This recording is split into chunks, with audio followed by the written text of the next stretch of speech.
Psychological Profiles, Unseen Predators. Welcome back.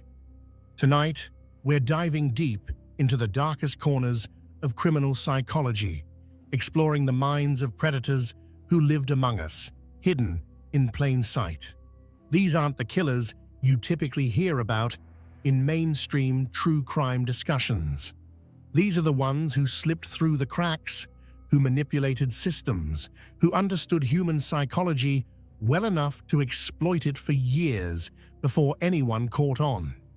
This is going to be a longer journey than usual, because understanding these individuals requires us to examine not just what they did, but who they were, how they thought, and what made them so uniquely dangerous. We're going to explore cases that changed how law enforcement approaches criminal profiling, cases that exposed vulnerabilities in our justice system, and cases that continue to haunt investigators decades later. Tonight's exploration will take us across decades and continents, from the sun-soaked beaches of Southern California to the frozen wilderness of Alaska, from remote mountain cabins to the suburban streets where families slept believing they were safe. We'll examine 6 cases in extraordinary detail, understanding not just what happened, but why it happened, how it was allowed to happen, and what we learned from the devastating aftermath. Before we begin, I want to acknowledge the victims and their families. These were real people whose lives were cut short in unimaginable ways. While we need to examine the psychology of their killers to understand and prevent future crimes, we must never lose sight of the human cost. Every statistic was someone's daughter, son, mother, father, friend, or loved one. Part 1. The Toolbox Killers, Lawrence Bittaker and Roy Norris. The name sends a chill down your spine once you understand its origin. Lawrence Bittaker and Roy Norris weren't called the Toolbox Killers because of their professions. They earned that moniker because of what they used on their victims. Common tools, the kind you'd find in any garage or workshop, became instruments of prolonged agony in their hands. Their case remains one of the most disturbing in American criminal history, not just because of what they did, but because of how methodically they planned it, how carefully they selected their victims, and how they documented their crimes in ways that haunt investigators to this day. Lawrence Sigmund Bittaker entered the world on September 27, 1940, in Pittsburgh, Pennsylvania. His biological parents immediately put him up for adoption, a rejection that would mark the beginning of a life defined by displacement and dysfunction. The family who adopted him, the Bittakers, moved constantly due to his adoptive father's work in aircraft factories. By the time they finally settled in California, young Lawrence had lived in 4 different states, never staying anywhere long enough to form stable attachments or lasting friendships.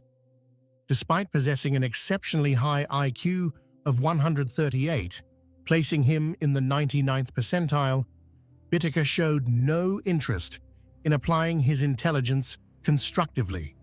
He dropped out of high school at 17 and immediately began accumulating a criminal record. His first arrests came for auto theft, evading arrest, and leaving the scene of a hit-and-run accident. The pattern that would define his life had already emerged. He would be arrested, serve time, be released, and immediately re-offend. In 1974, Bittaker's violence escalated dramatically. He stabbed a supermarket employee who had accused him of shoplifting, coming within inches of hitting the man's heart. This near-fatal assault earned him a conviction for assault with a deadly weapon and a sentence to the California Men's Colony in San Luis Obispo. This imprisonment would prove catastrophic, though not for Bittaker. It was at this facility that he would meet Roy Norris, and together they would form one of the most sadistic partnerships in criminal history. Roy Lewis Norris was born on February 5, 1948, and his childhood was even more traumatic than Bittaker's. He bounced between his biological family and foster care, never finding stability anywhere. Multiple foster families neglected him, and at least one family sexually abused him. These early experiences warped his developing psyche, creating a deep-seated rage against the world, and particularly against women. In May 1970, while out on bail for another offense, Norris violently attacked a female student with a rock on the campus of San Diego State University. This unprovoked assault demonstrated an escalating pattern of violence against women. He was charged and sent to Atascadero State Hospital, classified as a mentally disordered sex offender, where he spent nearly 5 years. The system's response remained inadequate to the threat he posed. The fateful meeting occurred in 1977 at the California Men's Colony. In the structured, all-male environment of prison, Bittaker and Norris discovered they shared disturbing fantasies about abducting, raping, torturing, and murdering young women. But rather than recoiling from each other's darkness, they encouraged it. They began planning in detail, analyzing what had led to their previous arrests and how they could avoid those mistakes. They made a pact. Once both were released, they would reunite and make their shared fantasies reality.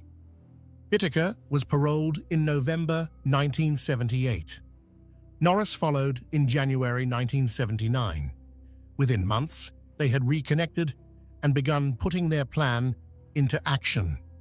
Their first major purchase was a silver 1977 GMC Vandura van, acquired in February 1979. They chose this specific vehicle because the passenger-side sliding door would allow them to quickly pull victims inside.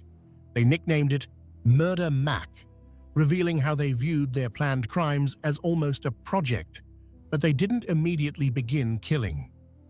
From February to June 1979, they picked up more than 20 hitchhikers without harming them. These were practice runs, testing their approach, building confidence, and scouting locations. In late April 1979, they found an isolated fire road in the San Gabriel Mountains. Bittaker broke the lock on the entry gate and replaced it with his own. They now had their private torture chamber. Their first victim was 16-year-old Lucinda Lynn Cindy Schaefer. On June 24, 1979, she was walking along the Pacific Coast Highway in Redondo Beach when they offered her a ride. When she refused, Norris pretended to repair the van. When Schaefer walked past, Norris grabbed her and dragged her into the vehicle. What happened over the next hours is almost too horrible to describe. They raped her, tortured her, and eventually strangled her to death. Her body was never recovered. Over the next 5 months, 4 more young women would die. 18-year-old Andrea Joy Hall, 13-year-old Jacqueline Leah Lamp, 15-year-old Jacqueline Doris Gilliam, and 16-year-old Shirley Lynette Ledford. Each killing was more brutal than the last, as their sadism escalated. They documented their crimes with photographs and audio recordings. The recordings, particularly the one of Ledford's torture, would later be played during Bittaker's trial. Many people fled the courtroom, unable to bear listening to it. FBI profiler John Douglas, who has interviewed dozens of serial killers, described Bittaker as the most disturbing individual for whom he ever created a criminal profile. Their capture came when Norris began bragging to an old prison friend named Jimmy Dalton about the murders. When Ledford's body was discovered, Dalton reported Norris to his lawyer, who passed the information to the Los Angeles Police Department. Under interrogation, Norris confessed but tried to minimize his role. He agreed to testify against Bittaker in exchange for a plea deal that spared him the death penalty. When police searched Bittaker's motel room and Norris's apartment, they found the evidence: the audio tape of Ledford's torture, photographs of nearly 500 teenage girls, tools used in the murders, and items belonging to the victims. Prosecutor Stephen Kay, who would spend his career prosecuting some of California's most notorious criminals, still considers the Toolbox Killers case the worst he ever handled. For years after the trial, he suffered recurring nightmares about the case. Paul Bynum, the chief investigator, never recovered emotionally. In December 1987, at age 39, he died by suicide. In his 10-page suicide note, he specifically mentioned the case and expressed fear that Bittaker and Norris might somehow be released. Bittaker was convicted of 5 counts of murder and received the death penalty on March 24, 1981. He spent nearly 4 decades on death row at San Quentin State Prison, dying of natural causes on December 13, 2019, at age 79, having never been executed. Roy Norris received life imprisonment with the possibility of parole after 30 years. He died of natural causes on February 24, 2020, at age 72, having been denied parole multiple times. Part 2: Operation Miranda, Leonard Lake, and Charles Ng. If the Toolbox Killers case seemed incomprehensibly evil, the story of Leonard Lake and Charles Ng demonstrates that depravity can reach even darker depths. Operating from a remote cabin in Wilseyville, California, during the mid-1980s, this survivalist duo tortured and murdered an estimated 11 to 25 victims. They called their operation Miranda, inspired by a novel about a man who kidnaps a woman and keeps her as a slave. Their crimes involved entire families, including infants, subjected to unimaginable horrors before being killed and buried on Lake's property. Leonard Thomas Lake was born on October 29, 1945, in San Francisco, California. His parents divorced when he was 6, and his childhood was marked by instability and dysfunction. He was primarily raised by his grandparents after his mother remarried. From an early age, Lake exhibited disturbing behaviors, including an obsession with pornography and violent sexual content. He also developed a fascination with survivalism and apocalyptic scenarios, believing that nuclear war was imminent and preparing for a post-apocalyptic world. Lake served in the Marines during the Vietnam era, but received a medical discharge in 1971 related to mental health issues. After his discharge, he drifted through various pursuits, including living on a hippie commune in California. He married twice, both marriages ending in divorce. His second wife, Claralyn Cricket Balaz, would later become entangled in his crimes through ownership of the property where many murders occurred. In his teenage years, Lake had read a 1963 John Fowles novel called The Collector, which tells the story of a man who captures a woman named Miranda and keeps her as a slave in the hopes she would eventually fall in love with him. Lake was fascinated by this novel and used the book as inspiration for what he called Operation Miranda, a plan to kidnap and enslave women for his sexual gratification and to populate his survivalist compound after the apocalypse. Charles Chai Tat Ng was born on December 24, 1960, in Hong Kong to an affluent family. His youth was marked by disciplinary problems and physical abuse from his father. He attended various schools but had persistent behavioral issues and was eventually expelled. In 1978, Ng came to the United States to attend college at Notre Dame. He lasted only 1 semester before dropping out. Using forged documents that falsely listed his birthplace as Bloomington, Indiana, Ng enlisted in the United States Marine Corps in October 1979. During his time in the Marines, Ng worked at the Kaneohe Bay Base Armory in Hawaii. In 1980, after less than a year of service, he was arrested by military police for stealing automatic weapons from the base armory. Facing court-martial, escaped military custody and fled to Northern California, where he would meet Leonard Lake. Their meeting would prove catastrophic for their future victims. Lake and Ng met through a mutual interest in survivalist magazines and gun culture. They quickly discovered they shared similar violent fantasies about women. In 1982, federal authorities raided a mobile home that Lake and Ng shared in Ukiah, California, seizing a large stash of illegal weapons and explosives. Lake was released on bond but jumped bail. Ng was returned to Marine custody, where he pleaded guilty to the theft charges and was sentenced to Leavenworth Federal Prison. He served his sentence and was released in 1984. After Ng's release, he rejoined Lake, who had relocated to a remote cabin in Wilseyville, California, in Calaveras County, located in the foothills of the Sierra Nevada.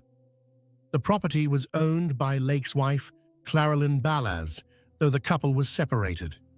The cabin sat on a half-acre lot, isolated from neighbors, perfect for Lake and Ng's plans. Next to the cabin, they constructed a cinder-block bunker that would serve as their torture chamber and prison. The bunker was outfitted with soundproofing, chains, restraints, and various implements for torture.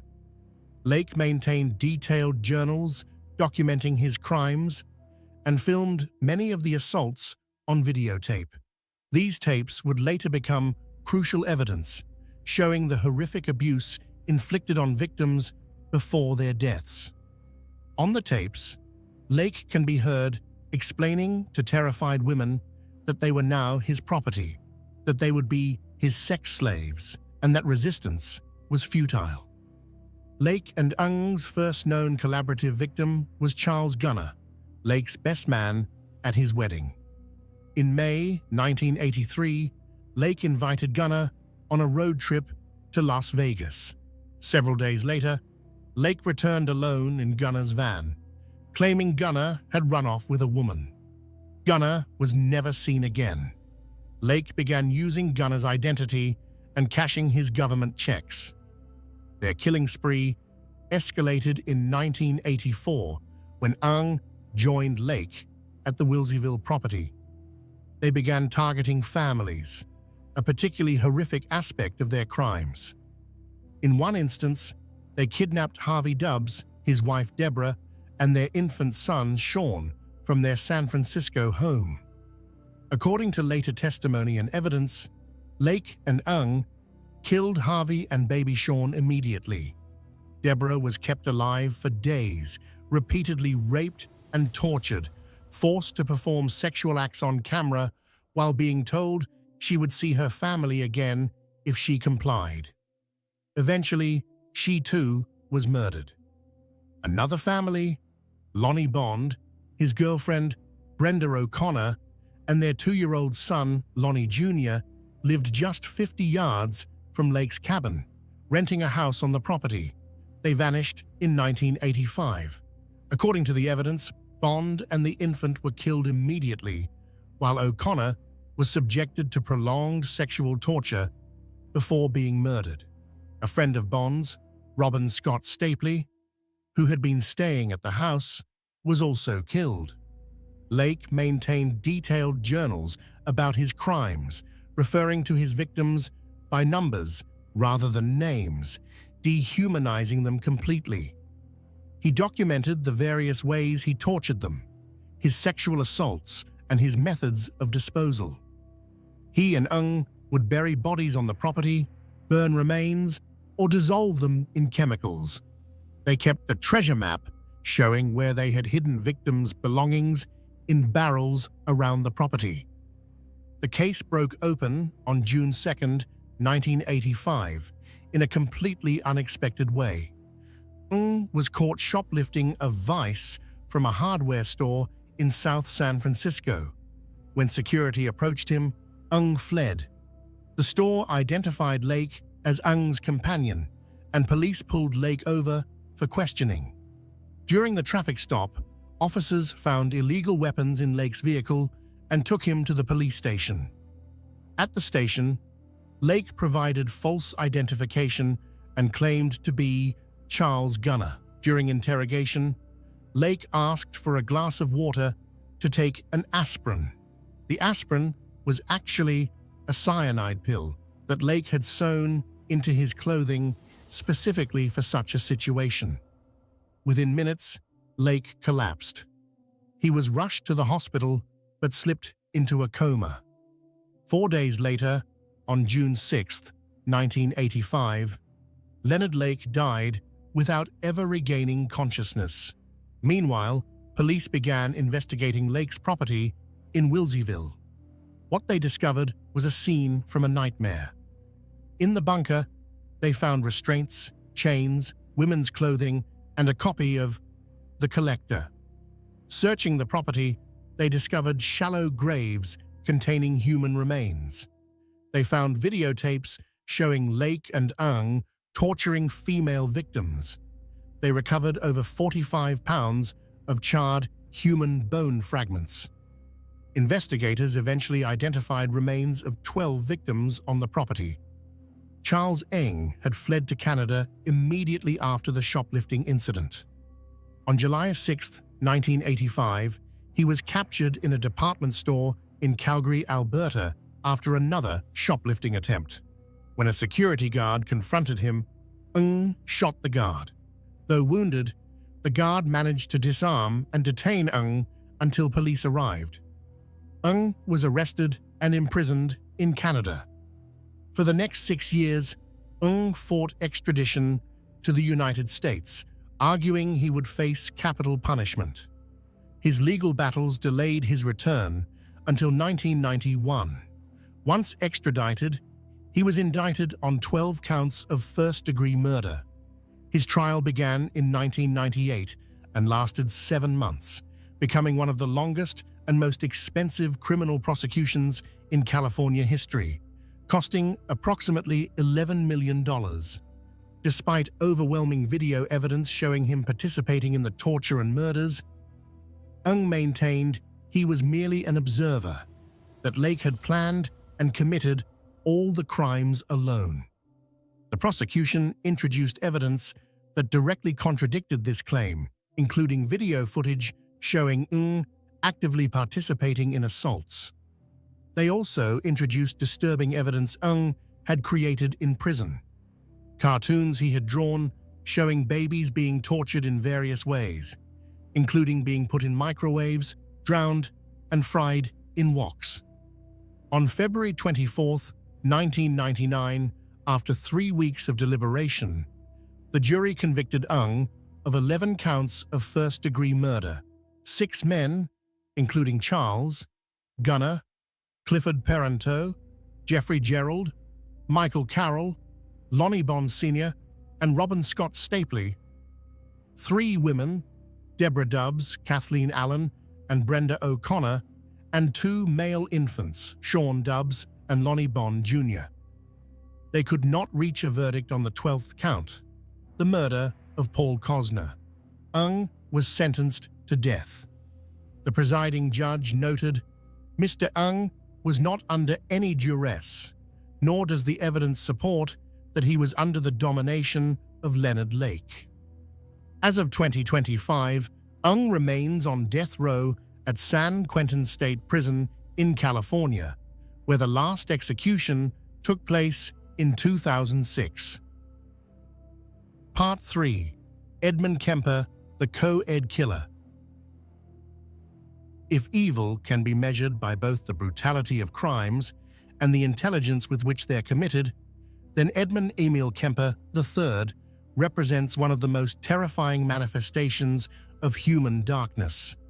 Standing 6 feet 9 inches tall, Weighing over 300 pounds and possessing an IQ of 145, Kemper used his massive physical presence and exceptional intelligence to commit murders that shocked even hardened investigators. Between 1964 and 1973, he killed 10 people, including his paternal grandparents, his mother, 6 young female college students, and his mother's best friend. Edmund Kemper was born on December 18, 1948, in Burbank, California, weighing an impressive 13 pounds. From the very beginning, he was larger than other children, and this physical difference would mark him throughout his childhood. His parents, Edmund Kemper Jr. and Clarnell Elizabeth Kemper, had a volatile marriage filled with constant conflict. When Edmund was 9 years old, his parents divorced. Clarnell Kemper was an alcoholic and deeply disturbed woman who emotionally and psychologically abused her son throughout his childhood. She constantly berated him about his size, calling him a real weirdo and telling him repeatedly that no woman would ever love him. She forced him to sleep in the basement, allegedly because she was afraid he would molest his sisters, a fear that had no basis in reality at the time, but may have been a self-fulfilling prophecy.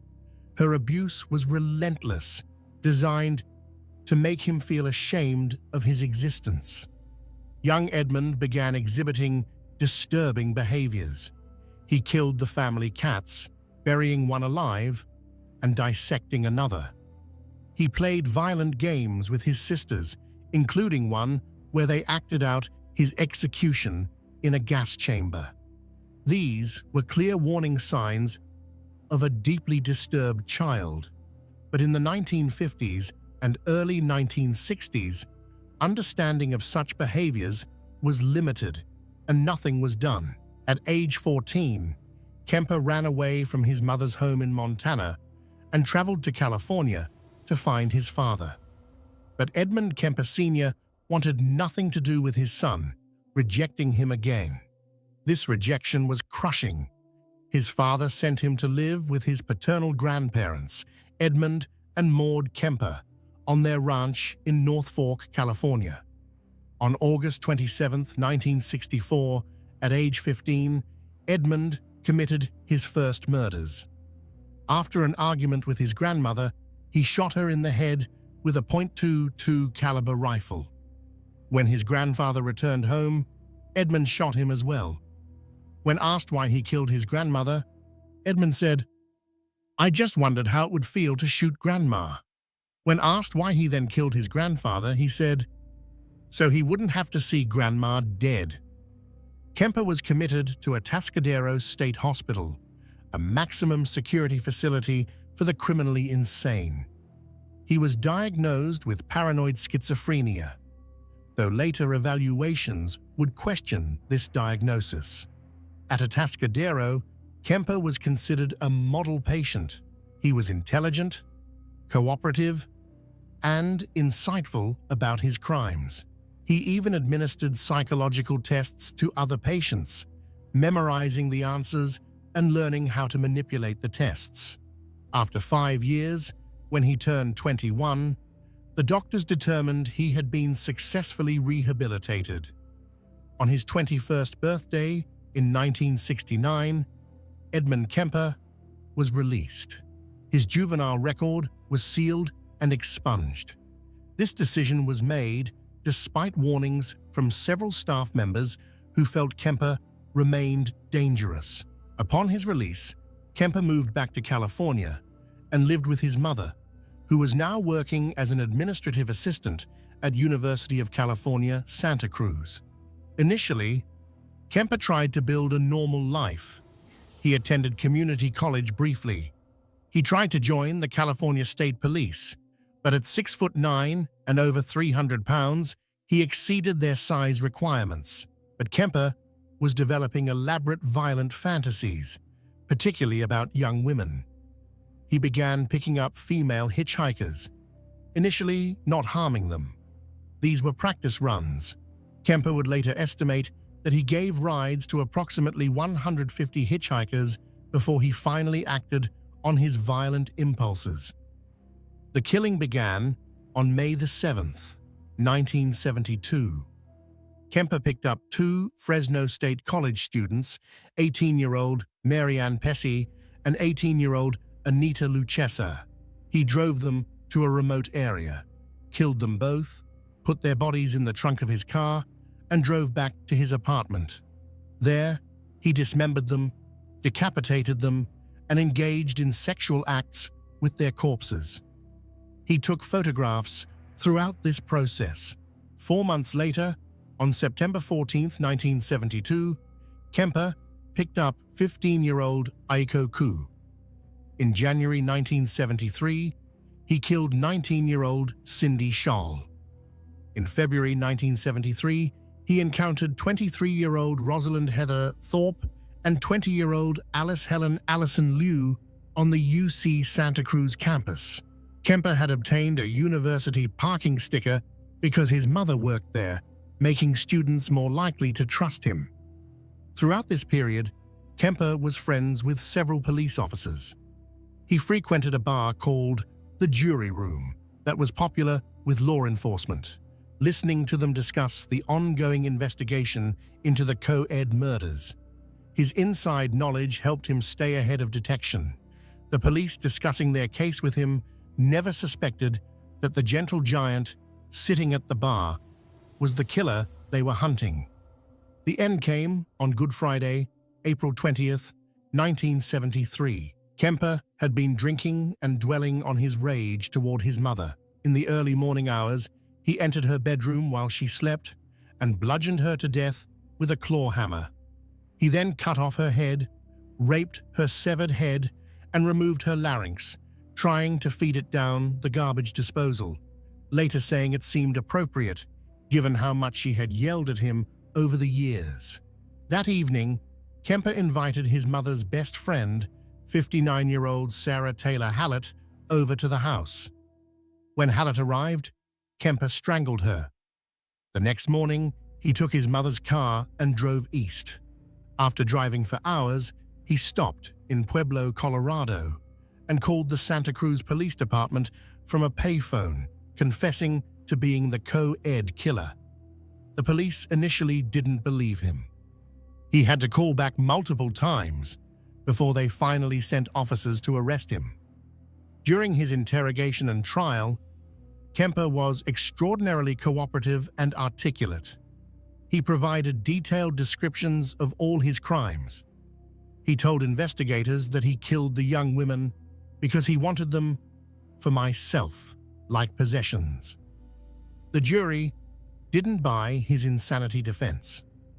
On November 8, 1973, they declared Kemper sane and guilty on all counts. Kemper requested the death penalty, asking specifically for death by torture. However, California had placed a moratorium on capital punishment. So instead, he received 7 years to life for each count, to be served concurrently. Kemper became an unusual prisoner, volunteering for psychological studies and interviews. His interviews with FBI profilers John Douglas and Robert Ressler became foundational material for the FBI's criminal profiling program. But Kemper's articulateness shouldn't be mistaken for remorse. He shows no genuine empathy for his victims. When asked how he felt when he saw a pretty girl after killing his mother, he replied, "One side of me says, I'd like to talk to her, date her. The other side says, I wonder how her head would look on a stick." Kemper has been denied parole multiple times. At his most recent hearing in 2024, he was found to remain a high risk to reoffend. He's now 76 years old, his massive frame diminished by age and health problems. Yet the parole board continues to determine that Edmund Kemper is still too dangerous to release. Part 4. Robert Hansen, the Butcher Baker.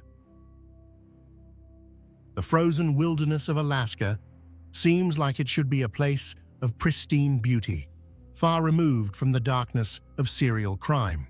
But in the late 1970s and early 1980s, that wilderness became a hunting ground for a predator who took the concept literally.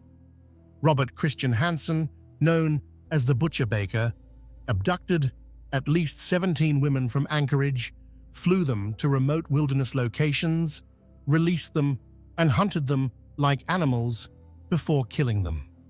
Robert Hansen was born on February 15, 1939, in Estherville, Iowa. His childhood was marked by severe insecurity and social rejection. He suffered from terrible acne that left his face scarred. He wore thick glasses and had buck teeth. Worst of all, he had a severe stutter that became more pronounced when he was stressed. In the cruel social environment of 1950s schools, these characteristics made him a target for relentless bullying, particularly from girls. His father, Christian Hansen, was a Danish immigrant who owned a local bakery. He was demanding and sometimes harsh, expecting his son to work long hours in the bakery from a young age. Combined with constant rejection from his peers, this created in young Robert a deep well of rage and resentment, particularly directed at women. Unable to connect with people, Hansen found solace alone in the woods.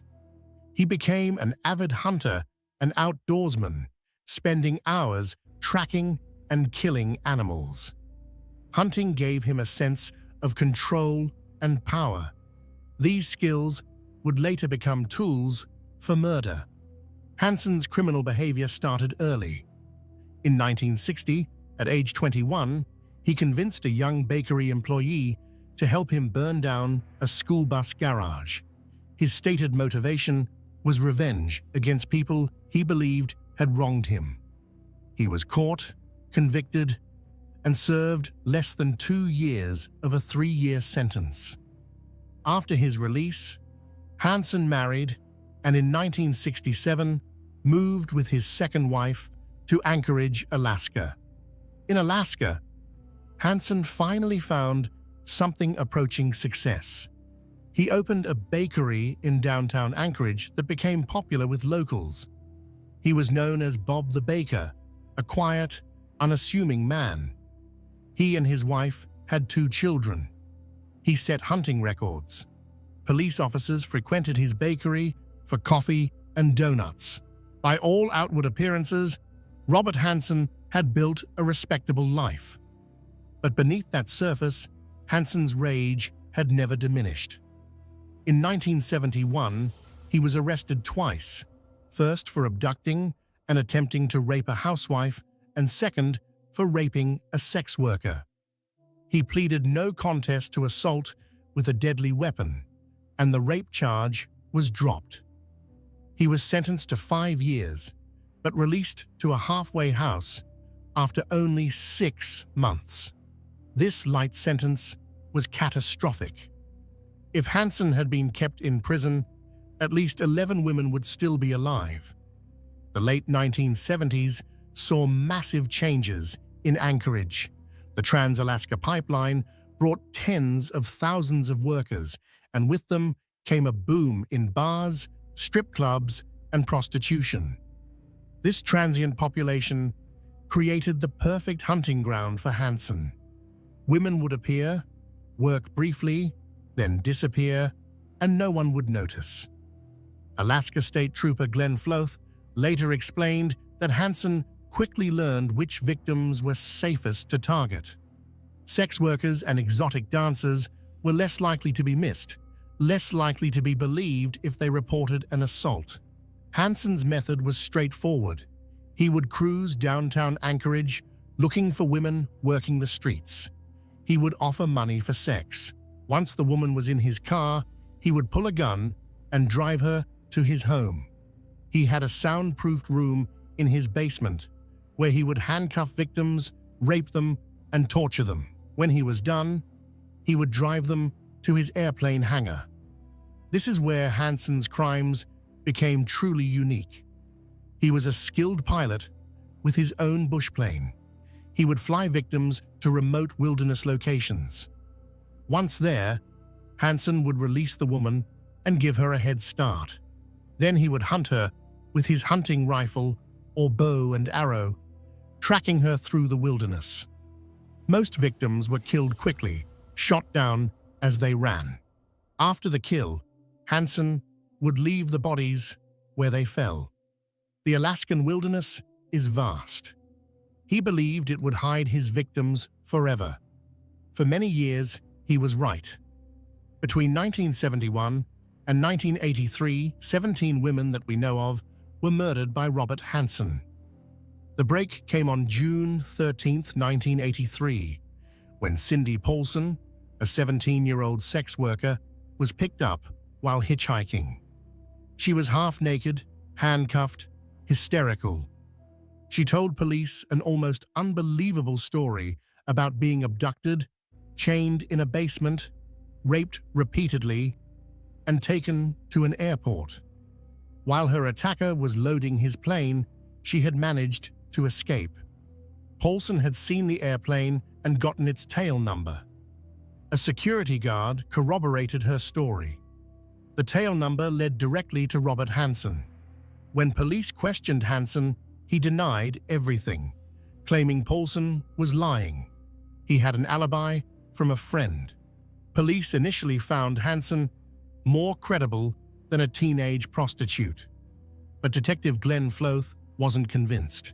He and his team had been investigating the discovery of several women's bodies for years. Floth began looking more carefully at Hansen.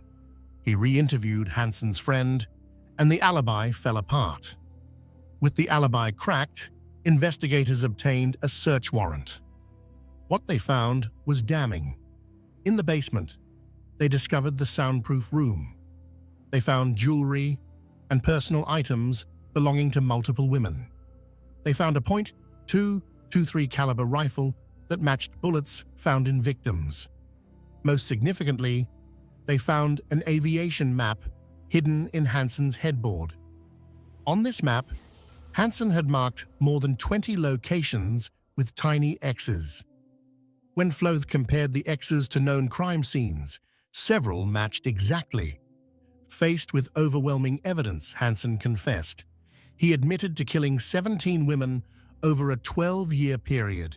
He agreed to fly with investigators and point out where he had left bodies. In 1984, Alaska State Troopers discovered the remains of 8 women. Only 12 of his 17 admitted victims have ever been found. 5 women remain lost in the Alaskan wilderness. In February 1984, Robert Hansen pleaded guilty to 4 counts of murder in exchange for the state not pursuing all 17 charges. He was sentenced to 461 years in prison plus life without the possibility of parole.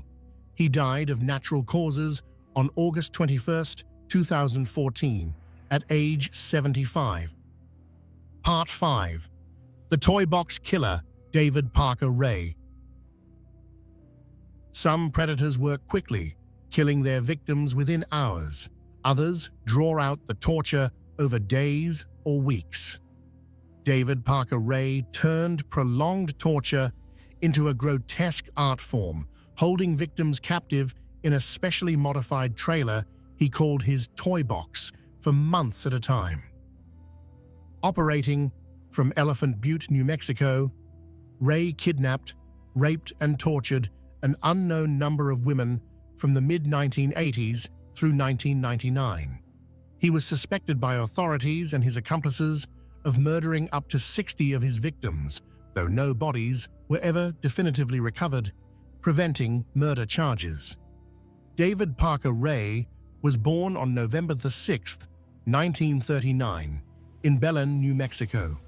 His parents abandoned him at a young age, and he was raised by his grandparents. His grandmother reportedly suffered from undiagnosed mental illness and had strange beliefs about David, thinking he was the reincarnation of her deceased son.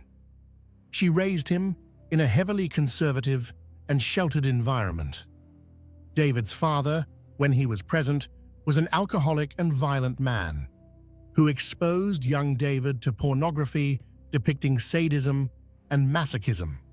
In high school, Ray was bullied for his shyness around girls, leading him to abuse alcohol and other substances. His sadistic sexual fantasies developed during his teenage years.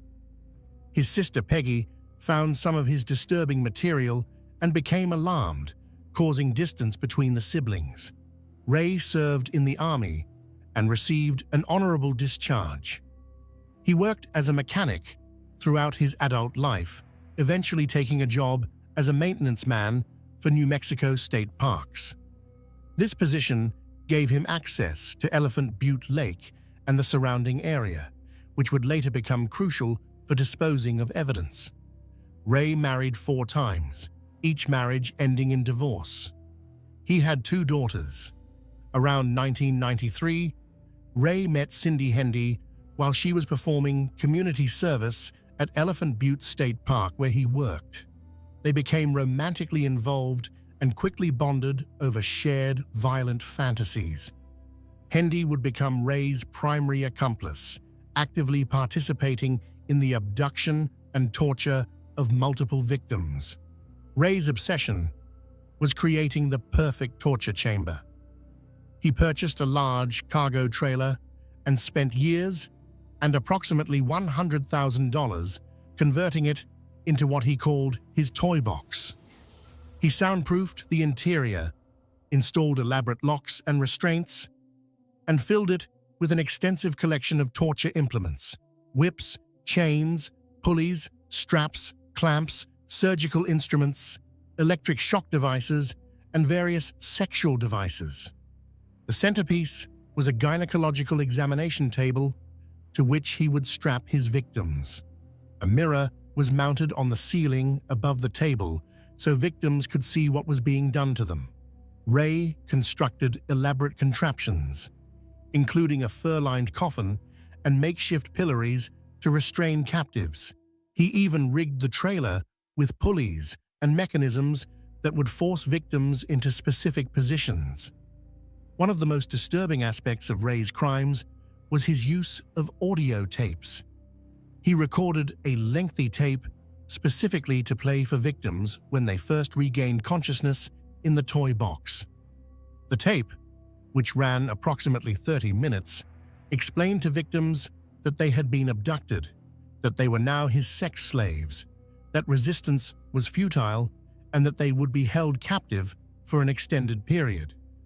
The tape detailed the various tortures they would endure and explained that he would eventually drug them with powerful amnesiacs and release them, making it impossible for them to remember or report what had happened. According to accomplice Cindy Hendy's testimony, Ray would kidnap 4 or 5 women per year, holding each for approximately 2 to 3 months. During their captivity, victims would be repeatedly raped and tortured, sometimes multiple times per day. Ray would invite friends to participate. He even trained his dog to rape victims. He photographed and videotaped the assaults, creating an extensive library of his crimes. The victims Ray targeted were carefully selected. He primarily chose sex workers, drug addicts, and transient women who were less likely to be missed or believed if they reported crimes. He would approach them at bars near Elephant Butte, particularly a place called the Blue Waters Saloon, offering them money, drugs, or other inducements to come with him. Ray's daughter, Glenda Jean, Jessie Ray, was involved in some of the abductions, using her presence to make potential victims feel safer. Another accomplice, Dennis Roy Yancey, participated in at least one murder. In July 1997, Yancey strangled 22-year-old Sylvia Marie Parker to death under Ray's orders. Yancey initially helped dispose of the body, but later led police to the location. However, when they returned, the body had been moved. Police suspect Ray came back to relocate it, fearing Yancey might eventually confess. On March 22, 1999, Ray made a critical mistake. He and Hendy abducted Cynthia Vigil, a 22-year-old sex worker. For 3 days, Vigil was held captive in the toy box, subjected to repeated sexual assault and torture. On the third day, while Ray was at work, Vigil managed to convince Hendy to come close enough that she could grab the keys. When Hendy struck her with a lamp, Vigil fought back, stabbing Hendy in the neck with an ice pick from the floor. She unlocked her chains and fled. Vigil ran naked except for a dog collar and chains still attached to her body. She ran to a mobile home whose owner immediately let her in and called 911. Police had already been alerted because a 911 call had been made from Ray's property but been interrupted. When officers arrived at Ray's home, they discovered the toy box trailer. Inside the trailer, investigators found overwhelming evidence: the restraints, torture implements, videos, and photographs showing victims being tortured, and the audio tape Ray played for his captives. They found items belonging to multiple women, including jewelry and identification. Detailed diagrams showing methods of inflicting pain were mounted on the walls. When Ray was arrested, he initially maintained he had done nothing wrong, claiming everything was consensual.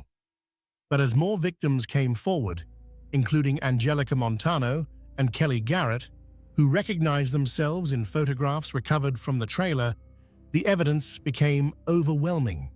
Cindy Hendy agreed to testify against Ray in exchange for a plea deal. She received a 36-year sentence. Jessie Ray was charged with kidnapping and criminal sexual penetration. She pleaded no contest and received a 30-month sentence. Dennis Roy Yancey pleaded guilty to second-degree murder in the death of Marie Parker and received a prison sentence. Ray's trial was complex and lengthy. Judges ruled that cases involving different victims would be tried separately. In 2001, Ray was convicted on multiple counts of kidnapping and sexual assault involving Cynthia Vigil and was sentenced to 224 years in prison. Before additional trials could proceed, Ray suffered a fatal heart attack.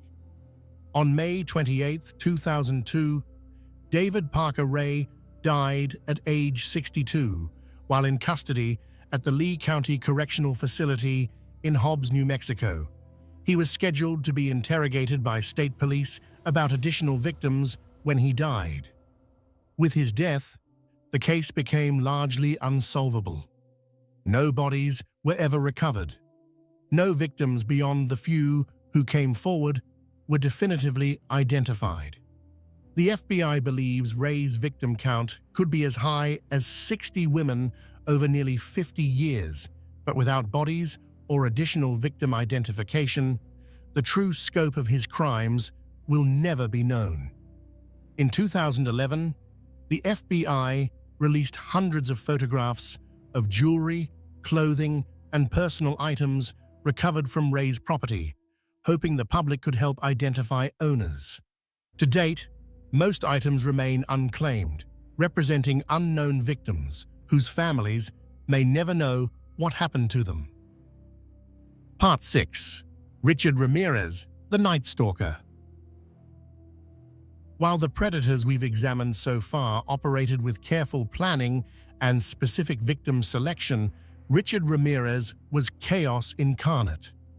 Between April 1984 and August 1985, Ramirez terrorized California in a crime spree so random, so violent, and so varied in its methods that investigators initially didn't believe all the crimes could be committed by one person. He murdered at least 14 people, sexually assaulted dozens, and burglarized countless homes. His victims ranged from children to elderly women. from wealthy neighborhoods to poor ones, killed by guns, knives, blunt force trauma, or strangulation. He became known as the Night Stalker, a name that perfectly captured the terror he inspired. Ricardo Leyva Muñoz Ramirez was born on February 29, 1960, in El Paso, Texas, the youngest of 5 children born to Mexican immigrant parents. His father, Julian Ramirez, was a former Mexican policeman who worked on the Santa Fe Railroad. His mother, Mercedes, was a devout Catholic. From the outside, the family appeared working class, but stable. The reality was darker. Julian Ramirez was physically abusive to his children, subjecting them to frequent beatings. Richard witnessed and experienced this violence throughout his childhood, but perhaps the most damaging influence on young Richard was his older cousin, Miguel Mike Ramirez. Mike was a Vietnam War veteran who had been awarded the Purple Heart. He also suffered from severe PTSD and likely had schizophrenia. When Richard was around 12 years old, Mike began sharing stories about his time in Vietnam. But these weren't typical war stories. Mike boasted about the war crimes he had committed, particularly violent sexual assaults against Vietnamese women. He showed Richard photographs of women he claimed to have raped, tortured, and killed. Some photographs showed Mike posing with severed heads. This exposure to graphic violence and sexual sadism at such a young age had a profound impact on Richard's developing psyche. He began to idolize his cousin, to see Mike's violence as something powerful and admirable. On May 4, 1973, Richard witnessed Mike shoot his wife Jessie in the face during an argument, killing her. Mike was found not guilty by reason of insanity and sent to a mental hospital, from which he was released after just a few years. After witnessing the murder, Richard moved in with his sister Ruth and her husband Roberto. But Roberto was a peeping Tom who would prowl neighborhoods at night looking in windows. He took young Richard along on these voyeuristic excursions, further normalizing criminal behavior in Richard's mind. By his early teens, Richard was heavily involved in drugs, particularly marijuana, LSD, and PCP. He began engaging in petty theft to support his habits. He dropped out of high school and took a job at a Holiday Inn, where he used his access to steal from guests. He molested children in the hotel elevator and attempted to rape a woman in her room before being caught by her husband and fired. Ramirez's obsession with Satanism began in his teenage years. He and his friend Tom developed an intense interest in the occult, in heavy metal music with satanic themes, particularly AC/DC's album Highway to Hell. Ramirez believed that Satan was a real entity who gave him power and protected him. This belief would become central to his crimes and his public persona. Ramirez's first known murder occurred on April 10, 1984, when he broke into the San Francisco hotel where he was living and raped and murdered 9-year-old Mei Leung in the basement. He stabbed her to death and hung her body from a pipe. This murder wasn't connected to his later crimes until 2009, when DNA evidence linked him to the scene. On June 28, 1984, Ramirez committed what was long thought to be his first murder. He broke into the Glassell Park apartment of 79-year-old Jenny Vinco. He stabbed her repeatedly, slashed her throat so deeply she was nearly decapitated, and sexually assaulted her corpse. A fingerprint was found on a window screen, but computerized fingerprint databases didn't exist yet, so the print couldn't be matched. After the Vinco murder, Ramirez apparently didn't kill again for 8 months, but in March 1985, he resumed with a vengeance. On March 17th, he shot and killed 34-year-old Dele Okazaki, and shot Maria Hernandez, who survived when the bullet ricocheted off her keys. Within an hour, he murdered 30-year-old Tsai Lian Veronica Yu in Monterey Park.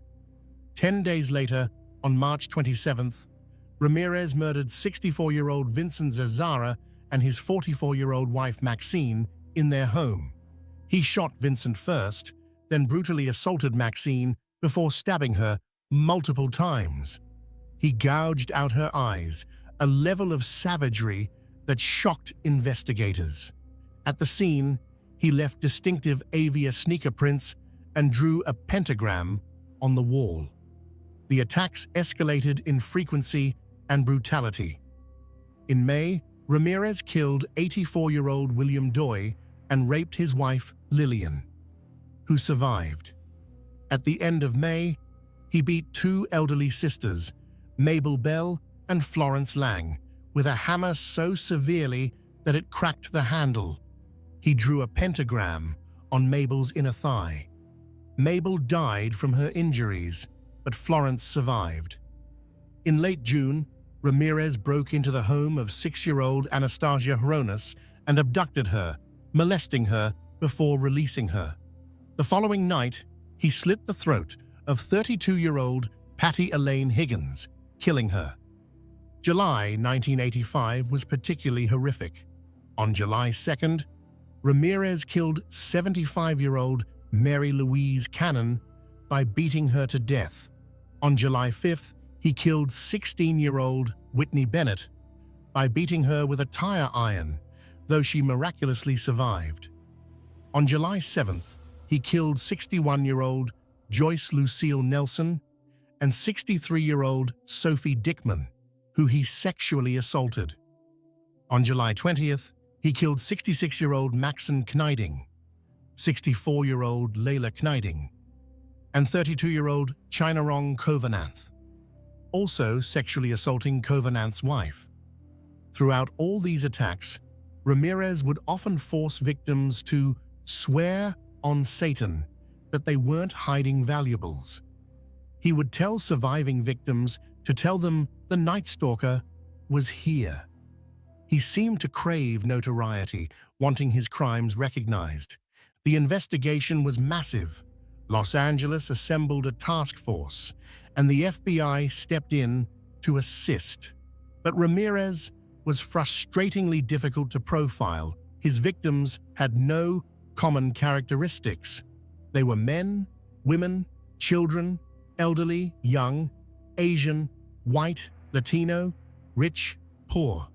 He used guns, knives, blunt objects, strangulation. Sometimes he committed burglary without violence. Sometimes he sexually assaulted. Sometimes he killed quickly.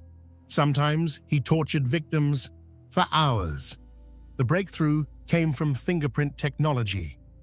One of Ramirez's fingerprints from a crime scene was run through a newly computerized system and matched to his records. On August 30th, 1985, Ramirez's name and photograph were released to the media. The next day, August 31st, Ramirez was in East Los Angeles when someone recognized him from the newspaper. Ramirez tried to flee, attempting to steal a car, when the car's owner and neighbors realized who he was. They chased him down. A crowd formed, beating Ramirez until police arrived and rescued him from the mob. He was arrested, bruised and bloody, but alive. Ramirez's trial began in July 1988. Throughout the proceedings, he displayed no remorse. He would hold up his palm, showing a pentagram he had drawn there, and shout, "Hail Satan," to the courtroom. He smiled and laughed when gruesome crime scene photos were shown. When asked why he hurt and killed his victims, he simply smiled and said, "No comment." On September 20th, 1989, Richard Ramirez was convicted of 13 counts of murder, 5 attempted murders, 11 sexual assaults, and 14 burglaries. He was sentenced to death. The judge stated that his crimes showed cruelty, callousness, and viciousness beyond any human understanding. Ramirez's response was big deal. Death always went with the territory. Ramirez spent over 23 years on death row at San Quentin State Prison. During this time, he married Doreen Lioy, a magazine editor who became obsessed with him. He received thousands of letters from admirers, a disturbing phenomenon where serial killers attract fans. In June 2013, Ramirez was diagnosed with B-cell lymphoma. He died on June 7, 2013, at age 53, having never been executed. Conclusion: understanding the unseen. We've journeyed through 6 cases tonight, each representing a different manifestation of the same underlying pathology: the need to dominate, control, and destroy other human beings for psychological gratification. Lawrence Bittaker and Roy Norris, finding in each other permission to enact their worst impulses. Leonard Lake and Charles Ng, building a survivalist torture compound where they enslaved and murdered entire families. Edmund Kemper, using his exceptional intelligence to understand his own pathology without being able to control it. Robert Hansen, using the Alaskan wilderness as his personal hunting ground. David Parker Ray, creating an elaborate torture chamber where victims were held for months. Richard Ramirez, embodying chaos and randomness, striking terror into an entire state. What connects these cases beyond their horror? Childhood trauma appears in every single case. Bittaker and Norris both experienced rejection and abuse. Lake witnessed family dysfunction and developed apocalyptic paranoia. Ng suffered severe physical abuse from his father. Kemper endured relentless emotional abuse from his mother. Hansen was bullied mercilessly for his appearance and stutter. Ramirez was exposed to graphic violence and war crimes by his cousin. The common thread is a fundamental warping of normal empathy and attachment. High intelligence is another common factor. Bittaker, Lake, Kemper, Hansen, and Ray all demonstrated above-average intelligence.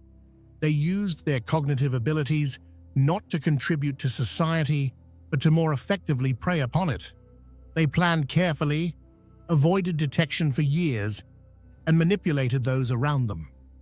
The targeting of vulnerable victims appears repeatedly. Hansen explicitly chose sex workers and dancers. Lake and Ng targeted families who could be isolated. Ray chose transient women and sex workers. These predators understood that society cares less about certain victims, that investigations into their disappearances would be less thorough. Geographic factors played significant roles. Hansen used Alaska's vast wilderness. Lake and Ng used a remote mountain cabin. Ray operated from an isolated trailer in the New Mexico desert. Location wasn't just where they killed, it was part of their strategy.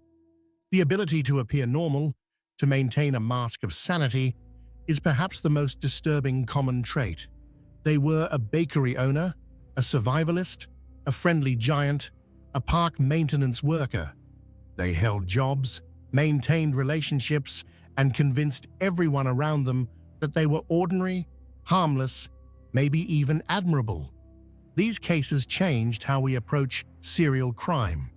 The FBI's Behavioral Science Unit was developed largely in response to cases like these. John Douglas and Robert Ressler's interviews with incarcerated killers, including Kemper, formed the foundation of modern criminal profiling.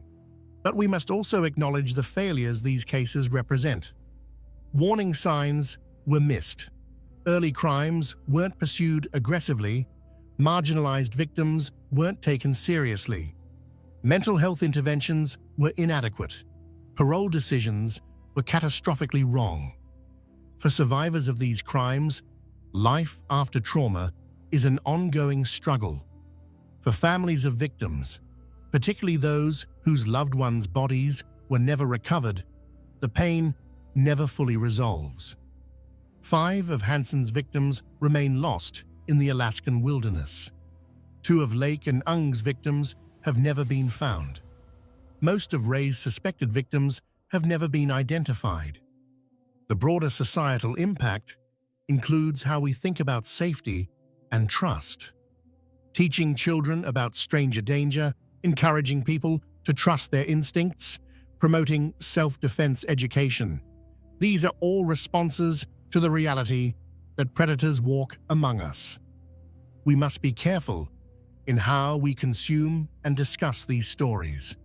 True crime is a legitimate field of study with educational value. Understanding these cases helps us recognize warning signs, protect ourselves and others, support survivors, and advocate for justice. But we must never lose sight of the human cost. The question of rehabilitation remains contentious.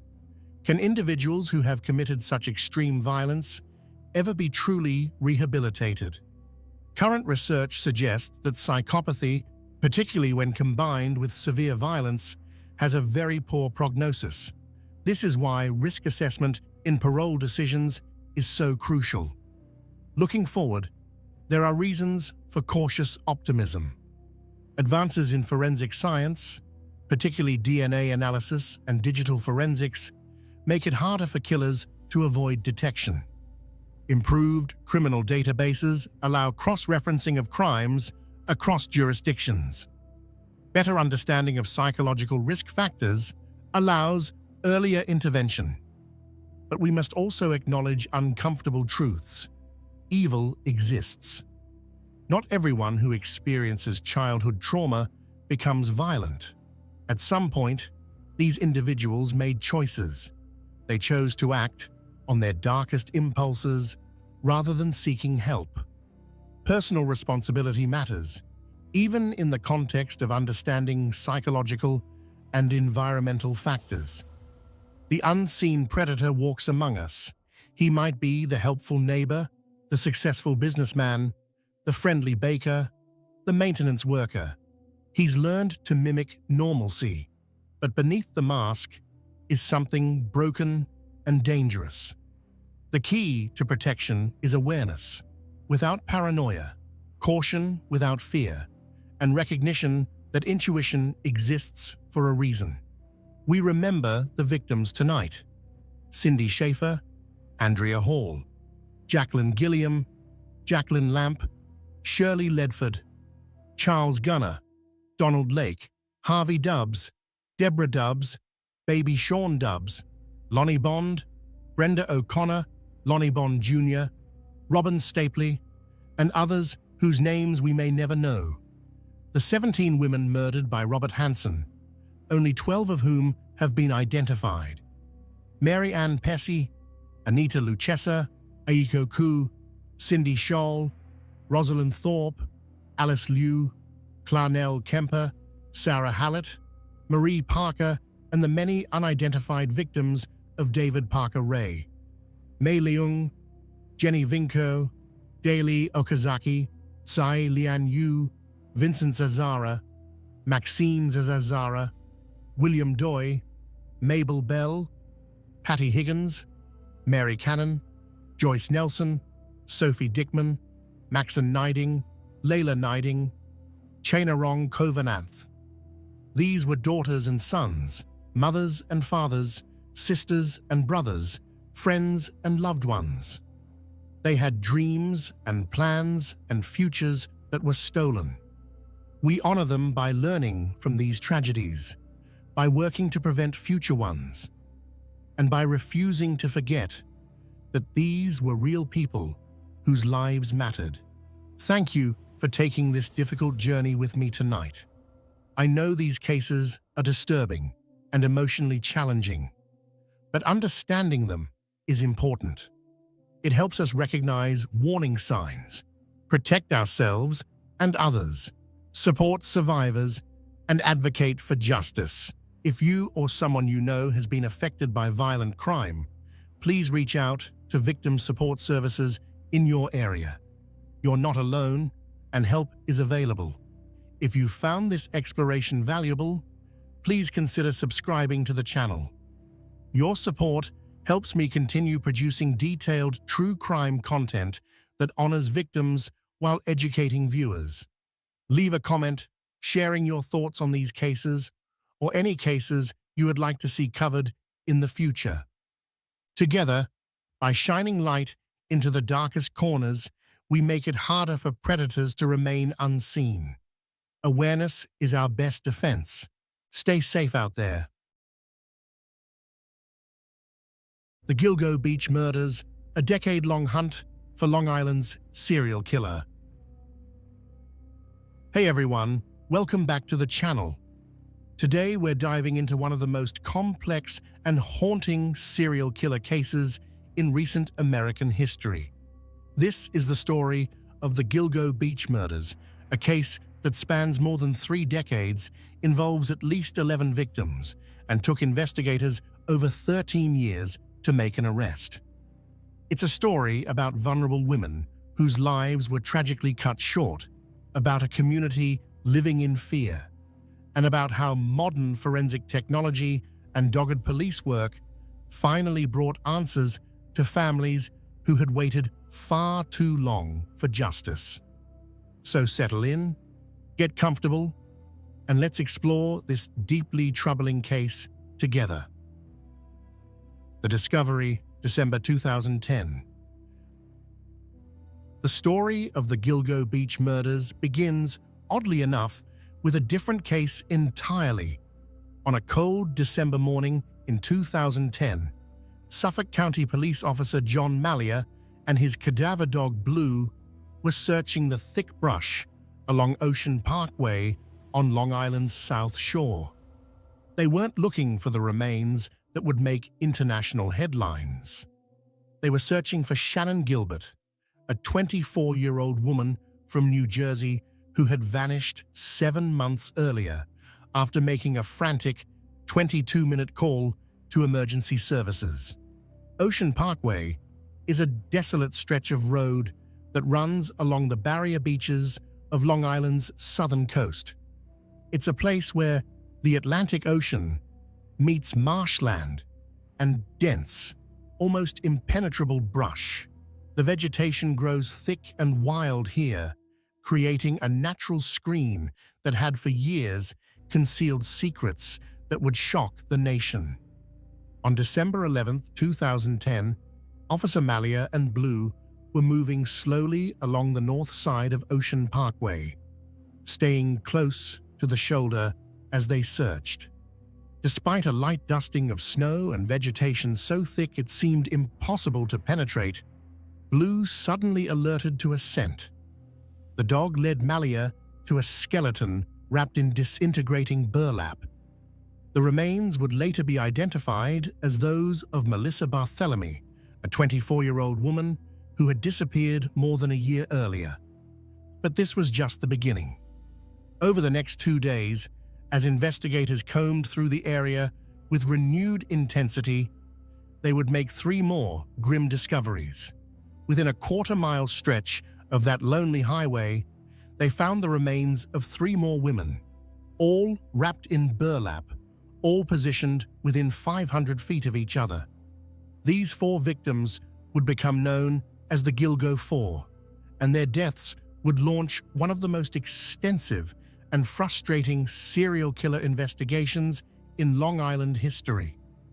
The Gilgo Four were Maureen Brainerd Barnes, Melissa Barthelemy, Megan Waterman, and Amber Lynn Costello. Each of these women had advertised escort services on Craigslist. Each had disappeared between 2007 and 2010, and each had been found in remarkably similar circumstances, their bodies bound and wrapped in burlap sacks hidden in the dense underbrush just off a public highway. The similarities between the cases were immediately striking to investigators. All four women were relatively petite, standing between 4 feet 10 inches and 5 feet tall. All four had worked as escorts.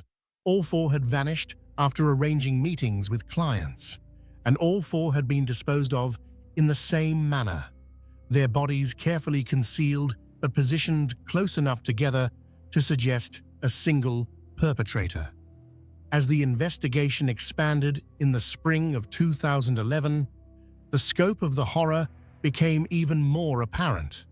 Between March and April of that year, investigators discovered 6 additional sets of remains along Ocean Parkway and in nearby areas. These discoveries included partial remains of women whose bodies had been found years earlier in other locations, an unidentified Asian male dressed in women's clothing, and the remains of a female toddler who would later be connected through DNA to one of the adult victims. In total, the remains of 11 people would be found in the area. Some had been there for more than a decade. Some appeared to be the victims of the same killer responsible for the Gilgo Four. Others seemed to represent different cases entirely, suggesting the possibility that this remote stretch of Long Island had been used as a dumping ground by multiple killers over many years. The question that haunted investigators and the public alike was simple but terrifying. Who was responsible for these murders? And more urgently, were they still active? For more than a decade, those questions would remain unanswered. The case would become one of the most high-profile, unsolved serial killer investigations in the country, spawning documentaries, books, and endless speculation. Families of the victims would wait years for answers, their grief compounded by the frustration of watching leads go cold and years pass without an arrest. Then, in July of 2023, everything changed. Police arrested Rex Heuermann, a 59-year-old architect from Massapequa Park, Long Island, charging him with the murders of 3 of the Gilgo Four. The arrest would shock Heuermann's neighbors, who knew him as a quiet, if somewhat odd, family man. It would bring a measure of closure to families who had waited more than a decade for justice, and it would reveal the story of an investigation that had combined old-fashioned police work with cutting-edge forensic technology to finally identify a suspect. But even with Heuermann's arrest, questions remain. He has been charged with 7 murders as of December 2024, but investigators believe he may be responsible for more. The full story of what happened along that desolate stretch of Ocean Parkway may never be completely known. This is the story of the Gilgo Beach murders. It's a story about the victims whose lives were tragically cut short, about the investigators who refused to give up even when leads went cold, and about how modern forensic science helped solve a case that had seemed unsolvable for more than 13 years. The Gilgo Four, lives cut short. To understand the Gilgo Beach case, we need to understand who these women were. They weren't just statistics or case files, they were daughters, sisters, mothers, and friends. Each had dreams and struggles, each had people who loved them, and each deserved so much better than the fate that befell them. Maureen Brainard Barnes, the first victim. Maureen Brainard Barnes was 25 years old when she disappeared on July 9, 2007.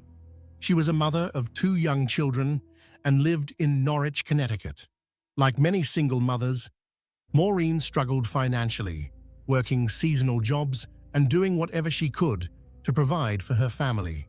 When those legitimate options weren't enough, she had turned to sex work, traveling periodically to Manhattan to work as an escort. Maureen was petite, standing just 4 feet 11 inches tall, with a warm smile that her family remembers fondly. She would typically take an Amtrak train from New London, Connecticut, to Grand Central Terminal in Manhattan, where she would check into one of several hotels she regularly used. She would stay for a few days, advertise her services on websites like Craigslist and Backpage under the names Juliana or Marie, and then return home to her children. On July 6, 2007, Maureen made what would be her final trip to Manhattan. She checked into the Super 8 Motel at 59 West 46th Street in Midtown. She had been in contact with friends and family, and everything seemed normal. On July 9th, she called a friend in Connecticut and mentioned that she had an out call, meaning she was meeting a client at a location outside the hotel. That was the last time anyone heard from Maureen. Her friend reported her missing to the Norwich Police Department on July 14th, when Maureen failed to return home or make contact. The NYPD assisted with the investigation, eventually taking it over entirely as weeks turned into months, with no sign of Maureen. Her remains would be found on December 13th, 2010, more than 3 years after her disappearance, making her the first of the Gilgo Four to vanish, but one of the last to be discovered. She was found on the north side of Ocean Parkway, wrapped in burlap, positioned among the 3 other victims, whose discoveries would follow within hours. Maureen left behind 2 children and family members who would spend years searching for answers about what happened. When Rex Heuermann was finally arrested in July 2023, her family was among those who publicly expressed both relief that an arrest had been made and continued grief over a loss that could never be undone. Maureen's daughter, Nicolette Brainard Barnes, was only 7 years old when her mother disappeared. Years later, she would speak publicly about how her mother's murder changed the trajectory of her entire life, robbing her of the chance to know who her mother would have become and depriving her of the normal childhood she deserved. Melissa Barthelemy, taunting phone calls. Melissa Barthelemy was 24 years old when she vanished on July 12, 2009. She lived in a basement apartment on Underhill Avenue in the Bronx, New York, and like the other victims, she worked as an escort, advertising her services on websites including Adult Friend Finder. At 4 feet 10 inches tall, Melissa was petite and vulnerable looking, though friends described her as having a strong personality and determination. She had moved to New York City from Buffalo with dreams of making a better life for herself. When those dreams proved harder to realize than she'd hoped, she turned to sex work to make ends meet.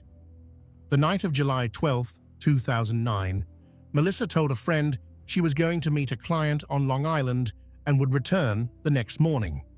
Cell phone records would later show that she traveled from the Bronx to Manhattan, most likely by taxi, before heading east toward Long Island. After that night, she was never seen again. Her mother reported her missing on July 18th, but what happened next would add an especially cruel dimension to the case.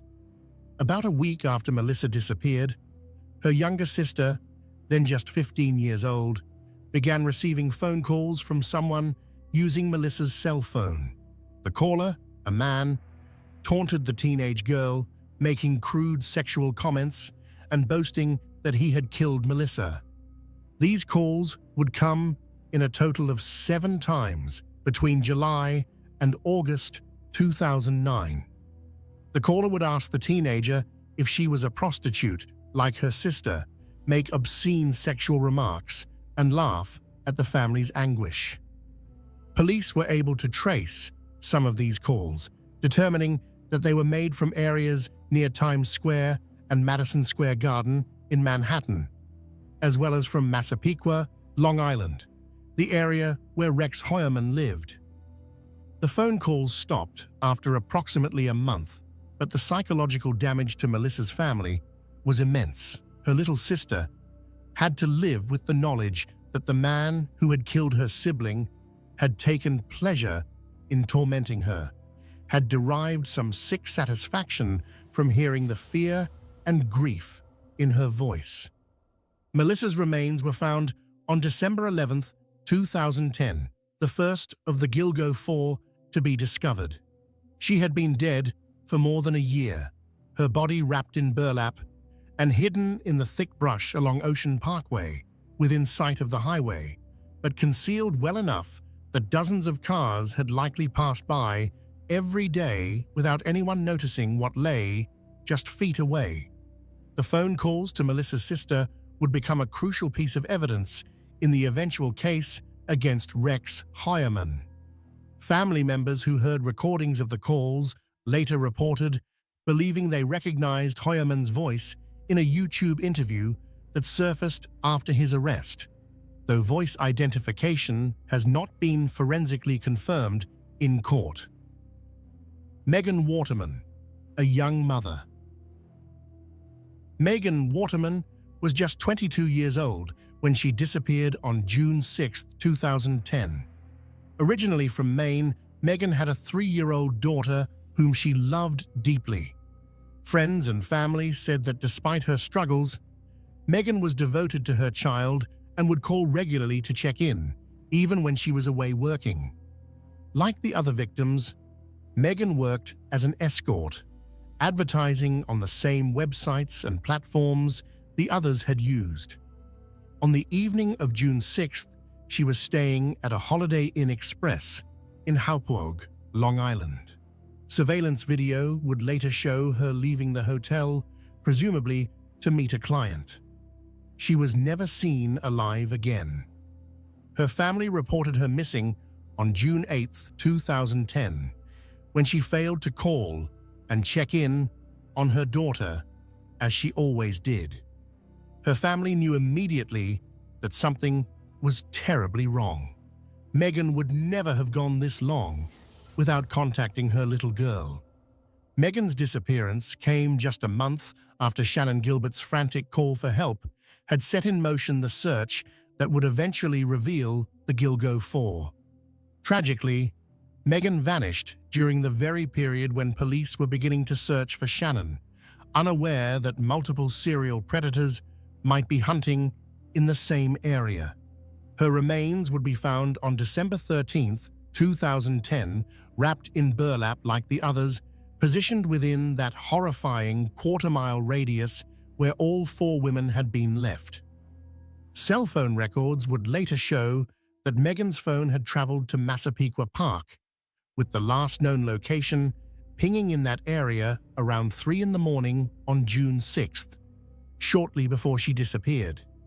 Prosecutors would later allege that DNA evidence connected Rex Heuermann directly to Megan's murder.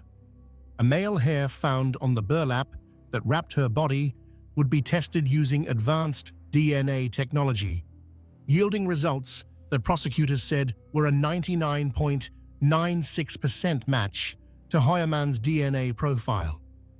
Megan's daughter was too young at the time to fully understand what had happened to her mother, but as she's grown older, she's had to grapple with the loss and the knowledge that her mother was taken from her by violence.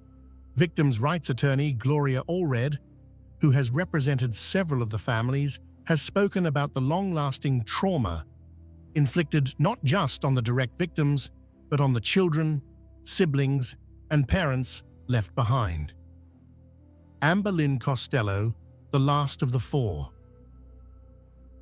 Amber Lynn Costello was 27 years old when she vanished on September 2, 2010. She lived at 1112 America Avenue in West Babylon, Long Island, sharing a home with 2 men and another woman, all of whom struggled with heroin addiction.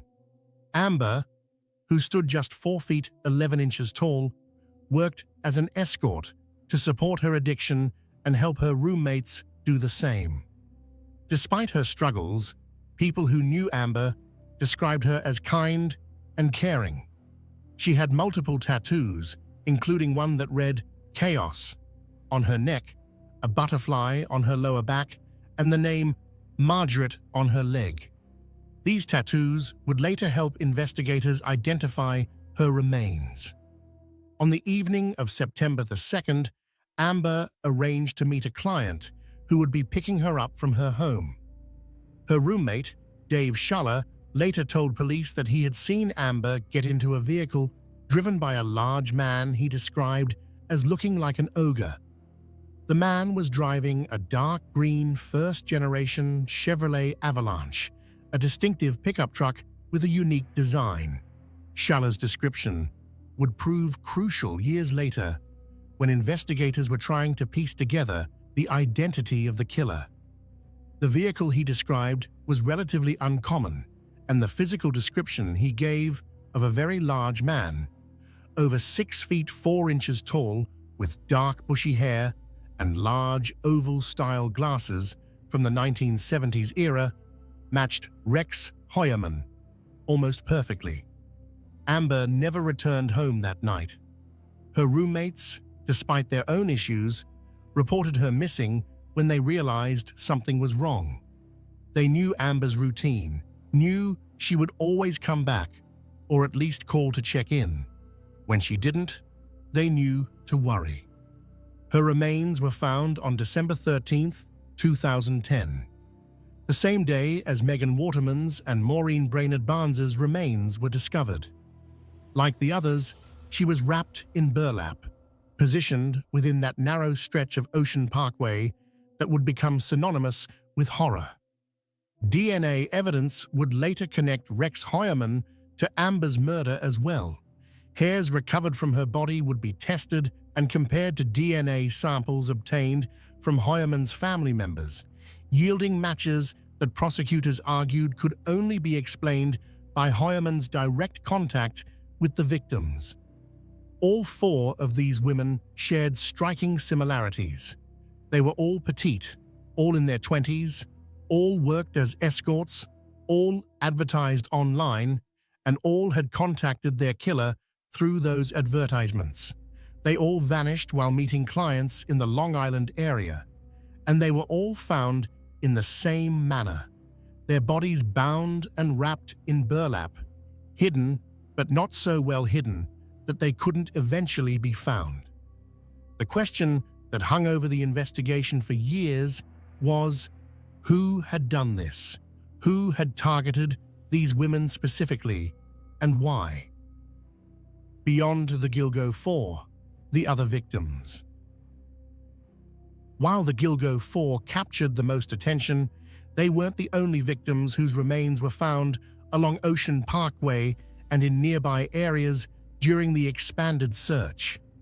Between March and April of 2011, as police continued searching for Shannan Gilbert, they made a series of additional discoveries that both complicated the investigation and suggested the possibility that multiple killers might have been operating in the area. Jessica Taylor, a body in 2 places. Jessica Taylor was 20 years old and living in Manhattan when she disappeared on July 21, 2003. She worked as an escort in New York City, advertising her services online like many of the other victims. Her disappearance initially generated little attention, one more missing person in a city where people vanished with disturbing regularity. On July 26, 2003, just 5 days after her disappearance, a hunter's dog discovered her remains in a wooded area in Manorville, Long Island, approximately 45 miles east of Gilgo Beach. But what was found was not a complete body. Jessica's torso had been discovered atop a pile of scrap wood at the end of a paved access road. Her head, arms, and legs were missing. A tattoo on her torso had been mutilated with a sharp instrument, apparently in an attempt to make identification more difficult. Plastic sheeting was found underneath the torso, and the dismemberment showed signs of being done with skill, suggesting the killer had some knowledge of anatomy, or at least had planned the disposal carefully. The mutilation of the tattoo was particularly chilling, suggesting a killer who was thinking ahead about how investigators might identify the victim. For years, Jessica Taylor remained a mystery, a partial Jane Doe whose identity wasn't confirmed until later. Then, on March 29, 2011, during the expanded search for Shannan Gilbert, investigators made a startling discovery. They found additional remains along Ocean Parkway, about 3 miles east of where the Gilgo 4 had been found. These remains included a skull, forearm, and hands. DNA testing would confirm that these remains also belonged to Jessica Taylor. The discovery meant that Jessica's killer had disposed of different parts of her body in 2 different locations, both in the Manaville area and along Ocean Parkway, separated by dozens of miles and kept separated for years. This pattern of disposal suggested a killer who was familiar with both areas, who had the means to travel between them, and who had the composure to carefully plan where different parts of a victim's body would be hidden. In June 2024, more than 20 years after her murder, Rex Heuermann was charged with Jessica Taylor's death. Prosecutors presented DNA evidence linking him to the crime, including a hair found on a drape underneath her torso that matched Heuermann's genetic profile. They also revealed that searches on Heuermann's computer included content about bondage and dismemberment that, they argued, was consistent with the manner in which Jessica's body had been found. Valerie Mack, another dismemberment. Valerie Mack, who sometimes used the alias Melissa Taylor, was 24 years old when she disappeared in 2000. She had been working as an escort in Philadelphia when she vanished, leaving behind a young son and family who had no idea what had happened to her. In September 2000, hunters with a dog discovered partial human remains in a wooded area of Manaville, in the same general area where Jessica Taylor's torso would be found 3 years later. The remains were wrapped in garbage bags and secured with duct tape. Like Jessica Taylor's remains, what was found was not a complete body. Valerie's head, hands, and right foot were missing, apparently removed to make identification more difficult. For 20 years, these remains remained unidentified. The case grew cold, and Valerie Mack became another Jane Doe, another number in an overburdened missing persons system that struggles to identify and solve cases involving society's most vulnerable members. Then, in April 2011, during that same expanded search that had revealed Jessica Taylor's additional remains, investigators found more human remains east of Gilgo Beach. These included a skull, hands, and right foot. DNA testing would eventually confirm that these remains also belonged to Valerie Mack, the woman whose partial body had been found more than a decade earlier in Manaville. It took until May 2020, another 9 years, for investigators to finally identify Valerie Mack. They accomplished this by using genetic genealogy, a relatively new forensic technique that compares DNA from unidentified remains to DNA uploaded to genealogy databases by people researching their family trees. Through this method, investigators were able to develop a family tree and eventually identify Valerie Mack, finally giving a name to a woman who had been missing for 2 decades. In December 2024, Rex Heuermann was charged with Valerie Mack's murder. The evidence against him included DNA found on her remains that matched members of his family, as well as similarities in the method of dismemberment and disposal that connected her case to Jessica Taylor's. The similarities between how Jessica Taylor and Valerie Mack were killed and disposed of are striking. Both were dismembered, with their heads, hands, and feet removed. Both had their torsos initially found in Manorville. Both had additional remains discovered years later along Ocean Parkway. Both appeared to have been killed by someone who wanted to make identification difficult, but who couldn't completely conceal what they had done. Sandra Castilla, the earliest known victim. On November 20th, 1993, two hunters discovered the body of Sandra Castilla in a wooded area near North Sea, a hamlet in Southampton, on the eastern end of Long Island. Sandra was 28 years old at the time of her death and had been living in New York City. Unlike the other victims, Sandra's body was found relatively intact and relatively soon after her disappearance. She had last been seen on November 19, 1993, just one day before her body was discovered. But despite the quick discovery, her case went cold.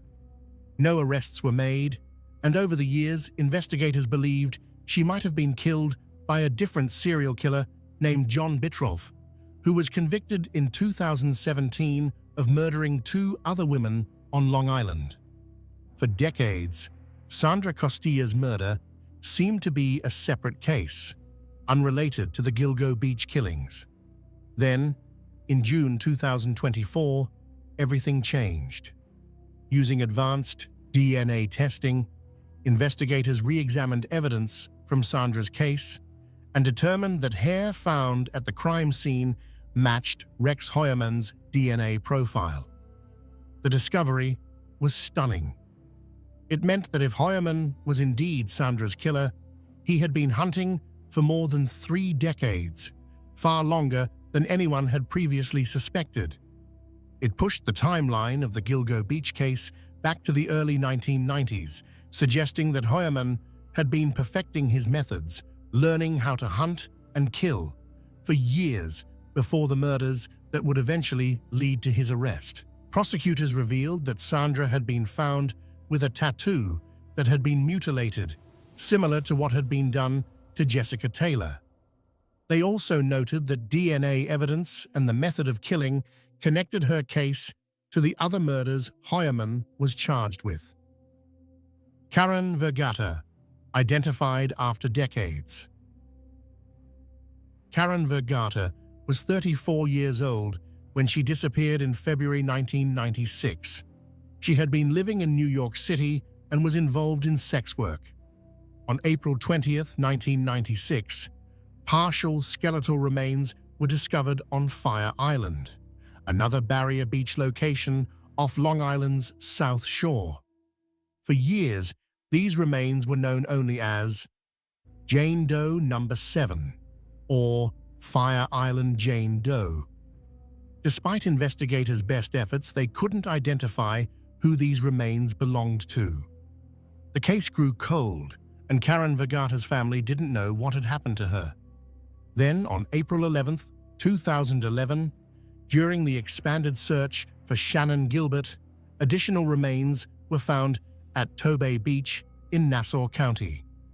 These remains would eventually be connected through DNA to the Fire Island Jane Doe, but it still took until August 2023 for investigators to finally identify the remains as belonging to Karen Vergata. The identification was made possible through genetic genealogy, the same technique used to identify Valerie Mack. By comparing DNA from the remains to genetic profiles in genealogy databases, investigators were able to construct a family tree and eventually determine that the remains belonged to Karen Vergata. As of now, Rex Heuermann has not been charged in Karen Vergata's death, though investigators have indicated that they're continuing to examine possible connections. Peaches and her child, a heartbreaking connection. One of the most heartbreaking discoveries made during the investigation involved the partial remains of a woman who became known as Peaches, due to a distinctive tattoo of a peach found on her body. Her remains were first discovered on June 28, 1997, stuffed inside a plastic container at Hempstead Lake State Park in Nassau County. For years, Peaches remained unidentified, another Jane Doe in a system overwhelmed with cases. Then, during the April 2011 search, investigators made a disturbing discovery.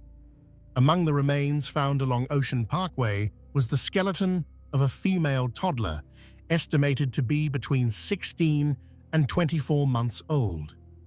DNA testing would eventually prove that this child was Peach's daughter, that this little girl had been killed and disposed of near where additional remains belonging to her mother would be found.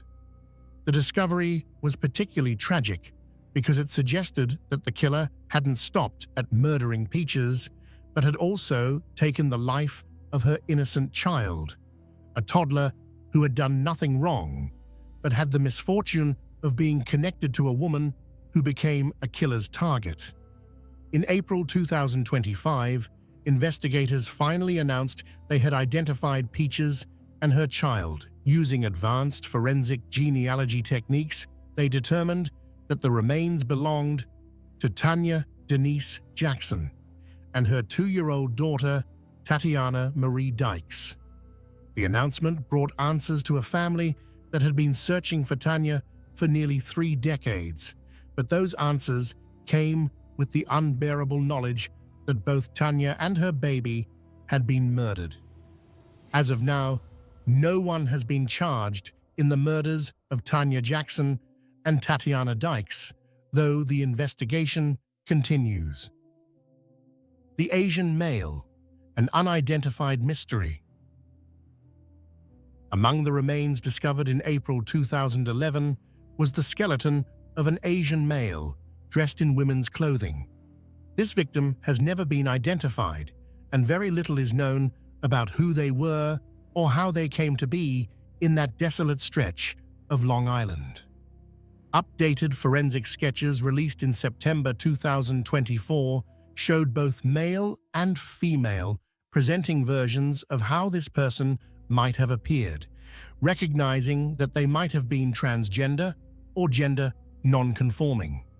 Despite these efforts, no identification has been made, and this victim remains a tragic mystery, someone whose life and death may never be fully understood. The discovery of so many different victims, killed in different ways and at different times, has led to ongoing debate about whether all of these murders were committed by the same person. Some investigators believe that multiple killers used the area as a dumping ground over the years.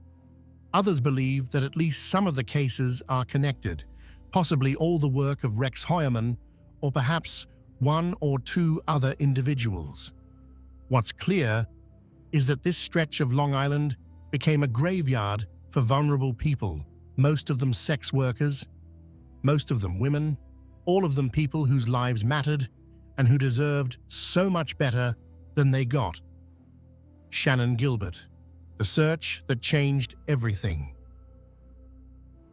To truly understand the Gilgo Beach case, we have to talk about Shannan Gilbert, because without her disappearance and the desperate search that followed, the Gilgo 4 and the other victims might never have been found. Shannan's case is controversial, tragic, and deeply sad, and it raises questions about how society treats vulnerable women and whether justice truly exists for everyone. Shannan Gilbert was 24 years old in May 2010. She was from Jersey City, New Jersey, and like many of the other victims in this case, she worked as an escort, advertising her services on Craigslist. She had dreams of being an actress and seemed to be a vibrant, energetic young woman despite the struggles she faced. On the night of April 30th, 2010, Going into the early morning hours of May 1st, Shannon traveled from New York City to Long Island with her driver, Michael Pack. Pack, who also served as her security, brought her to meet a client in Oak Beach, a small gated community on Long Island's South Shore, not far from Gilgo Beach. The client was Joseph Brewer, who lived in a modest home in Oak Beach. Shannon went inside to meet with Brewer while Pack waited outside in the car. What happened next would remain mysterious and would ultimately lead to the discovery of a serial killer's dumping ground. At 4:51 in the morning, Shannon called 911 from inside Joseph Brewer's house.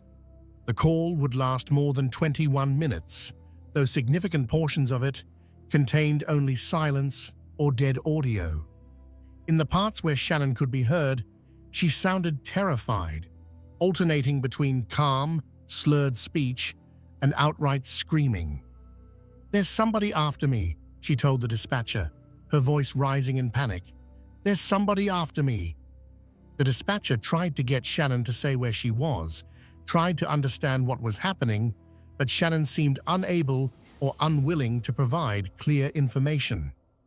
At various points on the call, Brewer and Pack could be heard trying to calm her down, trying to understand what had frightened her so badly. Eventually, Shannon ran from Brewer's house, still on the phone with 911, still screaming that someone was trying to kill her. She ran toward the home of Gus Coletti, a retired insurance fraud investigator who had lived in Oak Beach for more than 30 years. Coletti was shaving in his bathroom around 5 in the morning when he heard someone banging on his door and screaming for help. When he opened the door, he found Shannon Gilbert, terrified and incoherent, staring at him and crying out for help. Coletti could hear her 911 call still active, could hear the dispatcher on the other end trying to understand what was happening. "What's the matter?" Coletti asked her. Shannon wouldn't answer, just kept staring at him and repeating, "Help me, help me, help me."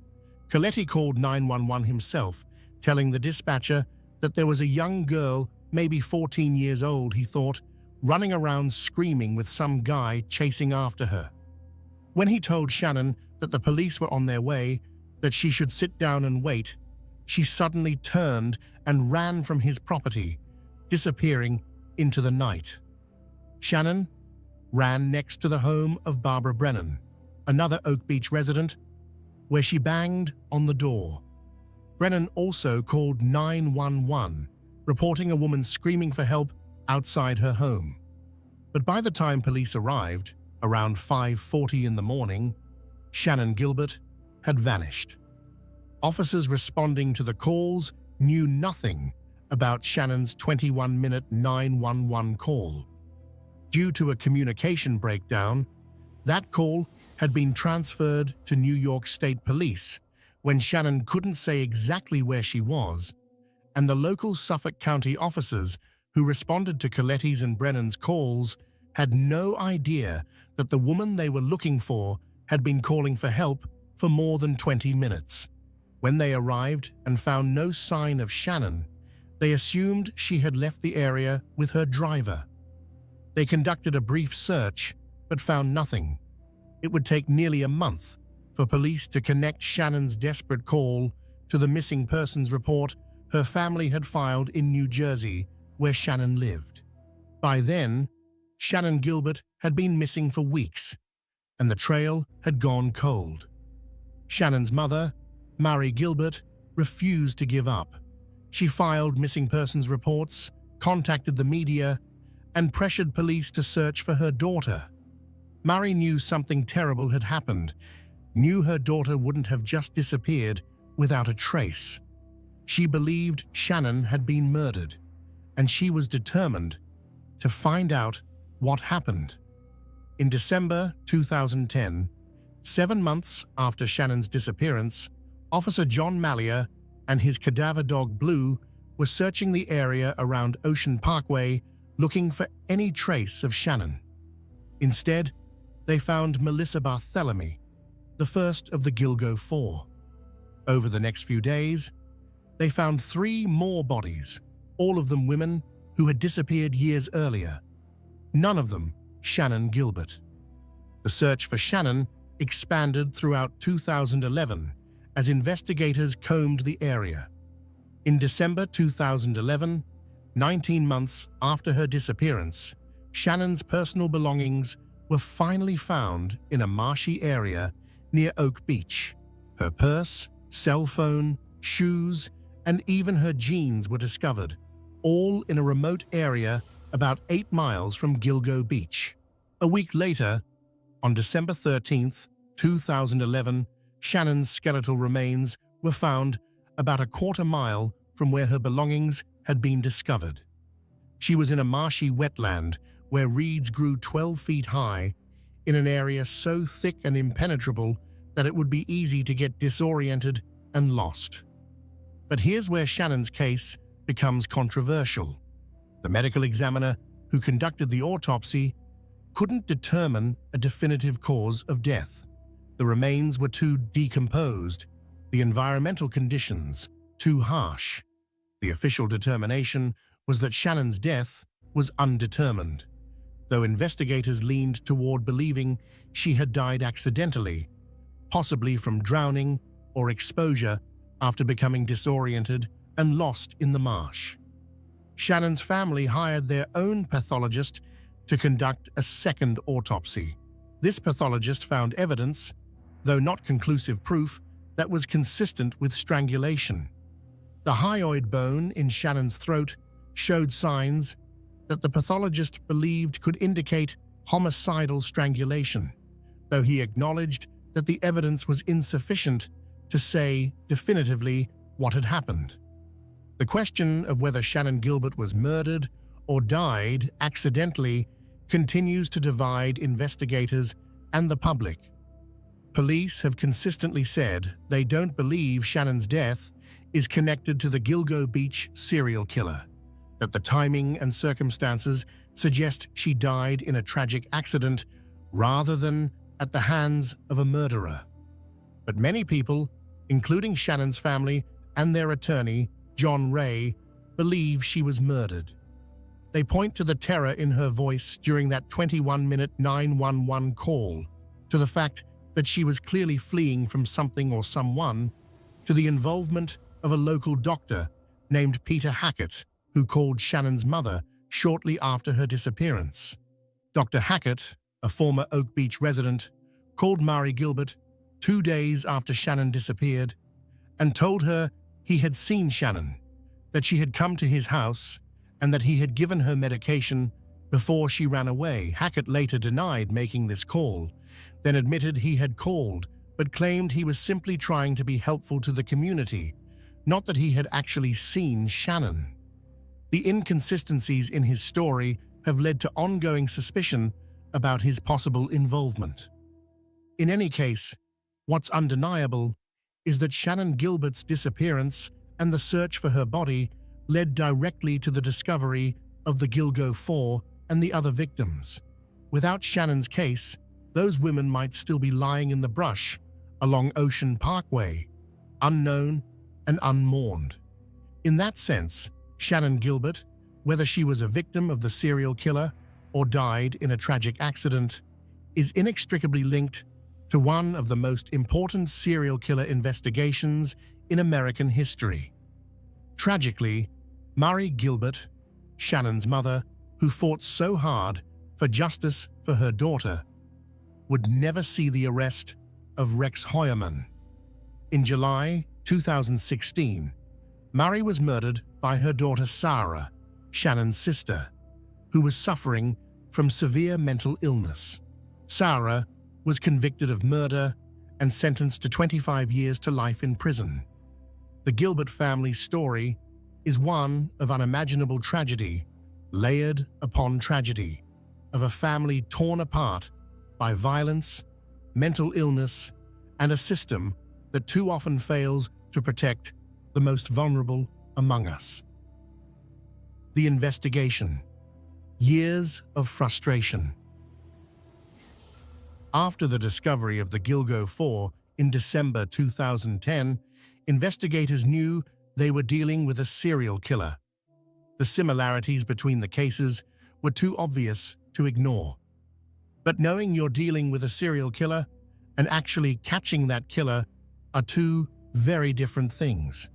And for more than a decade, the investigation would be marked by frustration, dead ends, and growing questions about whether the case would ever be solved. From the beginning, investigators had some promising leads. They had the eyewitness descriptions from Amber Costello's roommate, Dave Schaller, who had seen the large man driving the Chevrolet Avalanche, who picked up Amber the night she vanished. They had cell phone data showing where the victims had been before they disappeared. They had the disturbing phone calls made to Melissa Barthelomy's sister, calls that suggested the killer was watching the family's anguish with satisfaction. They knew the killer was likely a white male in his mid-20s to mid-40s based on witness descriptions and profiler analysis.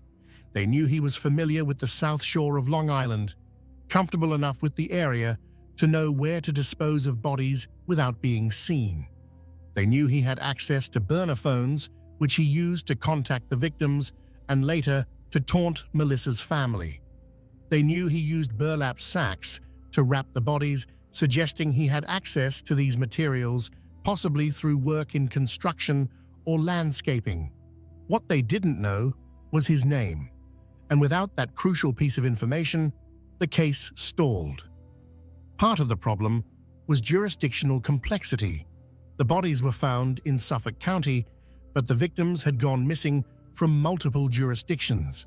Some lived in Connecticut, others in New Jersey or the Bronx.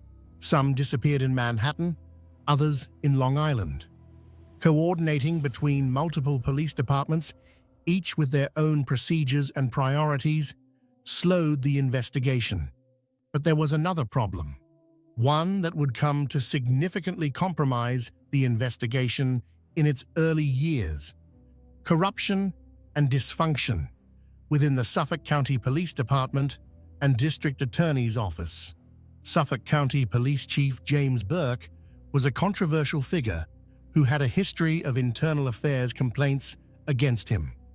When the FBI offered to assist with the Gilgo Beach investigation in 2011, Burke refused, cutting off federal involvement and limiting the investigation to local resources. This decision would prove costly, as it prevented the case from benefiting from the FBI's extensive experience with serial killer investigations and their sophisticated forensic capabilities. Burke's motivations for refusing federal help remain unclear, but his subsequent downfall shed light on the dysfunction that plagued Suffolk County law enforcement during this period.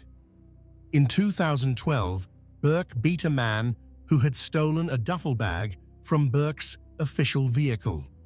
The bag contained pornography and sex toys, and Burke allegedly committed this assault to prevent this embarrassing information from becoming public.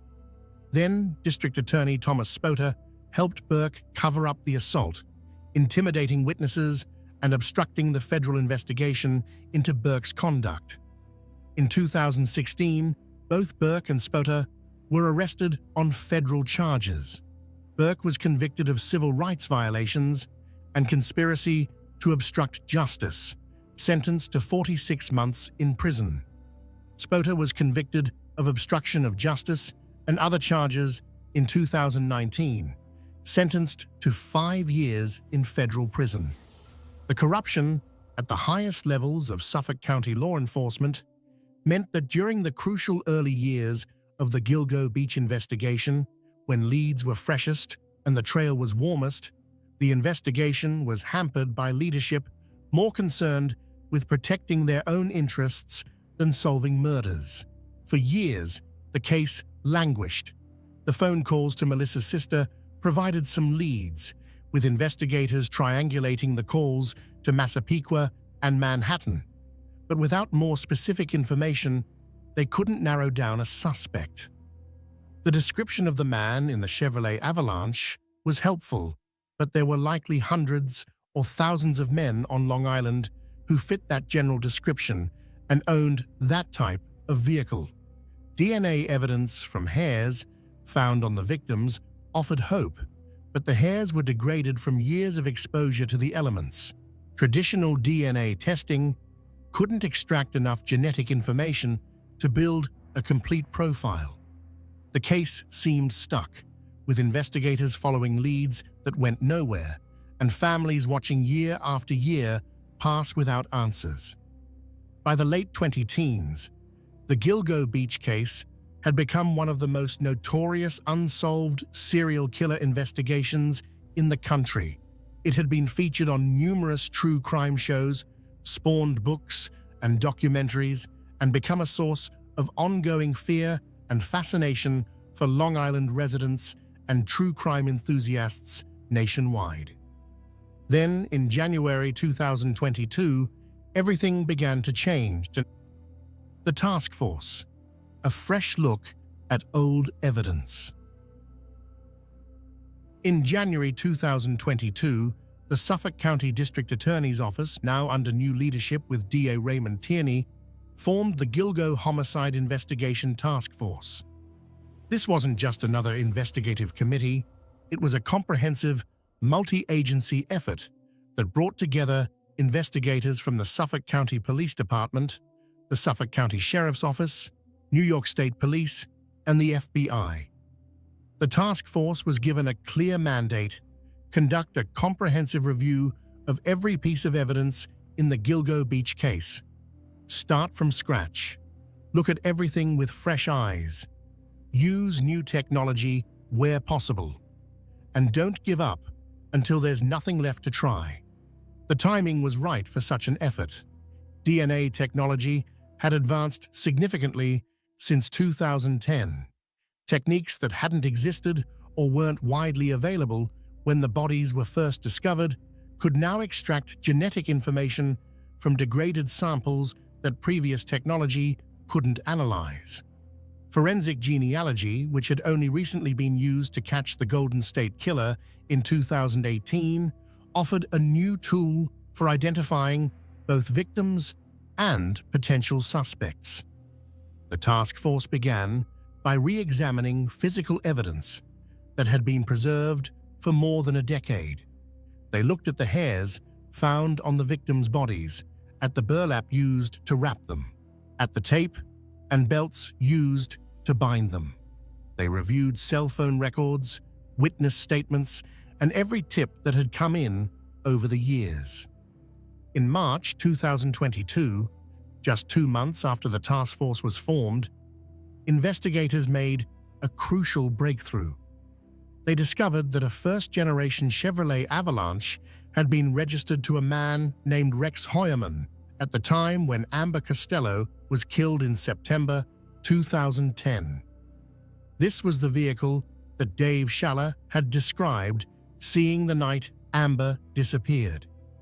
This was the distinctive pickup truck with the unusual design that had been mentioned in witness reports. And this vehicle was registered to a man who lived in Massapequa Park, Long Island, the same area where cell phone calls to Melissa Barthelomew's sister had originated. Suddenly, the investigation had a name: Rex Andrew Heuermann. Investigators began building a comprehensive profile of Heuermann. They discovered he was an architect who owned his own firm, RH Consultants and Associates, based in Manhattan. He had clients that included major corporations like Target and American Airlines. He lived in a modest house in Massapequa Park with his wife and 2 children. He had lived on Long Island his entire life, was familiar with all the areas where bodies had been found, and fit the physical description witnesses had provided.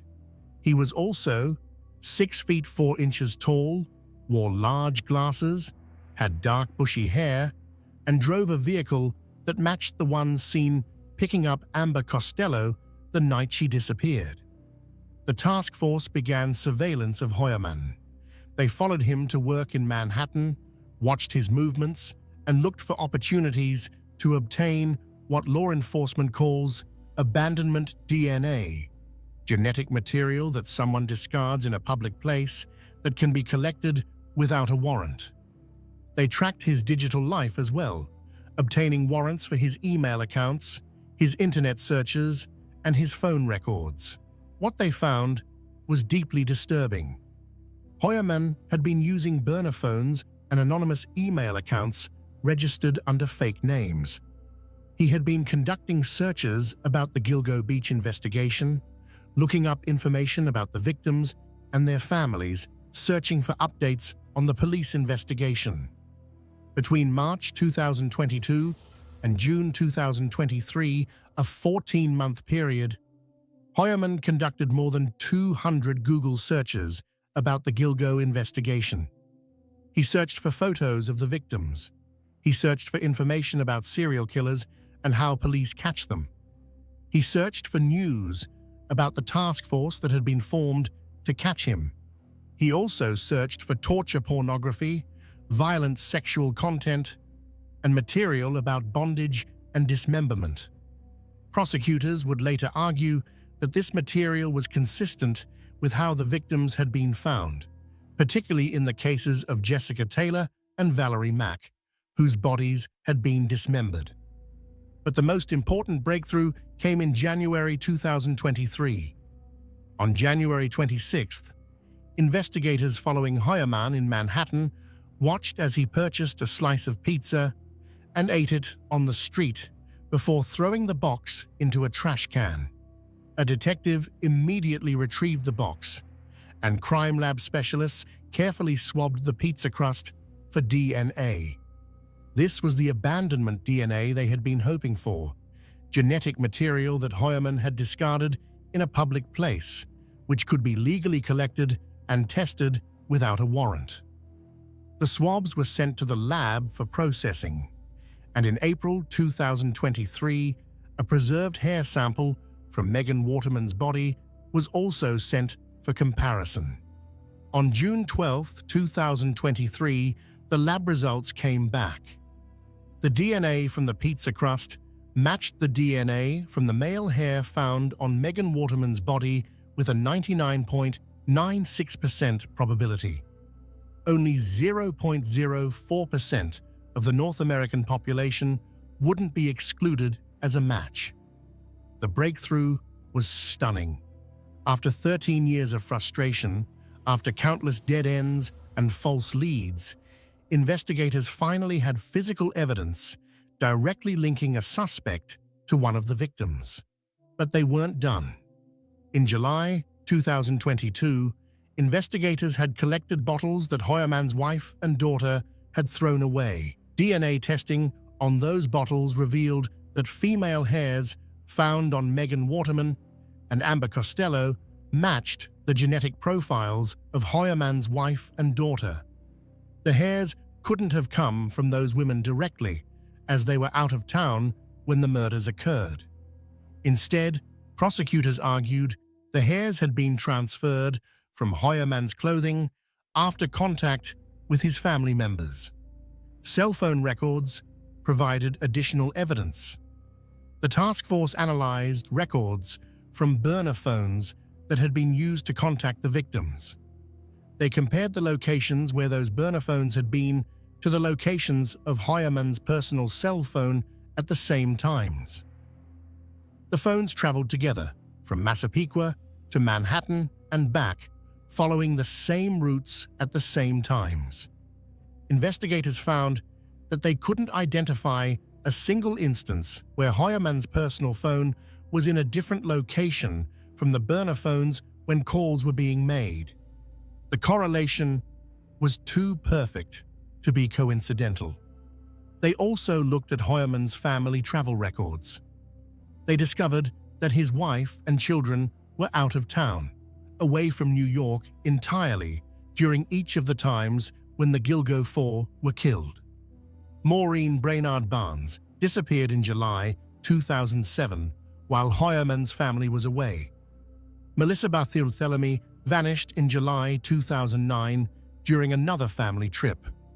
Megan Waterman and Amber Costello disappeared in June and September 2010, both times when Hoyerman's wife and children were traveling without him. The pattern was clear. When Hoyerman's family was away, he hunted. By July 2023, the task force had built what they believed was an overwhelming case against Rex Hoyerman. They had DNA evidence, they had cell phone records, they had vehicle registration documents, they had witness descriptions, they had internet search history, they had the pattern of his family's travel, matching the times of the murders. On July the 13th, 2023, they were ready to act. The arrest. A demon in plain sight. On the evening of July the 13th, 2023, Rex Hoyerman left his architectural office on Fifth Avenue in Manhattan and headed toward the street. It was a typical summer evening in Midtown, the sidewalks crowded with people heading home from work or out for dinner. Hoyerman blended into the crowd, just another businessman finishing his day. Then suddenly, he was surrounded. Suffolk County police officers, New York State Police, and FBI agents moved in, taking Hoyerman into custody right there on the street. He didn't resist, didn't run, didn't try to fight. He simply stood there, this massive man in glasses, as officers handcuffed him and placed him under arrest. At the same time, a large force of police vehicles descended on Hoyerman's home in Massapequa Park. His wife and children weren't there. They had left the property earlier. But neighbors came out to watch in shock, as dozens of officers surrounded the modest house where the Hoyerman family had lived for years. One neighbor later described the house as looking like a dump, noting that it stood out on the otherwise neat residential street. But Hoyerman had lived there his entire life. It was the house where he had grown up, where he had raised his own children, and where, prosecutors would later allege, he had planned and perhaps even committed some of his murders. The arrest sent shockwaves through Massapequa Park. Neighbors who had lived near Hoyerman for years or even decades couldn't believe what they were hearing. They described him as quiet, if a bit odd. He was a large man, hard to miss at 6'4", and he seemed to keep to himself. But he wasn't someone anyone would have suspected of being a serial killer. Actor Billy Baldwin, who had graduated from the same high school as Hoyerman in 1981, tweeted his shock at learning that a former classmate had been arrested as the Gilgo Beach serial killer. He described Hoyerman as having been quiet, a family man, an architect, an average guy. But prosecutors had a very different characterization of Rex Hoyerman. At a press conference the day after the arrest, Suffolk County District Attorney Raymond Tierney and Police Commissioner Rodney Harrison laid out the evidence against Hoyerman in stark terms. Rex Hoyerman is a demon that walks among us, Commissioner Harrison said, a predator that ruined families. Tierney presented the DNA evidence, the cell phone records, the witness descriptions, the internet searches. He revealed that Hoyerman had used burner phones and fake email addresses to arrange meetings with sex workers. He showed selfies that Hoyerman had taken of himself, apparently to send to women he was trying to solicit. He disclosed the disturbing searches Hoyerman had conducted, looking for information about the investigation, about serial killers, about the specific victims and their families. He revealed that searches on Hoyerman's devices included torture pornography and content about dismemberment. These young women went missing between July 2007 and September 2010, Tierney said. They were found in December 2010 by the Suffolk County Police Department And then there was nothing. For more than a decade, there was nothing. But now, finally, there was something. Hoyerman was charged with 3 counts of first-degree murder and 3 counts of second-degree murder in the deaths of Melissa Barthelemy, Megan Waterman, and Amber Costello. He was also named as the prime suspect in the death of Maureen Brainerd Barnes, with prosecutors saying they had substantial evidence of his involvement but were continuing to build that case. On July 14, 2023, Hoyerman appeared in court for his arraignment. His attorney, Michael Brown, entered a plea of not guilty on his behalf. Brown told reporters that Hoyerman had told him, "I didn't do this," and that they would fight the charges. Hoyerman was ordered held without bail. The judge cited the serious nature of the charges, the strength of the evidence, and the risk that Hoyerman might flee as reasons for denying bail. Family members of the victims attended the hearing. Some cried, others sat stoically, but all of them seemed to be processing a complex mixture of relief, grief, and continued pain. After more than a decade of waiting, there was finally an arrest. But no arrest could bring back their loved ones, could erase the years of suffering and unanswered questions. Gloria Allred, the prominent victims' rights attorney who represented several of the families, spoke to the media after the hearing. She said it was long overdue to provide justice for vulnerable women who are missing and murdered, that these women's lives mattered, that their deaths demanded accountability. In the days following the arrest, police spent nearly 2 weeks searching Hoyerman's home. They used heavy equipment to dig up the backyard. They removed items from the basement, including guns that Hoyerman owned. They photographed every room, documented every piece of potential evidence. Investigators were looking for anything that might connect Hoyerman to the murders or to other potential victims. They were looking for trophies that serial killers sometimes keep, items belonging to their victims that serve as reminders of their crimes. They were looking for evidence of planning, for documents or notes that might reveal Hoyerman's mindset. What they found was even more disturbing than they expected. They discovered what prosecutors described as a planning document, a Microsoft Word file that appeared to be a guide for how to hunt, kill, and dispose of victims without getting caught. The document, created in 2000 and modified as recently as 2002, included sections labeled Supplies, Problems, and Post-Event. Under Problems, DNA was listed as the top concern. The document discussed ways to avoid leaving genetic evidence at crime scenes. Under Supplies, the document listed items like rope, cutting tools, and materials needed for body disposal. Under Post-Event, the document appeared to outline steps for avoiding apprehension after a murder, including having a cover story ready and cleaning up potential evidence. The existence of this document suggested that Hoyerman hadn't just committed these murders impulsively. He had planned them meticulously, thought through every detail, tried to anticipate every way he might get caught and how to prevent it. Prosecutors also revealed that they had found a significant collection of violent pornography on Hoyerman's devices, including images depicting bondage, torture, and violence against women. Some of this material, they argued, was consistent with how the victims had been found.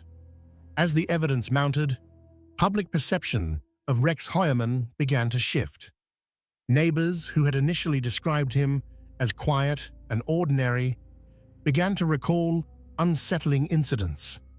One woman said he had once tracked her down on a cruise ship where she was vacationing and told her, "I told you I could find you anywhere," a comment that seemed innocuous at the time but chilling in retrospect. Former co-workers described him as abrasive and demanding, a perfectionist who could be difficult to work with. Some said he had an intense, almost obsessive attention to detail, a quality that might have served him well as an architect, but that took on a sinister cast when considered in the context of the meticulous planning prosecutors alleged he had done for his murders. Hoyerman's wife, Asa Ellerup, filed for divorce just days after his arrest. Her attorney said she had no knowledge of her husband's alleged crimes, that she had believed him to be an ordinary architect and father. Prosecutors confirmed that Ellerup and the couple's 2 adult children were not considered suspects, that all available evidence indicated they had known nothing about what Hoyerman had allegedly been doing when they were away from home. The children, Victoria Hoyerman and Christopher Sheridan, hired an attorney who described them as being caught in the crosshairs of a deeply unfortunate situation. They were 2 young adults whose lives had been upended, who had to grapple with the possibility that their father was a serial killer. In the months following the arrest, investigators continued working on the case. They were confident they had the right person, but they knew there was more to learn, potentially more victims to connect to Hoyerman. Expanding the case. More victims, more decades. In January 2024, 6 months after Hoyerman's arrest, prosecutors brought new charges. On January 16th, Hoyerman was indicted for the murder of Maureen Brainard Barnes, the 4th member of the Gilgo Four and the first of the women to disappear. The evidence against Hoyerman in Maureen's case centered on DNA. A hair found with her body had been tested using advanced mitochondrial DNA analysis and had been determined to match the genetic profile of either Hoyerman's wife or his daughter. Like with the other victims, prosecutors argued that this hair had been transferred from Hoyerman's clothing, that it was proof of his direct contact with Maureen. The completion of charges for all 4 of the Gilgo Beach murders was a significant milestone. The families who had waited more than 16 years since Maureen's disappearance and 13 years since the bodies were found finally had answers about all 4 women. But investigators weren't done. The task force had continued reviewing old evidence, looking for connections between Hoyerman and the other victims whose remains had been found in the area. In late April 2024, police conducted a new multi-day search of woods in Manorville, the area where Jessica Taylor's and Valerie Mack's torsos had been discovered years earlier. They used K9 units and ground-penetrating radar to look for any additional evidence that might have been missed in previous searches. In May 2024, police served another search warrant on Hoyerman's home, their second major search of the property. They removed additional evidence and spent several more days documenting the house. They were building cases for murders that stretched back decades, and every piece of evidence mattered. Then, on June 6, 2024, prosecutors dropped a bombshell. They filed a superseding indictment charging Hoyerman with 2 more murders. Jessica Taylor, killed in 2003, and Sandra Costilla, killed in 1993. The Sandra Costilla charge was particularly stunning. It pushed the timeline of the case back 31 years, suggesting that Hoyerman had been killing since at least the early 1990s, when he would have been in his early 30s. It meant that this was not a case of a man who had suddenly snapped and gone on a killing spree. This was someone who had been hunting and killing for decades, who had refined his methods over years of practice. The evidence in both cases included DNA. In Jessica Taylor's case, prosecutors revealed that a male hair found on a drape underneath her dismembered torso matched Hoyerman's genetic profile. In Sandra Costilla's case, advanced DNA testing had reanalyzed evidence that had previously been attributed to another convicted killer, John Bitrolf, and determined that the DNA actually pointed to Heuermann. Prosecutors also revealed more about the planning document found on Heuermann's computer. The document, they said, included references to specific methods of dismemberment and disposal that were consistent with how Jessica Taylor and Valerie Mack had been found. It mentioned techniques for removing tattoos from bodies, something that had been done to both Jessica and Sandra. During a press conference announcing the new charges, District Attorney Tierney described Heuermann as having meticulously planned and executed at least 6 separate murders. He presented a timeline showing how Heuermann had allegedly been active over decades, killing when the opportunity presented itself, always being careful to strike when his family was away. Tierney also revealed that the violent pornography found on Heuermann's devices notably coincided with how the remains of Sandra Costilla, Jessica Taylor, and Valerie Mack had been discovered. The images depicted dismemberment, bondage, and violence that mirrored the crime scenes. Heuermann appeared in court on June 6, 2024, to face the new charges. He pleaded not guilty, shaking his head as the charges were read. His attorney, Michael Brown, said his client was adamant that he hadn't committed these crimes and that they would contest the evidence. But prosecutors weren't finished. On December 17, 2024, they unveiled another indictment. Heuermann was charged with the murder of Valerie Mack, the 7th woman whose death he was accused of causing. The evidence in Valerie's case was similar to the others. DNA from hairs found on her remains matched the genetic profiles of Heuermann's wife and daughter. The method of dismemberment and disposal was strikingly similar to Jessica Taylor's case. Both women had been dismembered in the same general manner. Both had their remains split between Manorville and the Ocean Parkway area. Both appeared to have been killed by someone with the same methods and access to the same disposal locations. When Heuermann was brought to court for arraignment on the Valerie Mack charge, he spoke for the first time, telling the judge, "Your Honor, I am not guilty of any of these charges." He shook his head no as he said it, appearing frustrated and defiant. Valerie's family attended the hearing. Gloria Allred, representing many of the victims' families, presented red roses to Valerie's parents, and family members of the other victims embraced them, sharing tears in an emotional moment that spoke to the bonds that had formed among these families united by grief. With the charging of Valerie Mack's murder, the case against Rex Heuermann now encompasses 7 women allegedly killed between 1993 and 2010. The victims span 3 decades, multiple locations, and different methods of disposal. But prosecutors argue they are all connected by the same perpetrator, a man who they allege hunted vulnerable women, killed them when his family was away, and disposed of their bodies in areas he knew well. The sheer scope of the alleged crimes is staggering.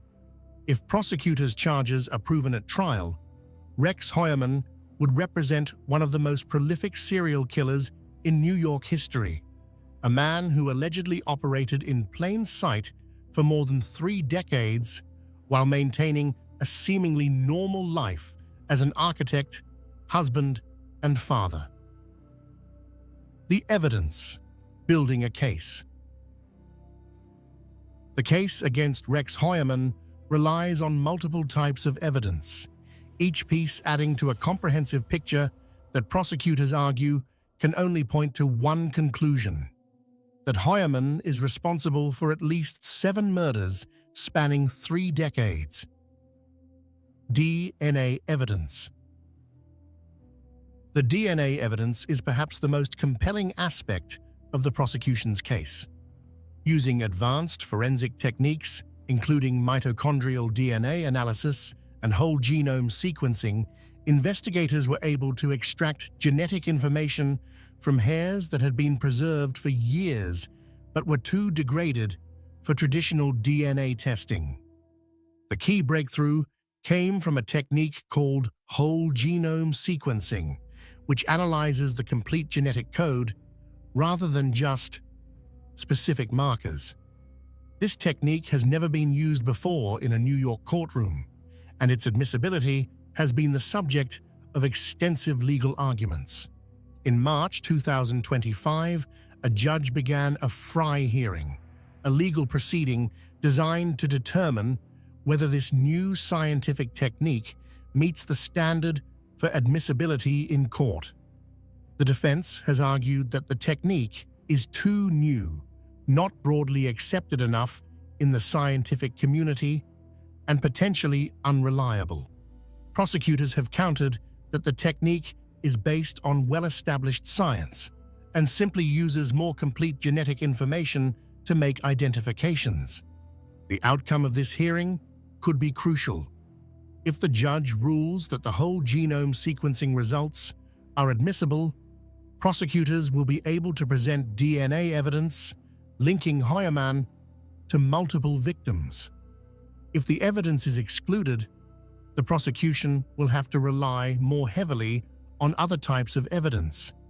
But even if the DNA from the degraded hairs is excluded, prosecutors have other genetic evidence.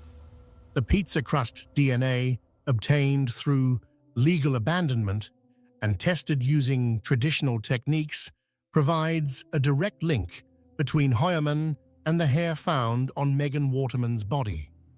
That evidence alone would be difficult for the defense to explain away. Cell phone evidence. The cell phone evidence creates a pattern that prosecutors argue is too consistent to be coincidental. Investigators analyzed records from Heuermann's personal cell phone and from multiple burner phones that were used to contact the victims. What they found was that these phones traveled together. When the burner phones moved from Massapequa to Manhattan, Heuermann's personal phone made the same journey at the same time. When calls were placed from the burner phones, Heuermann's personal phone was in the same location at the same moment. Investigators couldn't find a single instance where Heuermann's phone was somewhere else when the burner phones were active. The correlation was perfect. Additionally, cell phone records showed that after each murder, the burner phone used to contact that victim was never used again. It was as if the killer knew to dispose of the phone, to eliminate that piece of evidence connecting him to the victim. The phone calls made to Melissa Barthelемy's sister are particularly damning.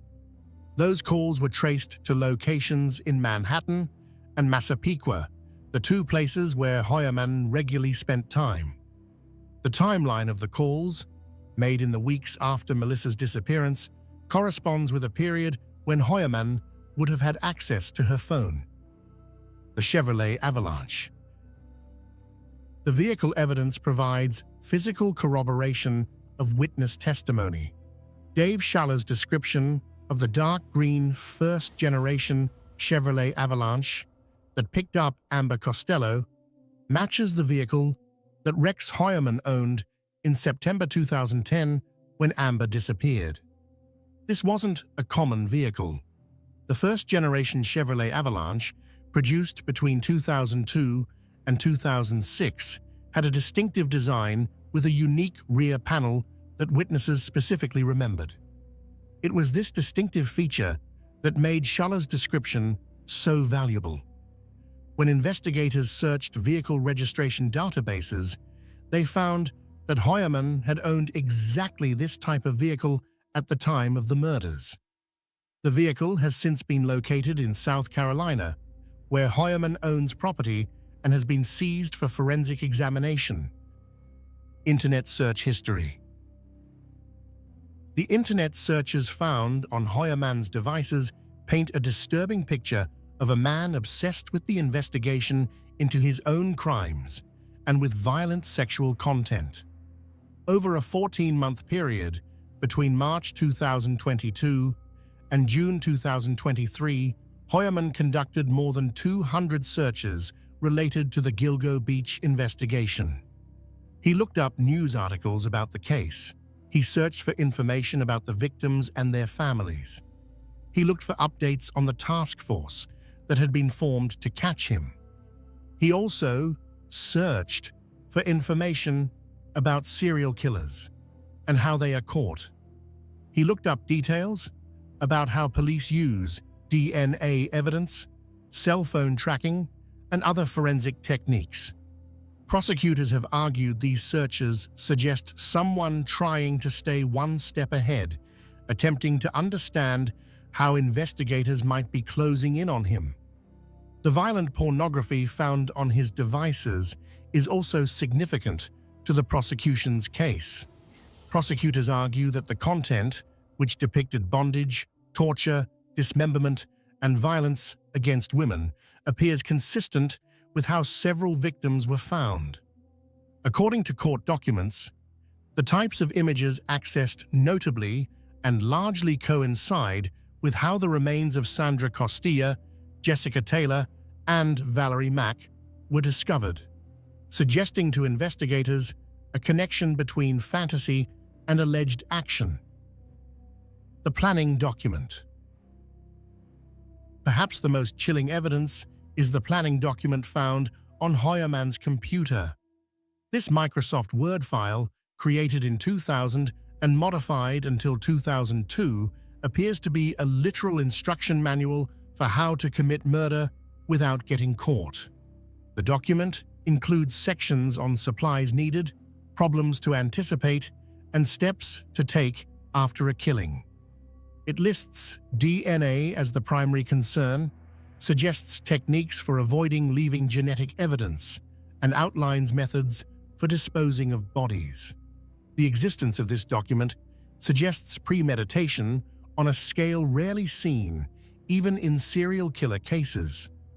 Based on its contents, prosecutors argue this wasn't someone who killed in the heat of passion, or even someone who killed impulsively. The document indicates someone who carefully planned out a process, who thought through details methodically, who approached murder with the same systematic planning one might apply to a complex architectural project. Family travel records.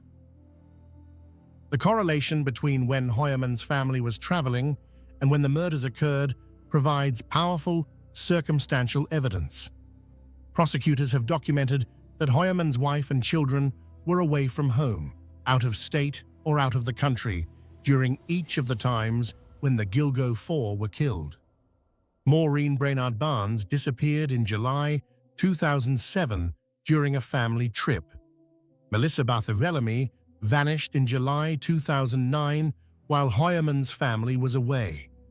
Megan Waterman disappeared in June 2010 during another trip. Amber Costello vanished in September 2010, also while the family was traveling. This pattern suggests that Heuermann may have waited for times when he would be alone, when his activities wouldn't be monitored by family members to hunt for victims. It also indicates that his family truly had no knowledge of what he was allegedly doing, that they were away and uninvolved during the critical moments. Witness descriptions. Multiple witnesses described seeing a very large man with dark hair and glasses picking up Amber Costello before her disappearance. These descriptions match Rex Heuermann's appearance almost perfectly. At 6 feet 4 inches tall, with distinctive 70s-style oval glasses and dark, bushy hair, Heuermann fits the profile that witnesses provided more than a decade ago. Dave Schaller's description of the man as looking like an ogre resonates with how some others have described Heuermann, a large, somewhat intimidating figure who nonetheless seemed ordinary enough not to raise immediate alarm. Taken together, all of this evidence creates what prosecutors argue is a compelling case. No single piece might be conclusive on its own, but collectively, they paint a picture that prosecutors believe points toward Rex Heuermann as the perpetrator of at least 7 murders. The defense, however, has argued that much of this evidence is circumstantial, that DNA can be transferred innocently, that cell phone records can be misleading, and that internet searches don't prove anyone actually committed a crime. They've maintained that the case against Heuermann isn't as strong as prosecutors claim, that reasonable doubt exists, and that their client is innocent of these charges. The question of guilt or innocence will ultimately be decided by a jury, assuming the case goes to trial. But the evidence gathered over more than a decade of investigation, accelerated dramatically by the formation of the task force in 2022, represents one of the most comprehensive serial killer cases ever assembled in New York. The forensic science breaking through barriers. The breakthrough in the Gilgo Beach case wasn't just about dogged police work or luck. It was about the evolution of forensic science itself, about techniques that didn't exist or weren't widely available when the bodies were first discovered in 2010. To understand how investigators finally identified Rex Heuermann, we need to understand the science that made it possible. DNA analysis has come a long way in the past 2 decades. When the Gilgo 4 were first discovered, traditional DNA testing required relatively pristine samples with sufficient genetic material to create a complete profile. The hairs found on the victims' bodies were degraded from years of exposure to the elements, moisture, temperature fluctuations, decomposition fluids. Traditional testing methods couldn't extract enough usable DNA from these samples to create the kind of detailed genetic profile needed for comparison. But by the time the task force re-examined the evidence in 2022, new techniques had been developed. One of these was called touch DNA, or low copy number DNA testing, which can create genetic profiles from samples containing just a few cells. Another advancement was improved extraction methods that could recover DNA from degraded samples that previous technology would have deemed too compromised to test. The task force sent the preserved hair samples to laboratories with the most advanced equipment and expertise in handling degraded samples. They used techniques that could amplify tiny amounts of genetic material, creating copies of the DNA until there was enough to analyze. They used new chemical processes that could break through the degradation and access the genetic information locked inside cells that were decades old. But even with these advances, the hair samples alone might not have been enough to make an arrest. What really broke the case wide open was the combination of these forensic advances with old-fashioned surveillance and the legal concept of abandonment DNA. The pizza crust that Rex Heuermann threw away in January 2023 became the Rosetta Stone of the investigation. Unlike the degraded hairs found on the victims, the DNA from the pizza crust was fresh, complete, and unambiguous. It provided a full genetic profile that could be compared to the partial profiles extracted from the hair samples. When the laboratory confirmed that the DNA from the pizza crust matched the DNA from the male hair found on Megan Waterman's remains, it was a moment of scientific certainty in a case that had been plagued by uncertainty for more than a decade. The statistical probability was overwhelming. 99.96%, only 4 in 10,000 people in North America wouldn't be excluded as a match. But the forensic breakthroughs didn't stop there. The task force also used a technique called mitochondrial DNA testing on some of the evidence. Mitochondrial DNA is different from the nuclear DNA that most people think of when they hear about genetic testing. While nuclear DNA comes from both parents and is unique to each individual except for identical twins, mitochondrial DNA is passed down only through the mother and is shared by all maternal relatives. Mitochondrial DNA testing is particularly useful for degraded samples because each cell contains many more copies of mitochondrial DNA than nuclear DNA. Even when nuclear DNA has degraded beyond the point of useful analysis, mitochondrial DNA can often still be recovered and tested. The task force used mitochondrial DNA testing to examine hairs found on Amber Costello's remains. While they couldn't get a complete nuclear DNA profile from these hairs, they could determine the mitochondrial DNA sequence. Then they compared this sequence to the mitochondrial DNA from samples collected from Hoyerman's wife and daughter after they had thrown away bottles.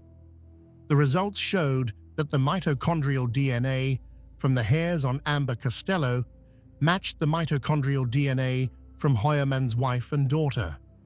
This didn't mean that Hoyerman's wife or daughter had been present when Amber was killed. Both were out of town during the time of the murder.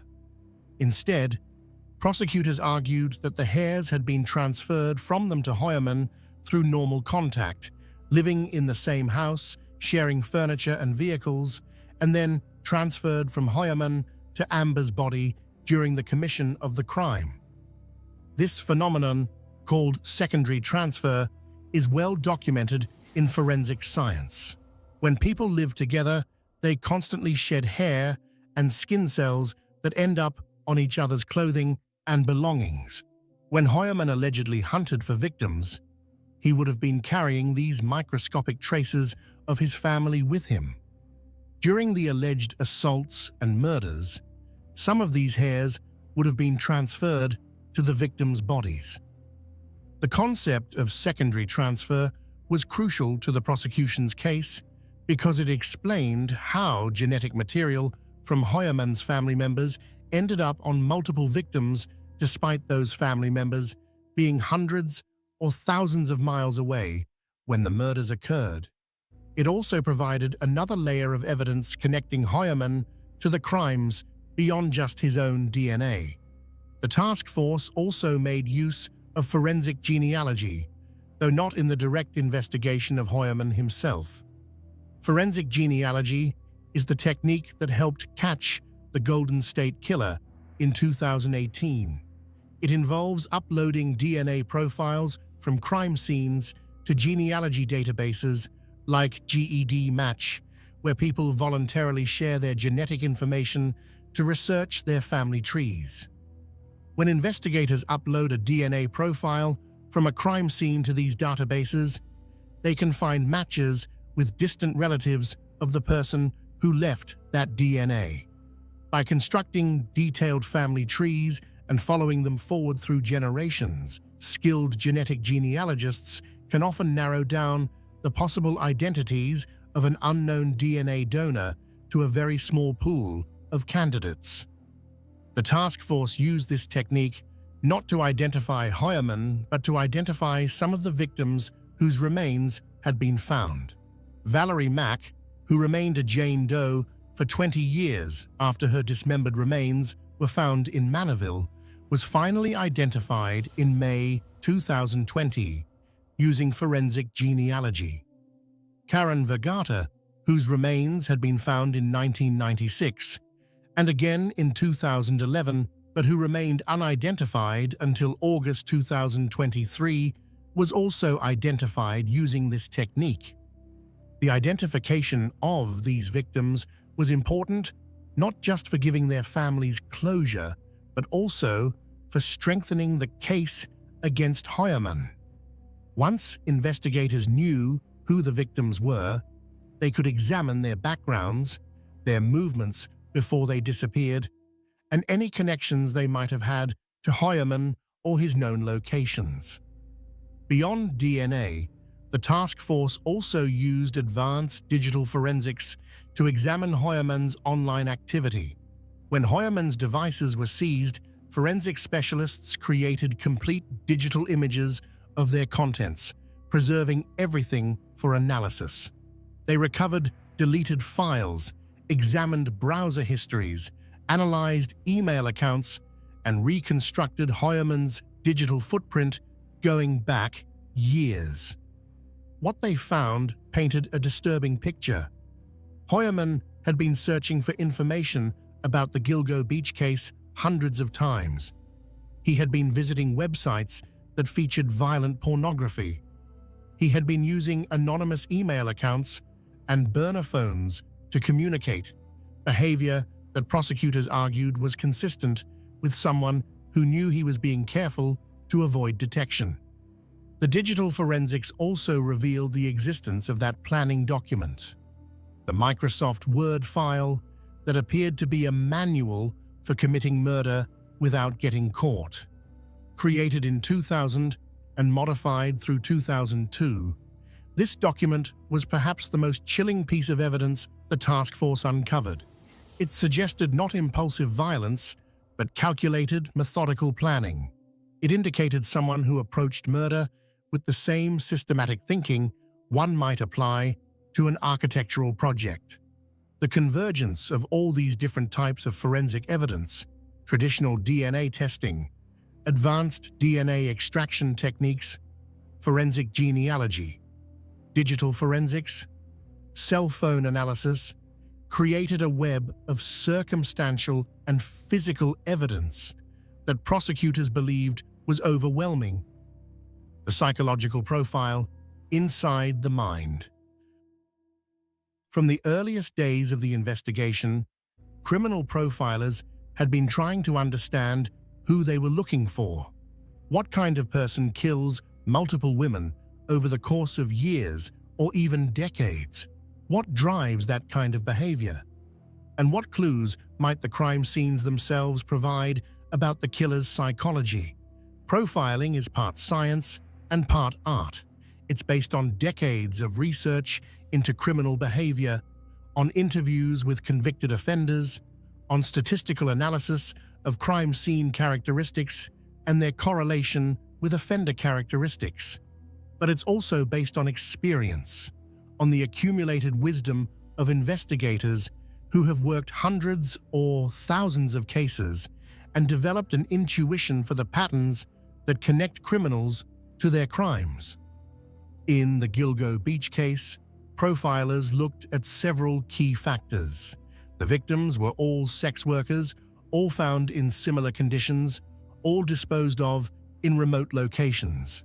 The killer used burlap to wrap the bodies, suggesting he had access to these materials and preferred their use. He used restraints, belts, and tape to bind the victims. He made taunting phone calls to at least one victim's family member, suggesting a desire for attention or a need to maintain some connection to his crimes even after they were complete. These details suggested a profile that was remarkably consistent. A white male, likely between his late 20s and mid-50s at the time of the murders, someone who lived or worked on Long Island and was familiar with the area. He would be organized and methodical, someone who planned his crimes rather than acting impulsively. He would likely have a job and possibly a family, living what appeared from the outside to be a normal life, while maintaining a hidden violent side that he kept carefully compartmentalized. The choice of victims, sex workers who advertised online, suggested someone who preferred targets who were vulnerable and whose disappearances might not generate immediate attention from law enforcement. The taunting phone calls suggested someone who felt powerful, who enjoyed the psychological manipulation of causing pain to the victim's loved ones. The use of the same disposal method for the Gilgo 4, wrapping them in burlap and placing them close together along Ocean Parkway, suggested what profilers call a signature, a distinctive aspect of the crime that goes beyond what's necessary to commit the offense. Signatures often have psychological significance to the offender, representing some internal need or compulsion that the crimes fulfill. When Rex Heuermann was finally arrested, investigators and profilers looked at how well he matched the profile they had developed. In many ways, he fit almost perfectly. He was a white male who had been in his 30s to 50s during the time period when most of the murders occurred. He lived on Long Island, in Massapequa Park, an area that was geographically central to the disposal sites and the locations where victims had last been seen. He worked as an architect, a profession that required organization, attention to detail, and systematic thinking, all traits that were evident in how the crimes appeared to have been planned and executed. He had a wife and children, maintaining what neighbors described as a relatively normal family life, albeit one that seemed a bit odd or eccentric at times. The presence of the planning document on his computer was perhaps the most striking confirmation of the profile.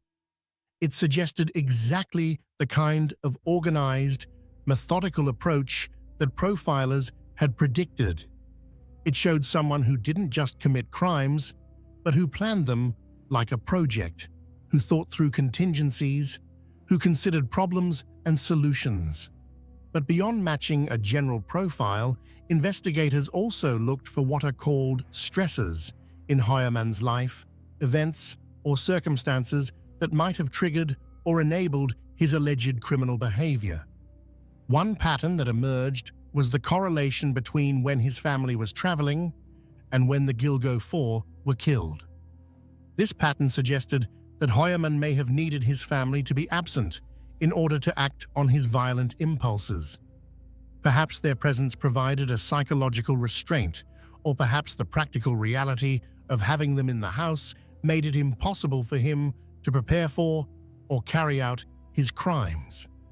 Either way, their absence seemed to create windows of opportunity that he allegedly exploited. Psychologists who study serial killers often talk about the concept of a cooling-off period, a span of time between murders during which the offender returns to relatively normal behavior before the urge to kill builds up again.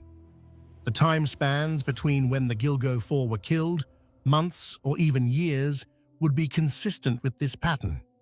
Some experts have also noted that Heuermann's alleged behavior appeared to escalate over time. If the charges against him are true, and he is indeed responsible for Sandra Costilla's death in 1993, then his first murder may have been relatively impulsive, with the body found intact and relatively quickly. But over the years, the methods appeared to become more sophisticated.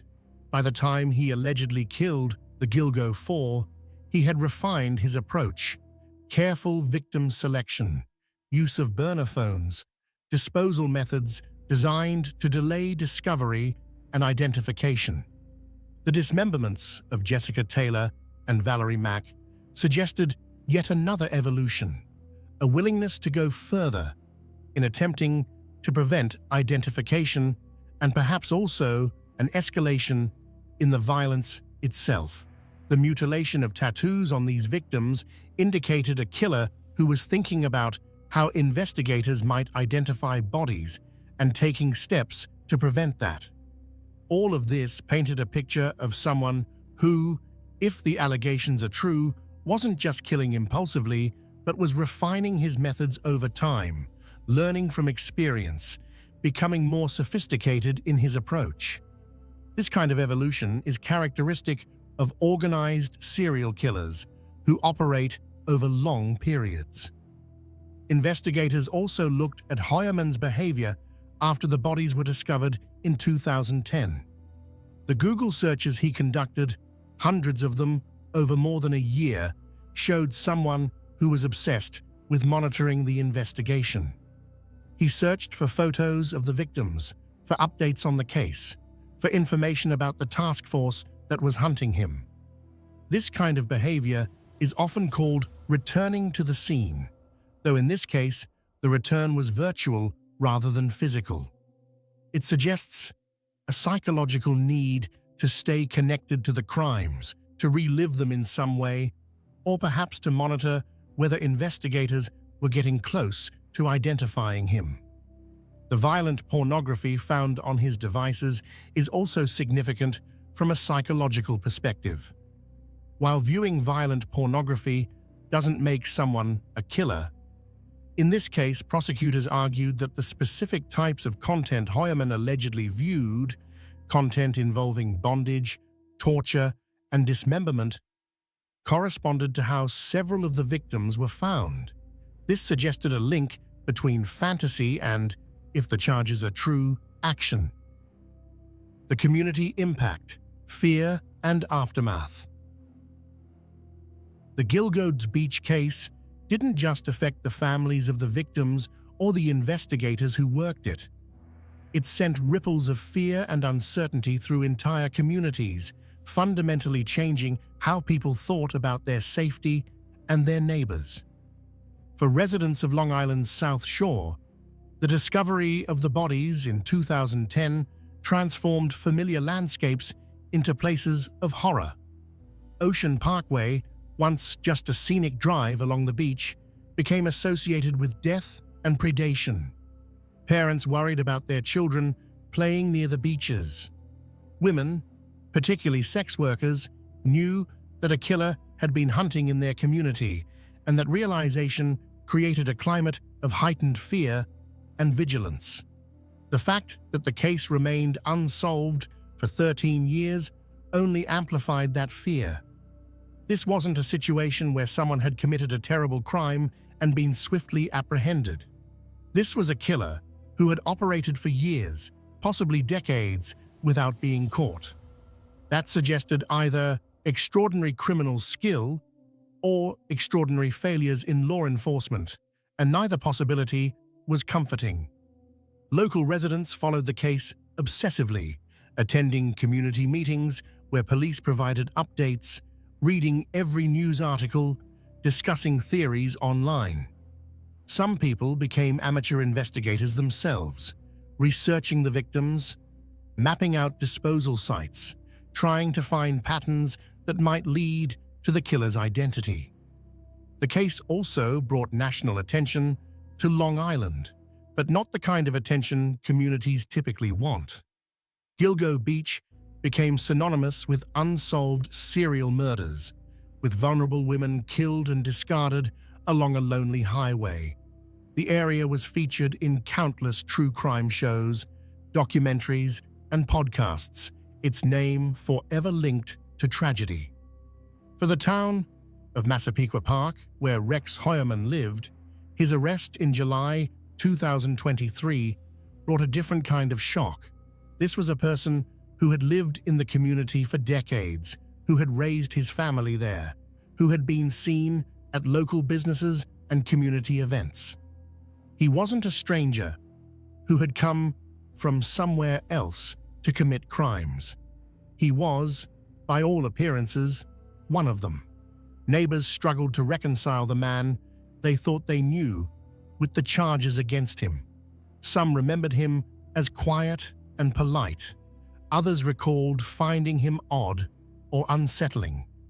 All of them wondered how they could have lived so close to someone who was allegedly responsible for such terrible crimes without ever suspecting anything. The house on First Avenue where Hoyerman lived became a focus of morbid fascination. After his arrest, police spent weeks searching the property, tearing up the backyard, removing items from the basement, documenting every room.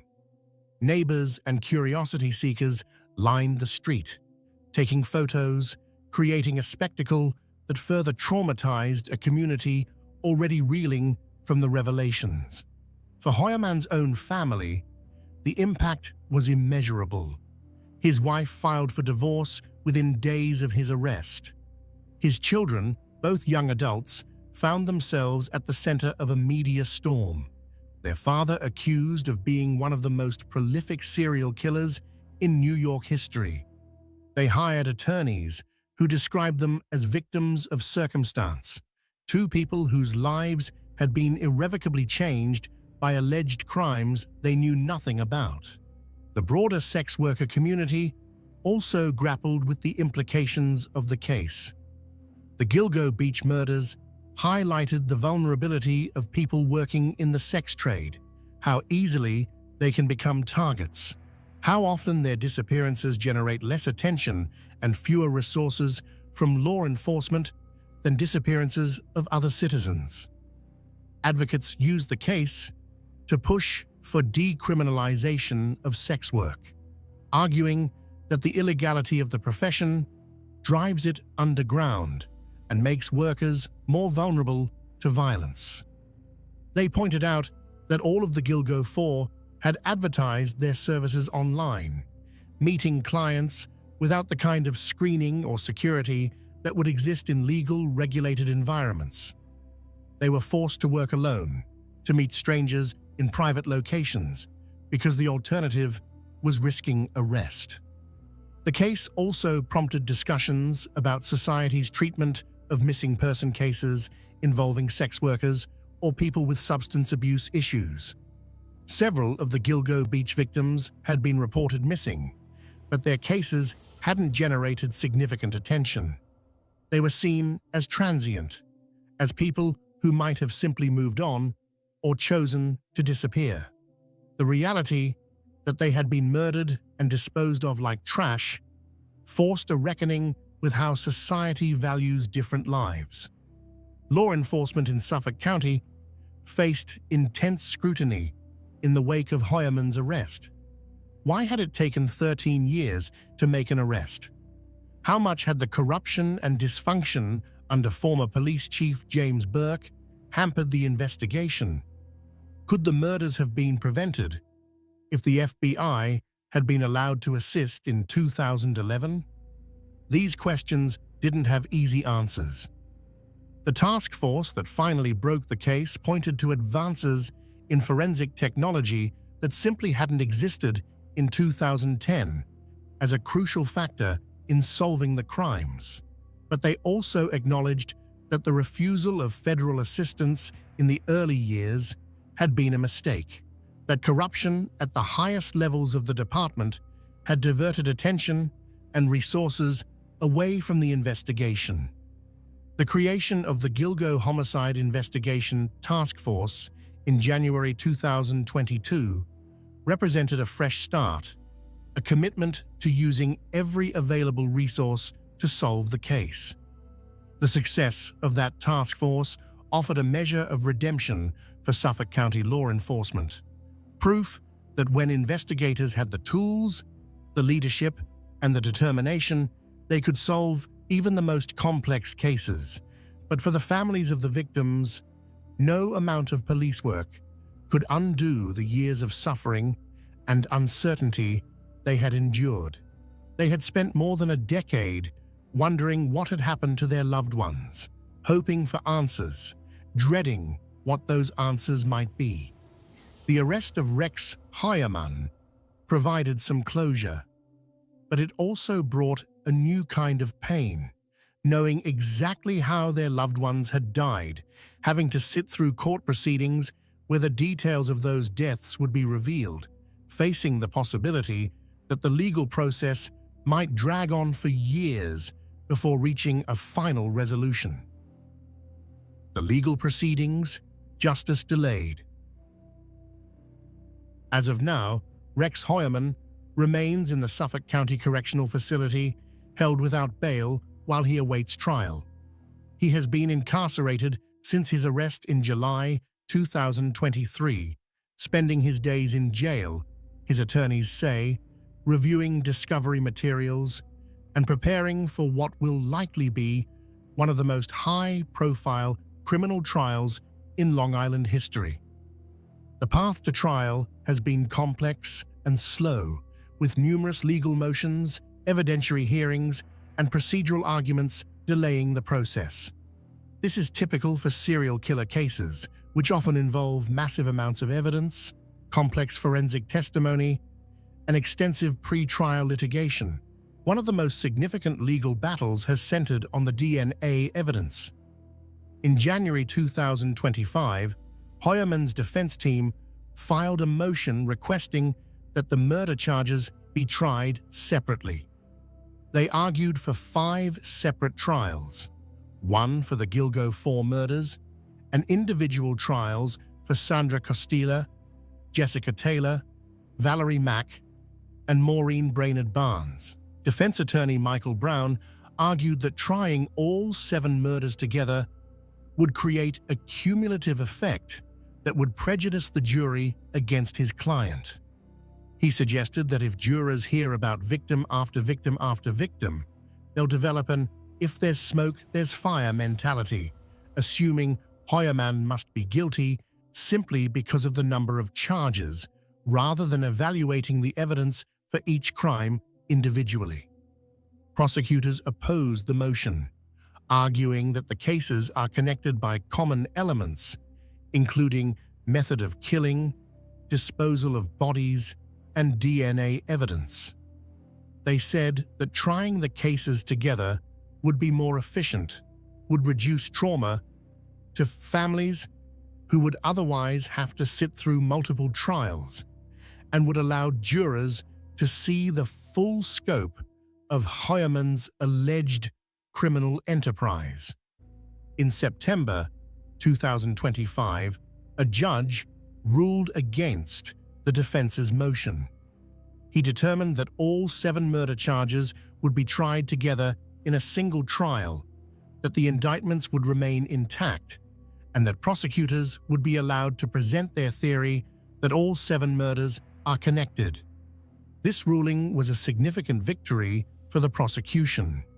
It means they'll be able to present evidence showing a pattern of behavior spanning 3 decades, evidence that might be less powerful if each murder were tried separately.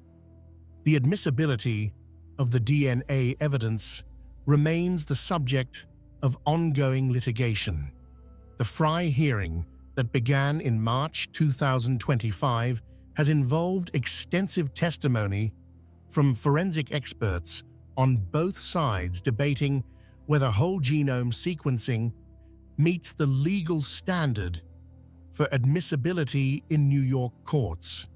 In September 2025, according to court reports, the judge ruled that the DNA evidence, including the results from whole genome sequencing, would be admitted at trial, meaning prosecutors would be able to use this forensic evidence to connect Hoyerman to the victims. This represented another major development for the prosecution, as the DNA evidence forms a crucial pillar of their case. Hoyerman's defense team continues to argue that he is innocent, that the evidence against him is either circumstantial or susceptible to innocent explanations. Brown has emphasized that DNA can be transferred through innocent contact, that cell phone evidence can be misleading, and that internet searches don't prove someone committed murder. The defense has also raised questions about whether Hoyerman can receive a fair trial given the enormous media coverage the case has received. Brown has suggested he might request a change of venue, moving the trial away from Suffolk County where the murders occurred and where publicity has been most intense. As of the latest court dates in late 2025, no trial date has been set. Given the complexity of the case and the amount of evidence involved, it's likely that the trial, when it does begin, could last for months. It will involve extensive forensic testimony, DNA analysis, cell phone records, witness statements, and potentially testimony from Hoyerman's family members about his behavior and activities. The trial will be one of the most watched in recent New York history. It will draw national and potentially international media attention, given the notorious nature of the case and the decades-long mystery surrounding the Gilgo Beach killings. For the families of the victims, the legal proceedings represent both hope for justice and a prolonged reminder of their losses. Each court appearance, each legal motion, each delay means more time before there can be any sense of closure. But they have waited this long, and most have expressed willingness to wait longer if it means ensuring that justice is ultimately served. What the trial will look like. When Rex Heuermann eventually goes to trial, assuming the case isn't resolved through a plea agreement, which seems unlikely given the severity of the charges and Heuermann's insistence on his innocence, the proceedings will likely last for months. Murder trials of this complexity rarely conclude quickly. The first major hurdle will be jury selection. Finding 12 people and several alternates who can be impartial in such a high-profile case will be extraordinarily difficult. Most people on Long Island have heard about the Gilgo Beach murders. Many have followed the case closely. The challenge for both the prosecution and defense will be finding jurors who are aware of the case but haven't already formed strong opinions about Heuermann's guilt or innocence. During jury selection, called voir dire, attorneys from both sides will question potential jurors about their knowledge of the case, their ability to be impartial, their views on the death penalty. Though New York doesn't have capital punishment, the seriousness of the charges means this might come up, and anything else that might affect their ability to serve fairly. This process alone could take weeks. Once a jury is seated, the trial will begin with opening statements. The prosecution will lay out their case, explaining what they intend to prove and how they plan to prove it. They'll describe the victims, the evidence connecting Heuermann to the crimes, and the timeline of events. They'll paint a picture of a methodical killer who hunted vulnerable women for decades. The defense will then present their opening statement, outlining their theory of the case and the reasonable doubts they intend to create about the prosecution's evidence. They might argue that the evidence is circumstantial, that DNA can be transferred innocently, that coincidences do happen, and that the prosecution hasn't proven beyond a reasonable doubt that Heuermann committed these specific crimes. After opening statements, the prosecution will present their case in chief, calling witnesses and introducing evidence. This phase will likely include testimony from law enforcement officers who investigated the case, forensic specialists who analyze DNA and other physical evidence, cell phone experts who can explain the location data and call records, digital forensics experts who examined Heuermann's computers and phones, and potentially witnesses who saw Heuermann with one or more of the victims. Each piece of physical evidence will need to be properly authenticated and admitted into the record. Crime scene photographs, DNA analysis reports, the planning document found on Heuermann's computer, cell phone records, all of this will be methodically presented to the jury with accompanying testimony explaining what it is and why it's significant. The DNA testimony will likely be particularly complex and time-consuming.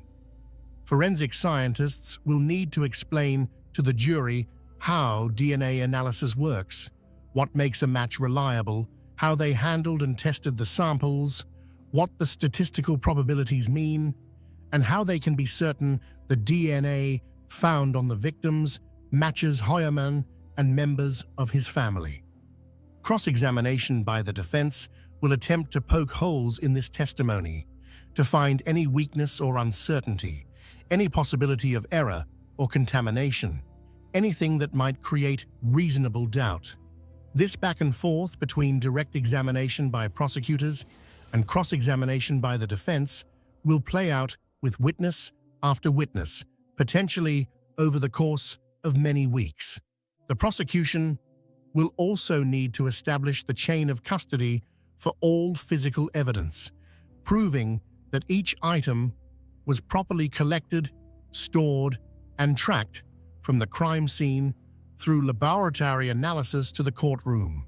Any break in that chain could provide an opening for the defense to argue that evidence was contaminated or tampered with. Expert witnesses will be crucial to both sides. The prosecution will call experts to testify about forensic pathology, explaining how the victims died and what the conditions of their remains revealed about the time and manner of death. They'll call experts in DNA analysis, in digital forensics, in cell phone technology. They may call criminal profilers or behavioral analysts to discuss the psychological aspects of the crimes and how they connect to Heuermann. The defense will have the opportunity to call their own experts, scientists who might challenge the prosecution's forensic conclusions, who might offer alternative explanations for the evidence, or who might testify about the limitations and potential errors in various types of forensic analysis. After the prosecution rests their case, the defense will have the opportunity to present their case in chief. They might call witnesses to provide an alibi for Heuermann, to testify about his character, or to challenge the prosecution's timeline or theory of the crimes. They might call expert witnesses to rebut the prosecution's forensic evidence. Or they might choose to present little or no affirmative defense, instead resting their case on the argument that the prosecution hasn't met their burden of proof. One of the most dramatic moments in any criminal trial is the decision of whether the defendant will testify. Rex Heuermann has the constitutional right to remain silent, to not testify in his own defense, and the jury is not allowed to hold that against him. But if he chooses to testify, he'll be subject to cross-examination by prosecutors, who will attempt to get him to admit to damaging facts or to catch him in inconsistencies. Given the complexity of this case and the significant forensic evidence against him, most defense attorneys would likely advise Heuermann not to testify. The risk of saying something that strengthens the prosecution's case or makes him appear guilty to the jury would probably outweigh any benefit his testimony might provide. But that decision ultimately belongs to Heuermann himself, and defendants sometimes insist on testifying against their attorney's advice. After both sides have presented their cases, the trial will move to closing arguments. The prosecution will go first, summarizing their evidence and arguing why it proves beyond a reasonable doubt that Heuermann committed the crimes. They'll connect the dots between the different pieces of evidence, creating a narrative that explains how and why Heuermann killed these women. The defense will then present their closing argument, pointing out weaknesses in the prosecution's case, emphasizing any inconsistencies or uncertainties, and reminding the jury that the burden of proof rests entirely on the prosecution. They'll argue that reasonable doubt exists, and that the jury must therefore find Heuermann not guilty. The prosecution then gets a final rebuttal, an opportunity to respond to the defense's arguments and to leave the jury with a final impression before deliberations begin. Finally, the judge will instruct the jury on the law. These jury instructions are crucial because they tell the jury what they must find in order to convict, what the legal definitions of the charges are, what reasonable doubt means, and how they should conduct their deliberations. Both sides will have fought over the exact wording of these instructions because small differences in phrasing can significantly affect how juries understand their task. The jury will then retire to deliberate. In a case of this complexity, with multiple victims and vast amounts of evidence, deliberations could take days or even weeks. The jury will need to consider each charge separately, evaluating whether the prosecution has proven each element of each crime beyond a reasonable doubt. If the jury reaches a verdict, they'll return to the courtroom and announce their decision. If they find Heuermann guilty, a separate sentencing phase will follow, where prosecutors will argue for the maximum sentence, and the defense will argue for leniency.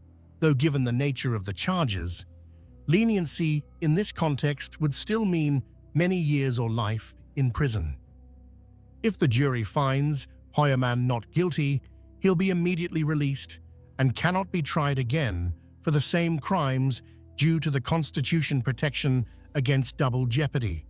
If the jury cannot reach a unanimous verdict, a hung jury, the judge will declare a mistrial and prosecutors will have to decide whether to try the case again with a new jury. The burden of proof.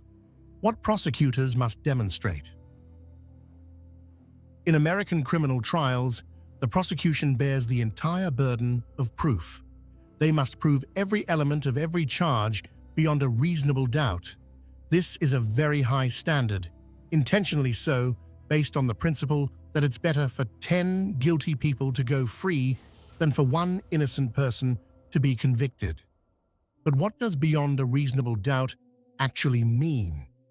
It's a standard that's difficult to quantify precisely. It doesn't mean beyond any possible doubt. That would be impossible in almost any case. It doesn't mean beyond all doubt or to a certainty. It means that the evidence must be so convincing that a reasonable person wouldn't hesitate to act on it in the most important matters of their own life.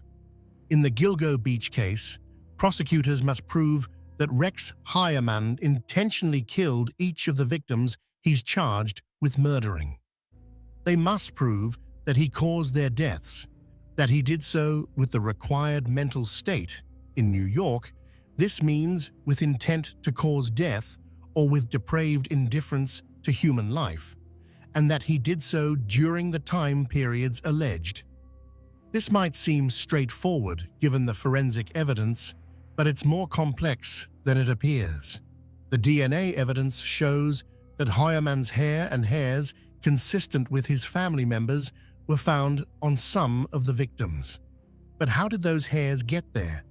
The prosecution says through commission of the murders. The defense might argue through innocent secondary transfer at some other time, perhaps if the victims had been in Hoyerman's vehicle or office for legitimate reasons. The cell phone evidence shows that burner phones used to contact the victims traveled in tandem with Hoyerman's phone. But can prosecutors prove that Hoyerman possessed those burner phones? Might someone else have been using them while traveling near him? These seem like remote possibilities, but the defense only needs to create reasonable doubt, not to prove an alternative theory. The planning document found on Hoyerman's computer appears to be a murder manual. But can prosecutors prove that Hoyerman created it? Might it have been created by someone else using his computer? Might it be fiction or fantasy rather than an actual plan?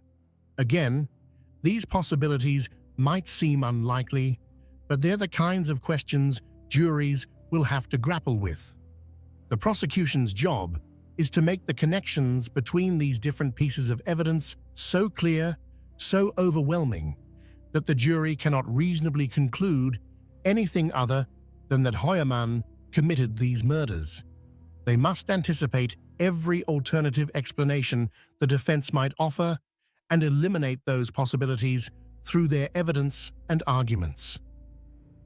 The role of media and public opinion.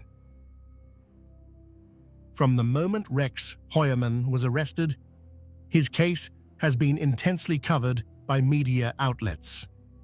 The Gilgo Beach murders were already one of the most well-known unsolved cases in the country, featured in numerous documentaries, podcasts, books, and television shows. When an arrest was finally made, after 13 years, it generated massive public interest. This media attention creates challenges for both the prosecution and defense. On one hand, extensive coverage can make it difficult to find impartial jurors. On the other hand, it keeps pressure on all parties to ensure that justice is done and that the process is transparent. True crime enthusiasts have followed every development in the case, dissecting evidence, debating theories online, creating detailed timelines and maps. While this public engagement demonstrates the community's investment in seeing justice served, it also creates noise that can complicate the legal process. Rumors and speculation can spread quickly online, sometimes making it harder for the public to distinguish between verified facts and theories. Some media coverage has focused on Heuermann's appearance, his demeanor, his oddities of behavior. This kind of attention can be prejudicial, creating an impression of guilt based on superficial characteristics rather than evidence. It's a reminder of why the jury system requires that verdicts be based only on evidence presented in court, not on media reports or public opinion. The victims' families have had to navigate this media landscape carefully. They want their loved ones to be remembered, for their stories to be told, for the public to understand that these were real people with real lives who were taken too soon. But they also don't want to do anything that might compromise the prosecution's case or give the defense grounds for appeal. Some families have worked with victims' rights advocates like Gloria Allred, who has helped them speak publicly while also protecting their interests in the legal process. Others have chosen to remain more private, processing their grief away from cameras and microphones. Both approaches are valid, and there's no right way to handle being thrust into the public eye because your loved one was murdered. The families living with loss. Throughout this entire story, from the initial disappearances to the discovery of bodies to the arrest and ongoing legal proceedings, there are people who have suffered immeasurably. The families of the victims. These are mothers, fathers, sisters, brothers, children, and friends who have had to live with loss, uncertainty, and grief for years, in some cases, decades. Family members of Maureen Brainard Barnes spent more than 16 years not knowing what had happened to her.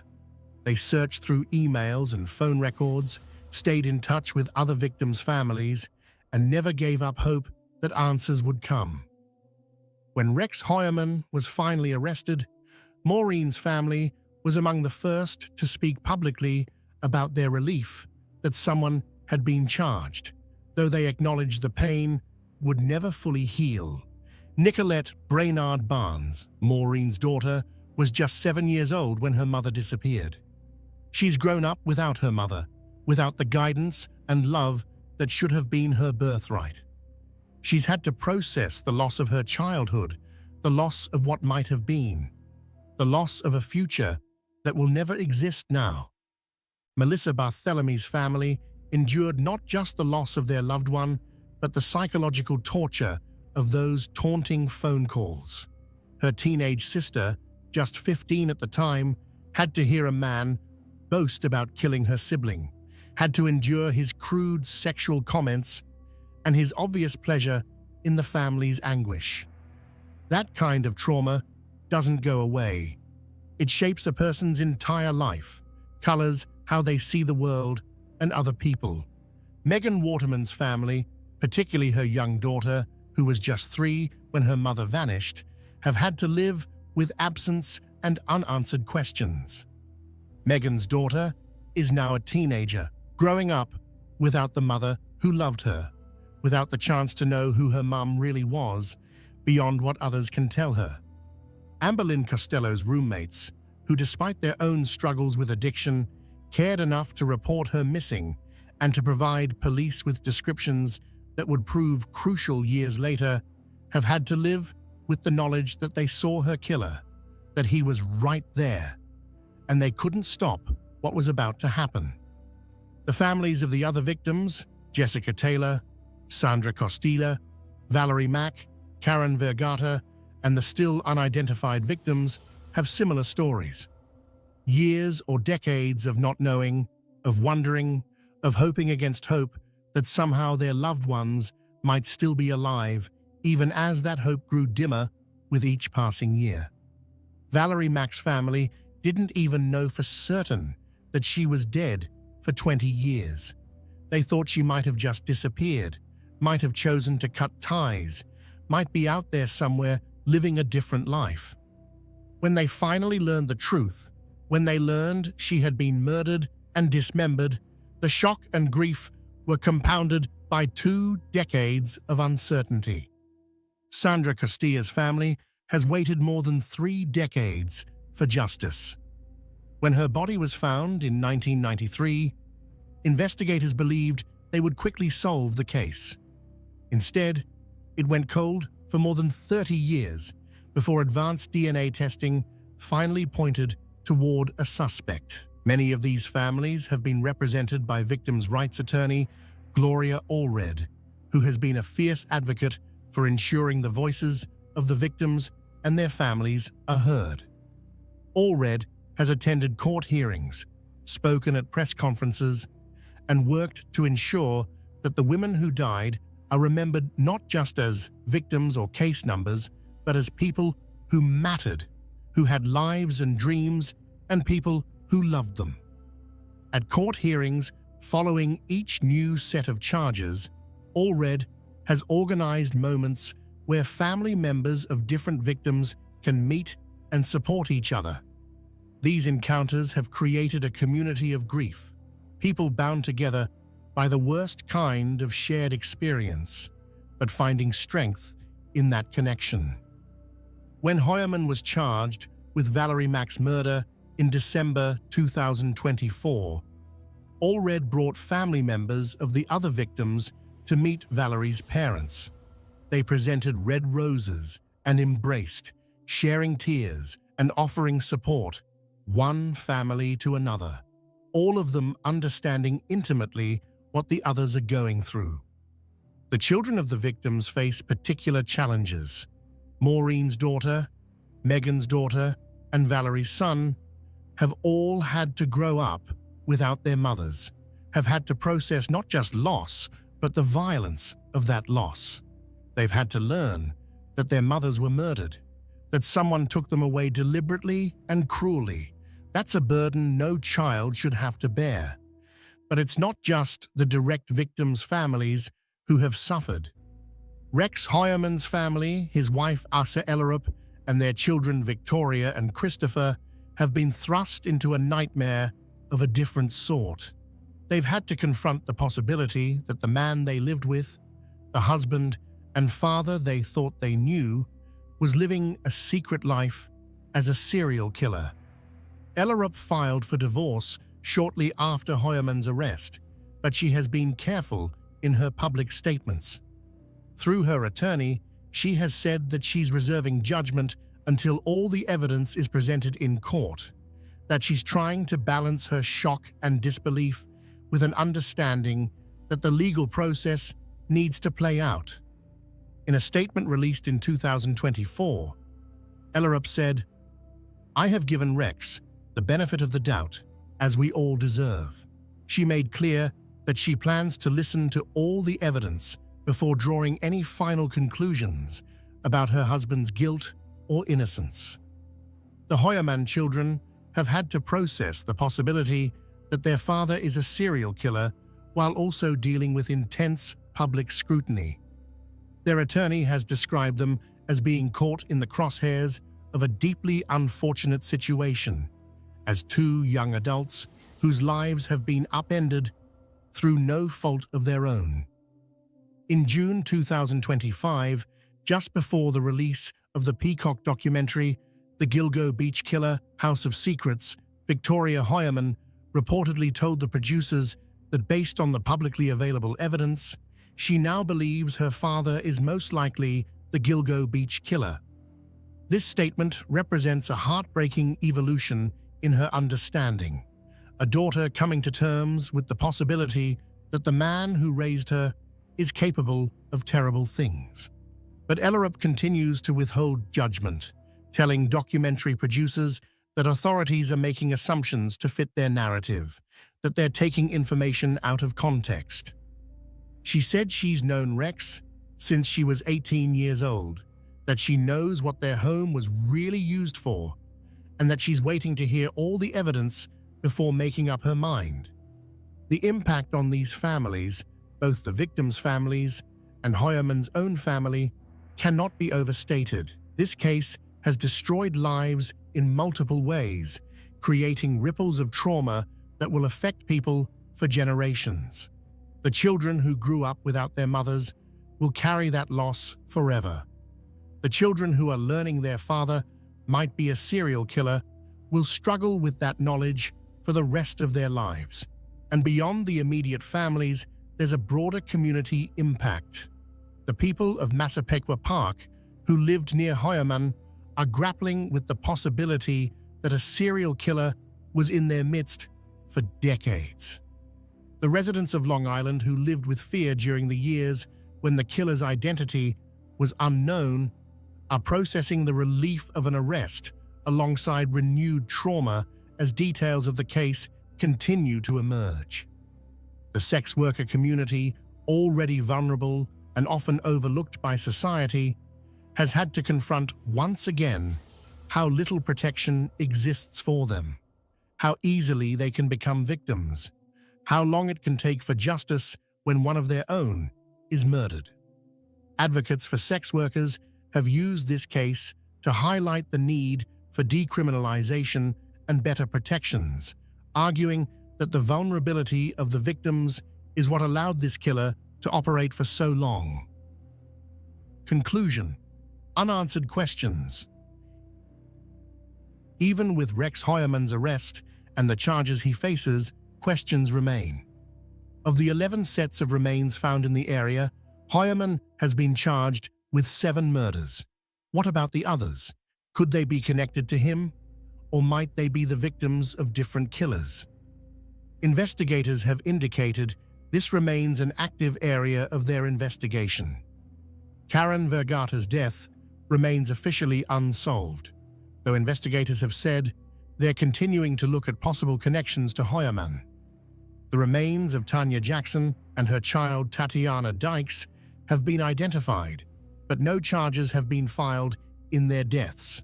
The Asian male remains unidentified and unclaimed. Investigators have indicated they believe Hoyerman may be responsible for additional murders beyond those he's been charged with.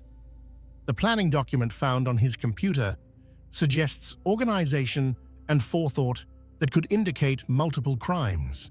The pattern of alleged behavior spanning 3 decades raises questions about whether there might be opportunities for crimes that have not yet been discovered or connected to him. There's also the ongoing question of whether Hoyerman had any accomplices or if other killers may have used the area. While all available evidence presented by prosecutors suggests he acted alone in the murders he's charged with, the discovery of so many victims over such a wide time frame has led some investigators to consider whether the area might have been used as a dumping ground by more than one perpetrator over the years. This remains a matter of investigative theory rather than established fact. The controversy surrounding Shannan Gilbert's death also remains unresolved. Did she die accidentally, as police have concluded, or was she murdered, possibly by someone connected to the case? Her family continues to believe she was killed, and her death, whether accidental or not, led directly to the discovery of the Gilgo Beach victims. But perhaps the biggest questions are the ones we may never fully answer. Why? What could drive someone to allegedly kill vulnerable women over the course of decades? If the charges are proven true, what was Rex Hoyerman thinking when he allegedly created that planning document? When he allegedly hunted for victims? When he allegedly disposed of their bodies along that lonely highway? Even if Hoyerman is convicted, even if he spends the rest of his life in prison, we may never fully understand what motivated him. Assuming the allegations are true, serial killers rarely provide satisfying explanations for their actions. The reality is often that there is no explanation that makes sense to most people, no way to fully comprehend what drives someone to such darkness. What we can say with certainty is that the Gilgo Beach case represents both a failure and a triumph of the justice system. It represents a failure in that it took 13 years from the discovery of the first bodies to make an arrest, 13 years during which families suffered without answers. It represents the failure of a system that allowed corruption to hamper the investigation, that allowed vulnerable women to become victims because society didn't protect them. But it also represents a triumph. It shows that even cold cases can be solved with persistence, with new technology, and with investigators who refuse to give up. It demonstrates the power of forensic genealogy and advanced DNA testing to solve crimes that seemed unsolvable. It proves that even after more than a decade, even when leads have gone cold and hope has dimmed, justice can still be served. The families of the victims have waited so long for this moment. As the case moves toward trial, as evidence is presented and arguments are made, they'll be watching, hoping that finally, after all these years, the person responsible for their loved ones' deaths will be held accountable. Melissa Barthelemy, Maureen Brainard Barnes, Megan Waterman, Amber Lynn Costello, Jessica Taylor, Sandra Costilla, Valerie Mack, Karen Vergata, Tanya Jackson, Tatiana Dykes, Shannon Gilbert, and the still unidentified victims all deserve justice. They deserve to be remembered not as the Gilgo Beach victims, but as the people they were: daughters, mothers, sisters, friends. Women with lives and dreams who deserved so much better than they got. This case reminds us that behind every true crime story are real people who suffered, real families who grieve, and a real responsibility to seek justice, no matter how long it takes. Final thoughts.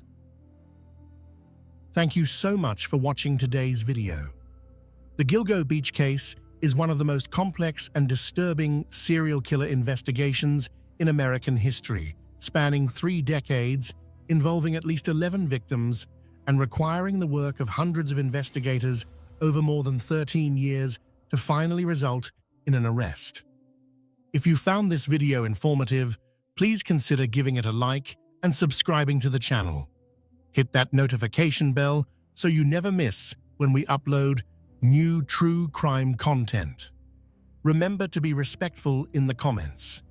These are real victims with real families who are still grieving and seeking justice. While we discuss these cases to educate and inform, we should always do so with respect for those who have been affected by these terrible crimes. If you or someone you know needs help or is in a dangerous situation, please reach out to local authorities or organizations that can provide support. There are resources available, and you don't have to face danger alone. Take care of yourselves, and I'll see you in the next video. Take care of yourselves, and I'll see you in the next video. How the serial killer hid in plain sight. Content advisory. This presentation discusses violent crimes, including murder and sexual assault. While graphic details have been minimized, some content may be disturbing. Listener discretion is advised. Disclaimer on victim counts. Victim counts in this presentation represent confirmed murders, unless otherwise stated. Many of these killers are suspected of additional crimes that remain unproven. When referencing victim numbers, we rely on officially confirmed cases and clearly label any speculation or unverified claims. Disclaimer on psychological analysis. Psychological interpretations in this presentation are based on expert analysis, documented interviews, and established forensic psychology research. However, The inner workings of these individuals' minds cannot be known with absolute certainty.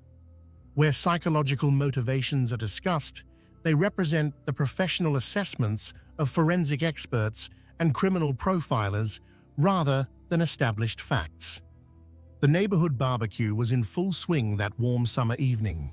Children's laughter echoed across manicured lawns, while adults gathered around grills, cold drinks in hand, swapping stories about work and weather. Among them stood a man who epitomized suburban normalcy. He wore a pleasant smile, shared recipes for the perfect burger, and made sure everyone's glass stayed full. Neighbors knew him as the guy who volunteered at the local church, the one who always showed up when someone needed help with yard work or moving furniture.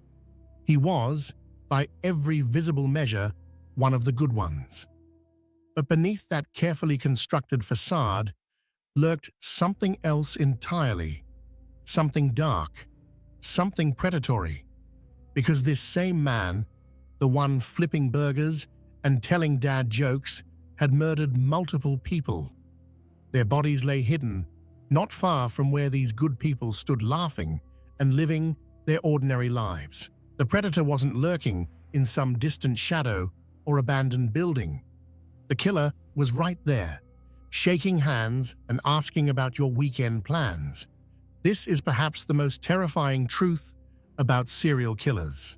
They don't always look like the villains we imagine. They don't always act strangely or give off obvious warning signs.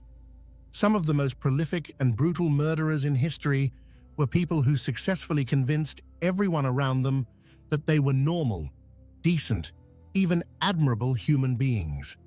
They held respectable jobs, they raised families, they served their communities, and they killed, again and again and again.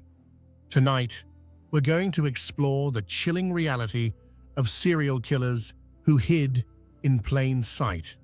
These are the stories of men who perfected the art of the double life, who wore masks so convincing that even those closest to them never suspected the truth. We'll examine how they did it, why it worked, and what their cases teach us about the nature of predatory behavior. Because understanding how these killers concealed themselves isn't just morbidly fascinating, experts believe this knowledge may help law enforcement and communities recognize warning patterns before more lives are lost. So settle in, get comfortable, and prepare yourself for a journey into the darkest corners of human psychology, where we'll meet the neighbors, the volunteers, the family men, who turned out to be something else entirely. The psychology of the mask. Before we delve into specific cases, we need to understand something fundamental about how certain killers operate. Psychologists have a term for what these individuals do. It's called compartmentalization. This is the ability to separate different aspects of one's life into mental boxes, keeping them so distinct that they never seem to touch or contaminate each other. For most of us, compartmentalization is a healthy coping mechanism.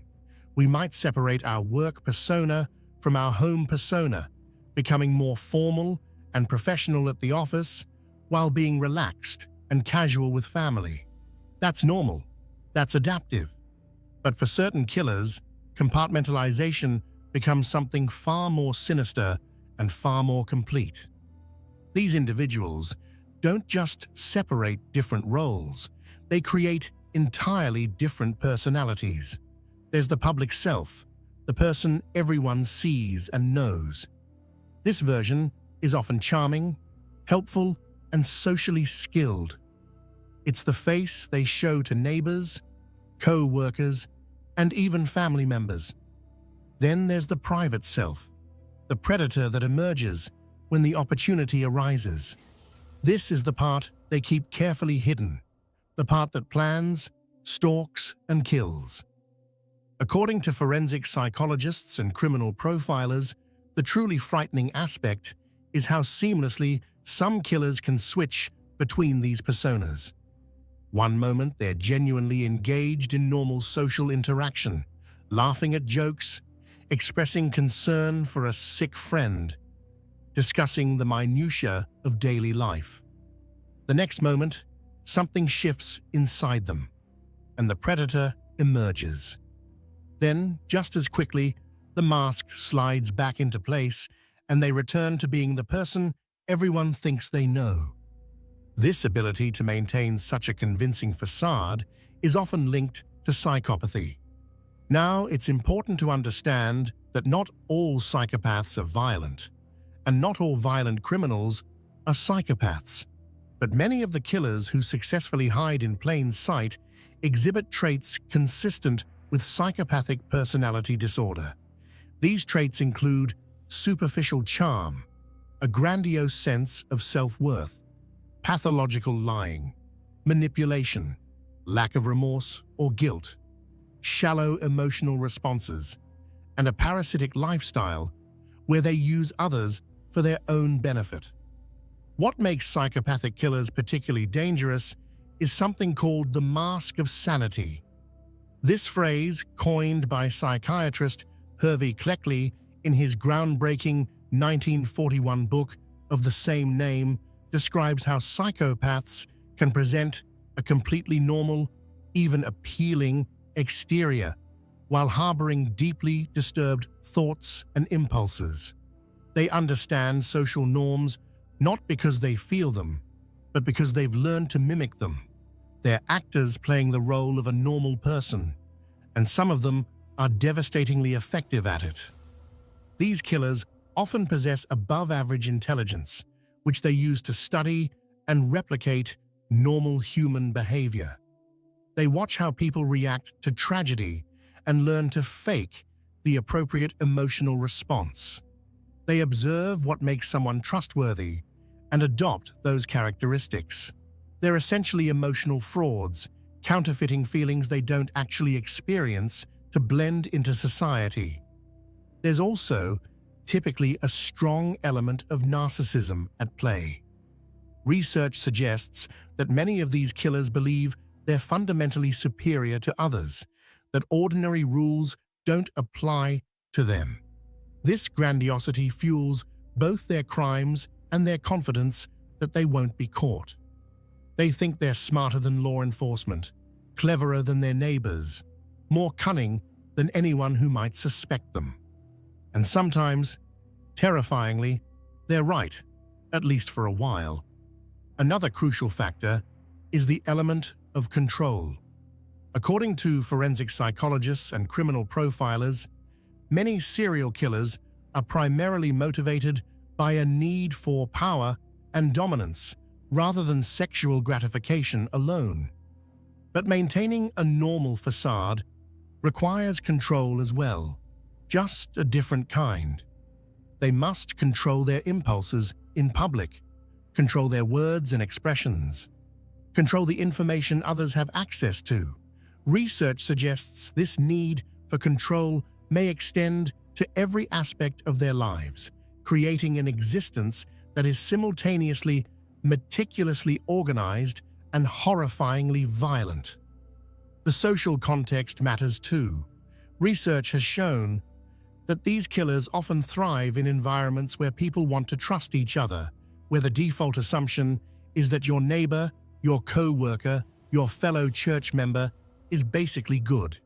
They exploit our desire to see the best in people, using our own optimism and communal trust against us. In tight-knit communities where everyone knows everyone else, the cognitive dissonance of suspecting someone familiar can be overwhelming. Our brains resist believing that someone we know could be capable of such horrors. It's also worth noting that many of these killers insert themselves into positions that inherently command trust. They become teachers, coaches, volunteers, religious leaders, roles that society has been conditioned to respect and trust.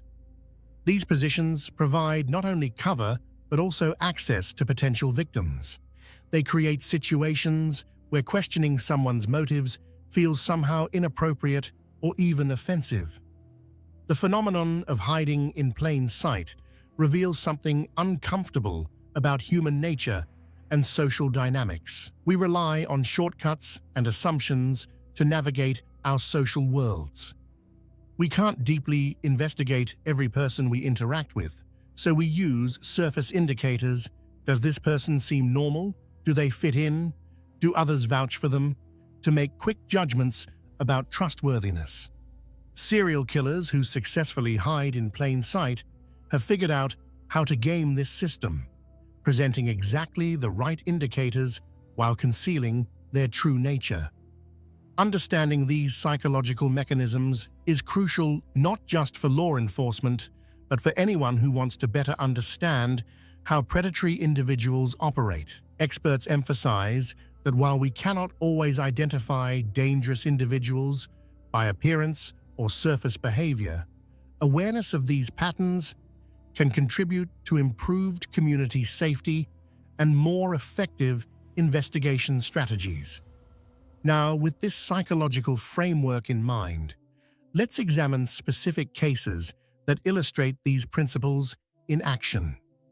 We'll start with a man who maintained his cover for over 30 years, fooling his family, his friends, his church congregation, and his entire community while committing some of the most brutal murders in American history. Dennis Rader, the church president with a terrible secret. Dennis Lynn Rader was born on March 9, 1945, in Pittsburgh, Kansas, the first of 4 sons born to Dorothea May Cook and William Elvin Rader. His father worked for Kansas Gas Service and was a former United States Marine. His mother worked as a bookkeeper. The family attended Zion Lutheran Church in Pittsburgh, where Dennis was baptized as an infant. By all external appearances, the Rader family was typical of countless American families in the post-war era, working class, church-going, and unremarkable. His childhood appeared outwardly normal, though he would later claim, and it's important to note these are his own self-serving claims, that he'd been born with violent sexual fantasies. Psychologists note that such claims often serve to minimize personal responsibility and should be understood within that context. Rader would also later claim to have tortured and killed animals as a child, including hanging stray cats, though the extent of these early behaviors remains difficult to verify independently. As a young man, Rader seemed unremarkable. He joined the United States Air Force in 1966, serving until 1970 and achieving the rank of sergeant. During his service, he received training and experience that would later prove useful in his crimes: discipline, attention to detail, and the ability to follow procedures meticulously. He returned to Kansas after his service and attended Wichita State University, eventually earning a degree in administration of justice in 1979. The irony of a serial killer studying criminal justice would later be noted by many observers. It was during this period that he met Paula Dietz, who worked as a secretary for the American Legion. They married on May 22, 1971, in a ceremony held at Christ Lutheran Church in Wichita, the same church where Rader would later become a pillar of the congregation. Together, they would have 2 children, a son, Brian, born in 1975, and a daughter, Kerry, born in 1978. By all outward appearances, Dennis Rader was building a stable, respectable life. He worked as an assembler for the Coleman Company, a manufacturer of outdoor recreational products. He attended church regularly at Christ Lutheran Church, becoming increasingly involved in the congregation. He was active in the Boy Scouts, serving as a troop leader. He was, by every metric his neighbors could see, a good man, perhaps a bit rigid and particular about rules, but certainly not dangerous. In 1974, Rader obtained a position with ADT Security Services, installing home security systems. The irony would later be almost unbearable for his clients and community. The man charged with protecting their homes was the very threat they sought protection from.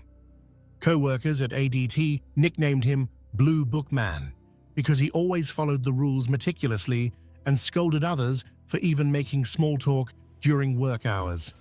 He worked this job for several years before joining the Park City Compliance Department in 1991, where he became a code enforcement officer, essentially a bureaucrat who enforced city ordinances, wrote citations for code violations, and measured grass that was too long. This position suited Rader perfectly. It gave him a modicum of authority, allowed him to enter people's properties, and provided a legitimate reason to be driving through neighborhoods, observing homes and residents. His co-workers would later describe him as officious, someone who relished his small amount of power, perhaps a bit too much. He was known to be inflexible about rules, measuring lawns with precision and issuing citations for even minor violations. He reportedly chased stray animals while carrying a tranquilizer gun, taking his duties perhaps more seriously than necessary. But overzealousness about city codes didn't make someone a murderer. It just made them annoying. Rader's involvement with Christ Lutheran Church deepened over the years. He served in various capacities, eventually becoming the congregation president in January 2005.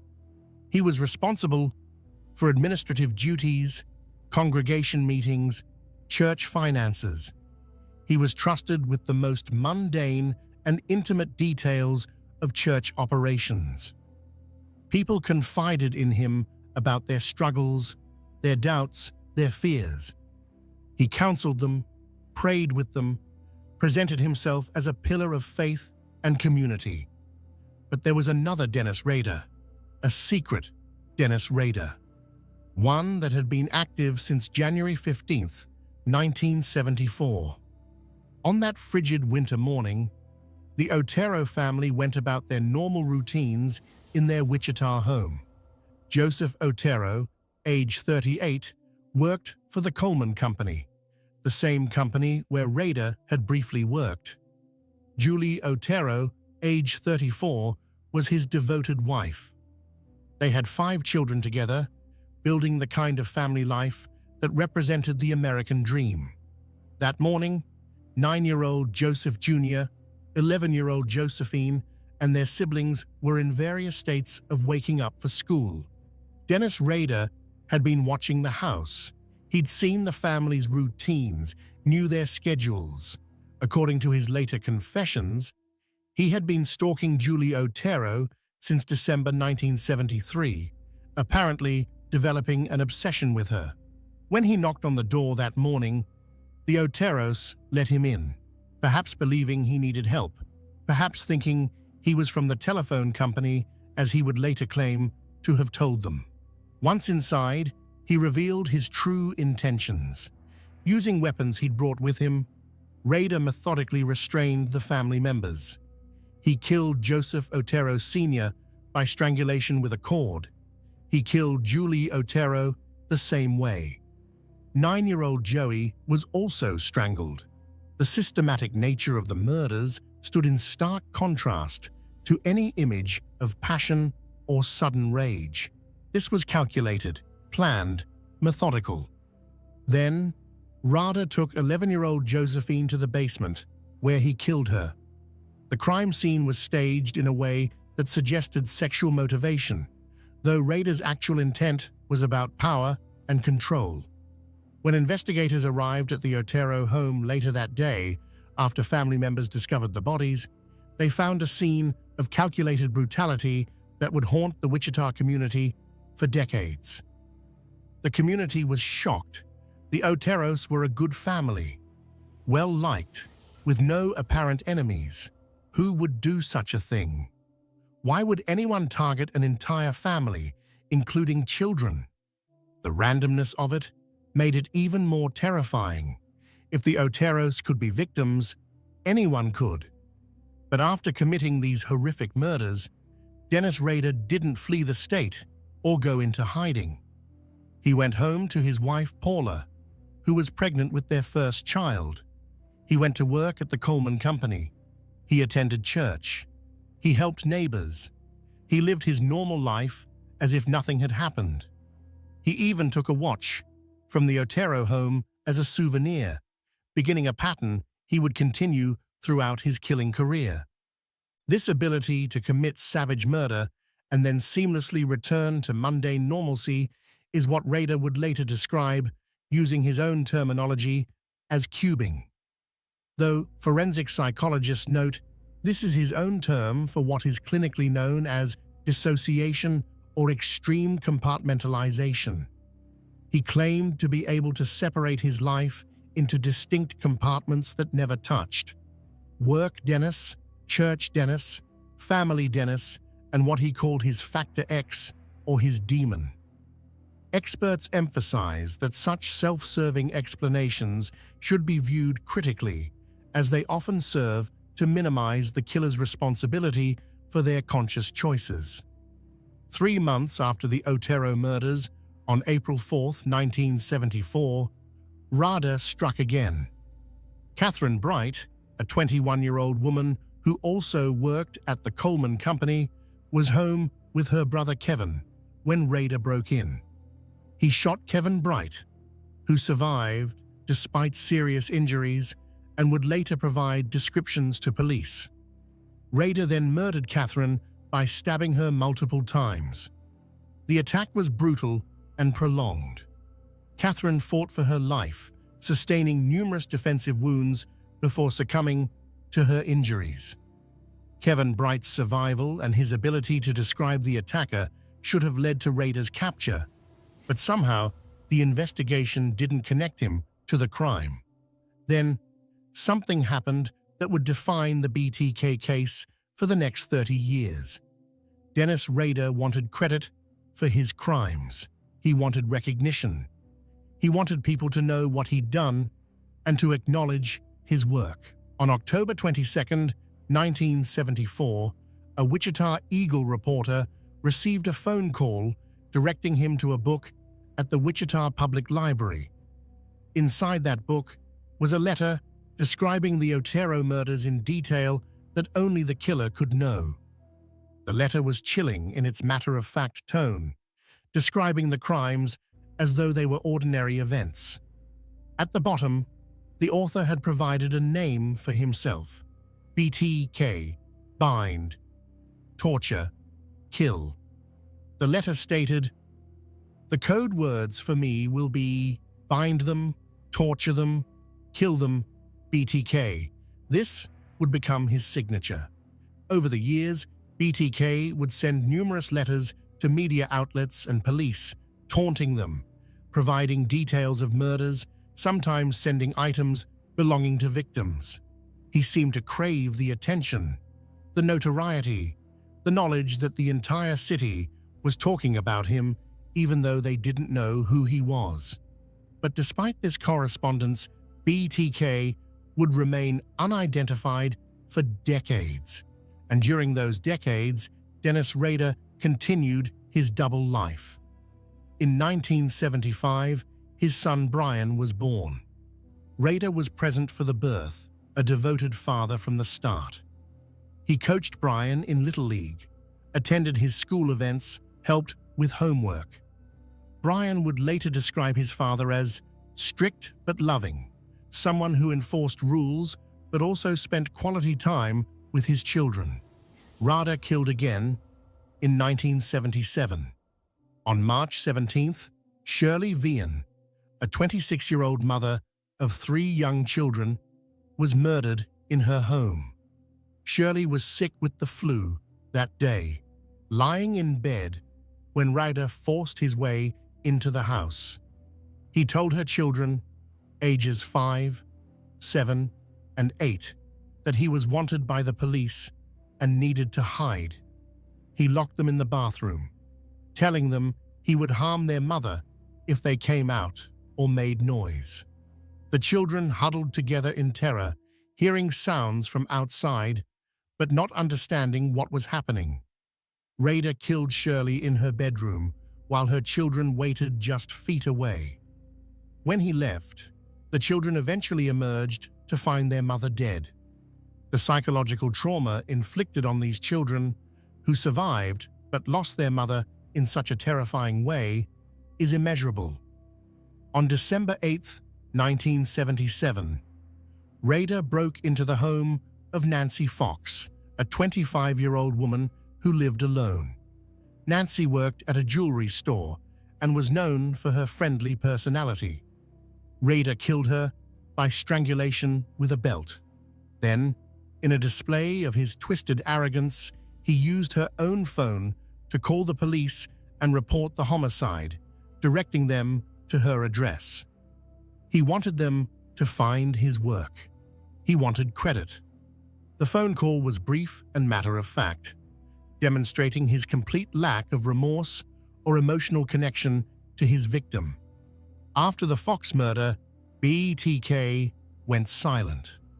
Not because he'd stopped thinking about killing, not because he'd experienced remorse, but because, as he would later explain, his life circumstances had changed in ways that made murder more difficult.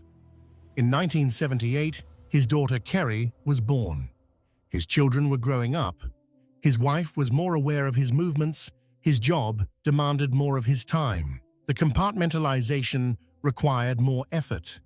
But he didn't forget. He kept souvenirs from his victims, photographs, identification cards, items of clothing. He revisited these items regularly, using them to relive his crimes in his imagination. He would later admit to creating elaborate fantasies and even detailed drawings of potential future victims during this dormant period. The years passed. 1978, 1979, 1980. No new BTK murders. Wichita began to relax slightly, though the terror of those few years in the mid-1970s had never truly faded. Parents still warned children. Women still checked their locks obsessively, but life moved on as it must. The BTK task force remained active, but with diminishing resources as other crimes demanded attention. Then, in 1985, BTK resurfaced. On April 27th, Maureen Hedge, a 53-year-old neighbor of Rader's, was killed in her home. Maureen lived just 6 doors down from the Rader family on the same street. Rader had watched her, knew her routines. He broke in during the night, killed her, removed her body to take photographs in a remote location, and then returned the body to her home. The level of planning and risk-taking indicated a killer who felt completely confident in his ability to evade capture. The fact that he targeted his own neighbor demonstrated his complete lack of fear and his belief in his own superiority. On September 16, 1986, Vicki Wegerle, a 28-year-old woman, was murdered in her home, while her young 2-year-old son was present in another room. Vicki was a pianist and homemaker. Rader had posed as a telephone repairman to gain entry, part of what he would later call Project Piano. After killing Vicki, he left as calmly as he'd arrived, confident that his disguise and planning had protected his identity. Her murder wouldn't be officially connected to BTK until years later. The final confirmed BTK murder occurred on January 19, 1991. Dolores Davis, a 62-year-old woman, was abducted from her home, killed with her own pantyhose, and her body left under a bridge. Dolores was a beloved grandmother in the community. After this murder, BTK went silent again. For 13 years, there were no letters, no communications, no confirmed killings. The case grew cold. Investigators retired. The city moved on, though the shadow of BTK never entirely lifted. During all these years, Dennis Rader lived his normal life with remarkable success. He raised his children. Brian and Kerry Rader had a father who attended their school events, helped with homework, enforced household rules with perhaps more rigidity than most parents, but nothing that seemed abnormal. They had family dinners, they went on vacations, they celebrated birthdays and holidays. Paula Rader had a husband who went to work, came home, handled household repairs, and seemed like a typical middle-aged man settled into the routines of suburban life. If she noticed anything unusual, she didn't recognize it as evidence of murder. His co-workers at the Park City Compliance Office knew Dennis Rader as the guy who took his job very seriously, maybe too seriously. He was meticulous about city codes, inflexible about enforcement, the kind of person who'd measure your grass with a ruler and write a citation if it exceeded the permitted height by half an inch. Some found him irritating. Others thought he was just doing his job thoroughly.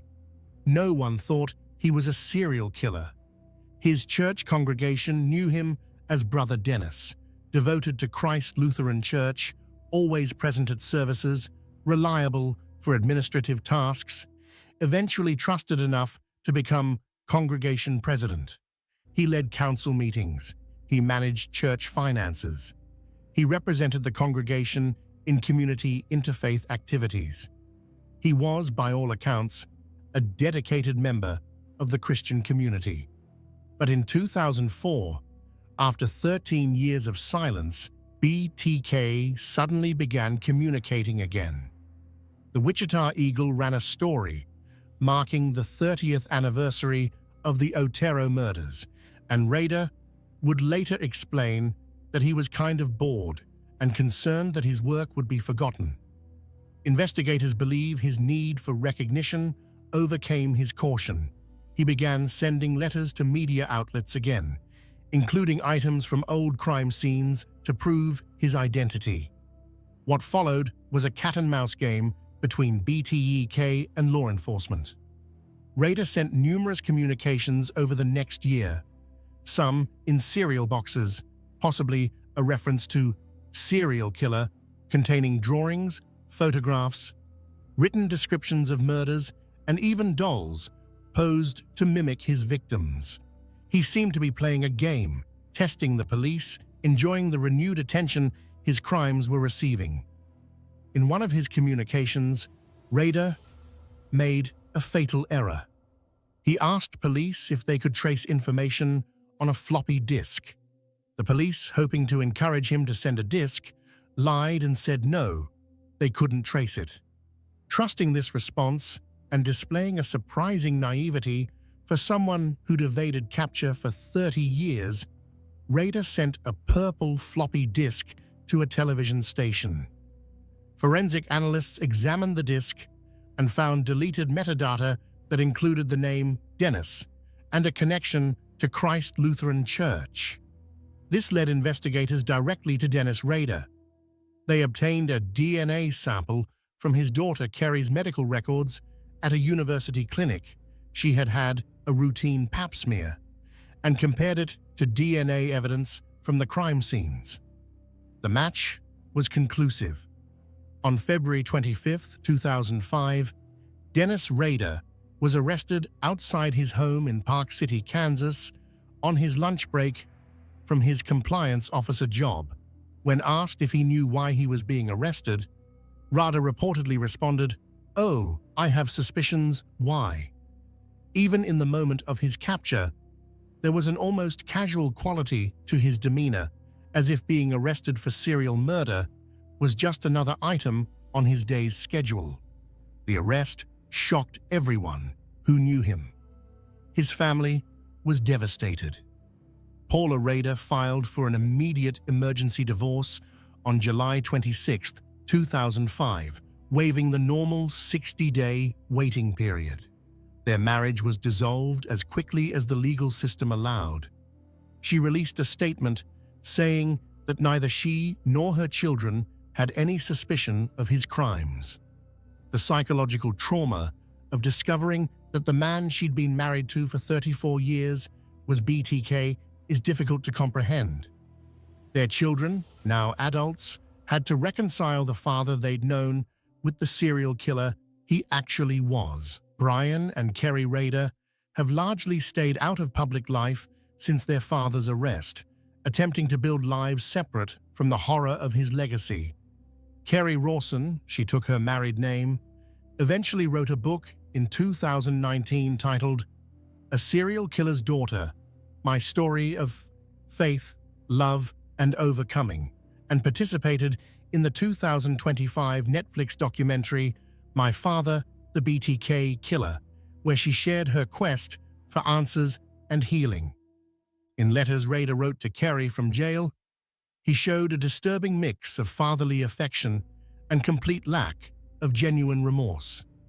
He wrote things like, "You will always be my baby girl, I raised right, and life before the arrest was a good time, and the dark side took me away," as if his murders were something that happened to him rather than choices he made. Kerry described the agonizing process of trying to reconcile the loving father she remembered with the killer he actually was. The congregation at Christ Lutheran Church was stunned. This man they'd trusted, who'd managed their church, who'd represented their faith community, he'd been BTK all along. Some members struggled with profound questions about faith, about how they could have been so thoroughly deceived, about what it meant that they'd prayed alongside a serial killer. Rader's co-workers reported feeling disturbed and betrayed.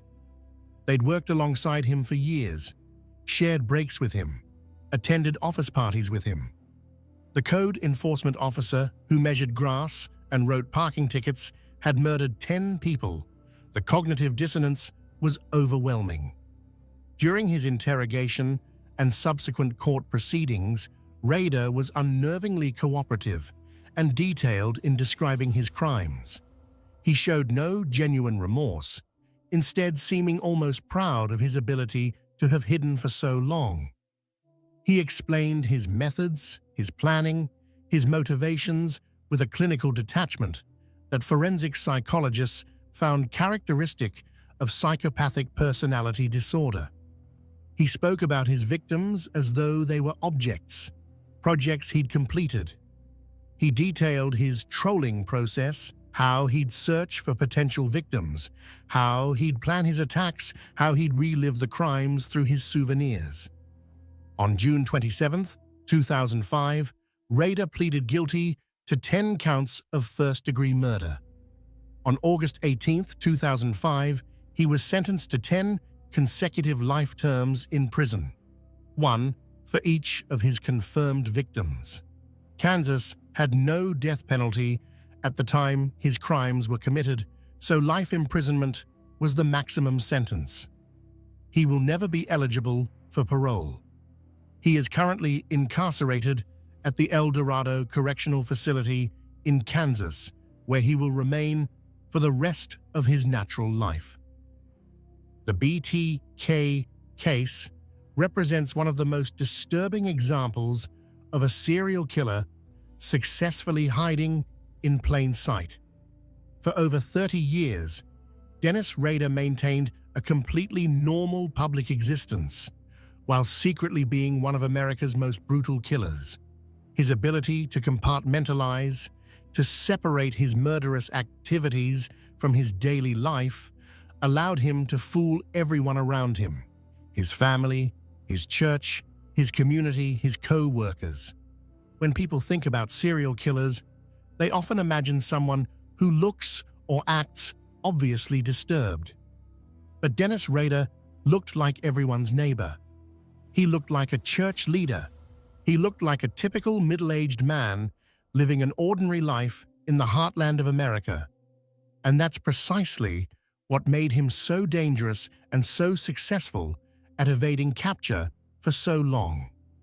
The victims of BTK deserve to be remembered as more than just entries in a killer's ledger.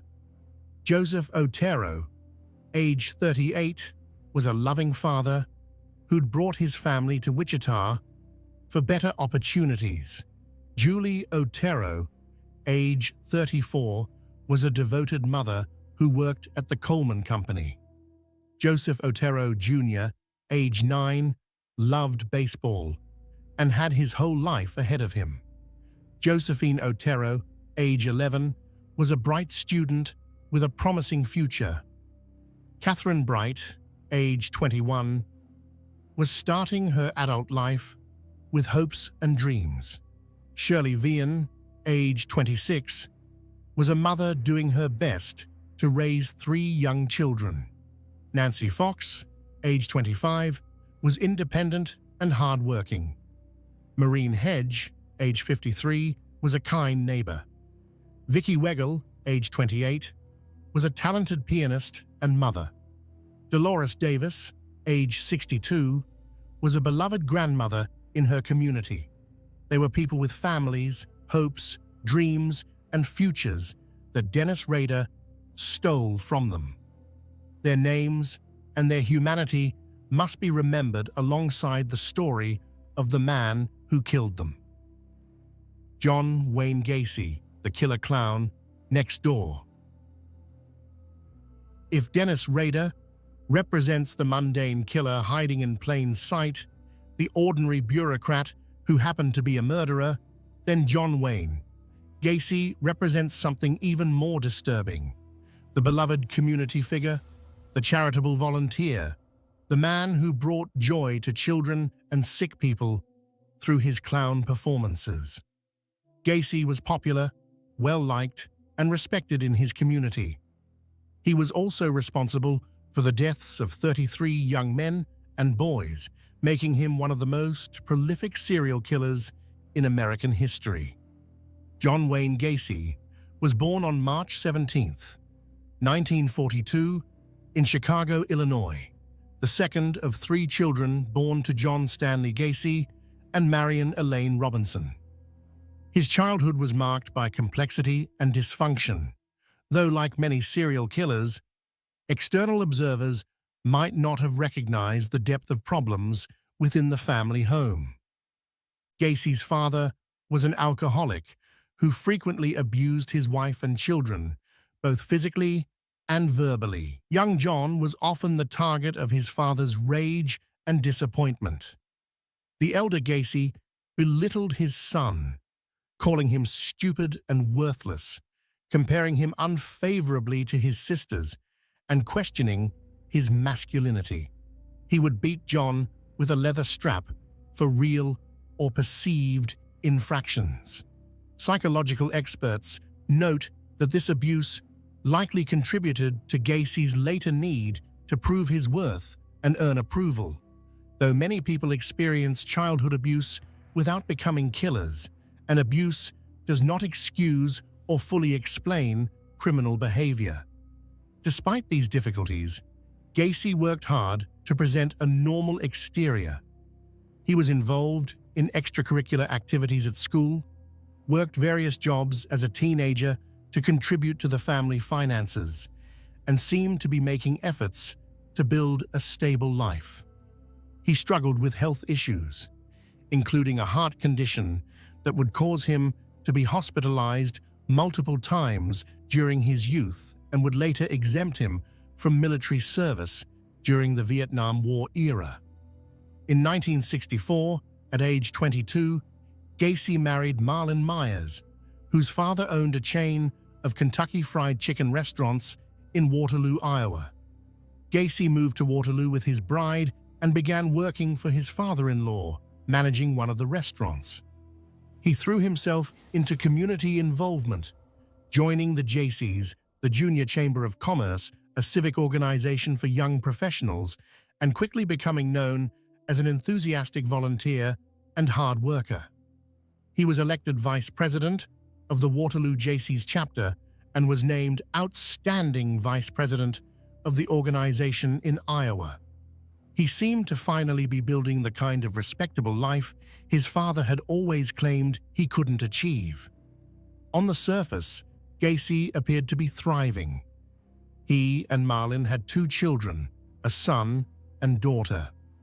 He was successful in business, rising to manage multiple restaurant locations. He was active in community service, known for his dedication and work ethic. He was making something of himself.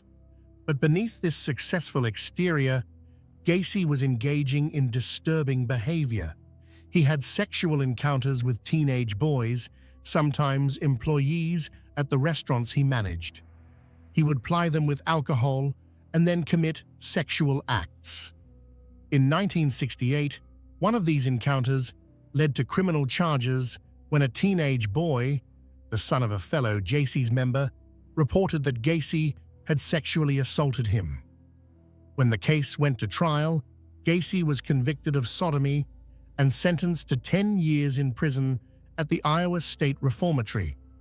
Marlin divorced him while he was incarcerated, and he lost contact with his children. His father died shortly after his conviction, reportedly disgusted by his son's crimes. Gacy never got the chance to prove himself to his father. Most people might assume this would be the end of the story. A sex offender caught, punished, and removed from society. But Gacy was a model prisoner. He earned his high school equivalency diploma while incarcerated. He worked in the prison kitchen and was praised for his leadership and work ethic. He served on the Prisoner Grievance Committee. He was, by all accounts, rehabilitated. After serving just 18 months of his 10-year sentence, he was paroled in June 1970. What happened next illustrates a profound failure in the criminal justice system's ability to predict recidivism in certain types of offenders. Gacy moved back to Chicago and started over. He reconnected with his mother and eventually moved to Norwood Park Township, a middle-class neighborhood on the northwest side of Chicago. In 1971, he bought a home at 8213 West Summerdale Avenue, a modest ranch-style house that would later become infamous. Gacy started a construction company, PDM Contractors, named for painting, decorating, and maintenance. He was skilled at construction work, having learned carpentry and other trades from his father, and quickly built a successful business. He hired teenage boys and young men to work for him, often recruiting from local high schools or targeting those from troubled backgrounds who might be less likely to be missed if they disappeared. He paid them fairly and treated them reasonably, though some would later report that he could be volatile and inappropriate. In 1972, Gacy married again. Carol Hoff was a divorcee with 2 young daughters. She'd known Gacy years earlier when they both worked at the same company, and when they reconnected after his release from prison, he seemed like a stable man who'd made a mistake in his youth but had turned his life around. They married in July 1972, and Gacy became a stepfather to Carol's daughters, presenting himself as a family man and provider. He became deeply involved in community activities. He joined the local Moose Club and other civic organizations. He began performing as a clown at children's parties, hospitals, and charitable events, creating characters he called Pogo the Clown and Patches the Clown. He would dress in full clown makeup and costume, bringing smiles to sick children in hospitals and entertaining at neighborhood block parties and fundraisers. Gacy's clown performances made him well known in the community. People loved him. He was the generous guy who gave his time to make children happy, who volunteered for the Democratic Party, who organized fundraisers and community events. He was photographed with local politicians and civic leaders. In 1978, he even met First Lady Rosalynn Carter at a Polish Constitution Day parade event in Chicago, where he was serving as director of the annual parade. The photograph of Gacy with the First Lady would later become one of the most shocking images associated with the case: a serial killer smiling alongside the wife of the President of the United States. But during this same period, John Wayne Gacy was also murdering young men and boys at a horrific rate. According to Gacy's later confession, his first murder as an adult occurred on January 3, 1972, in the early morning hours. Timothy McCoy was a 16-year-old who'd been traveling through Chicago by bus. Gacy encountered him at the Greyhound bus station, offered him a place to stay, and brought him to his Summerdale Avenue home. There, Gacy killed him. Gacy would later claim that Timothy had come at him with a knife and that he'd killed in self-defense, but investigators found no evidence to support this claim and believe it was another of Gacy's many lies.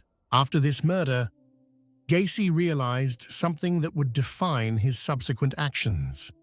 He could kill and get away with it. The body could be hidden.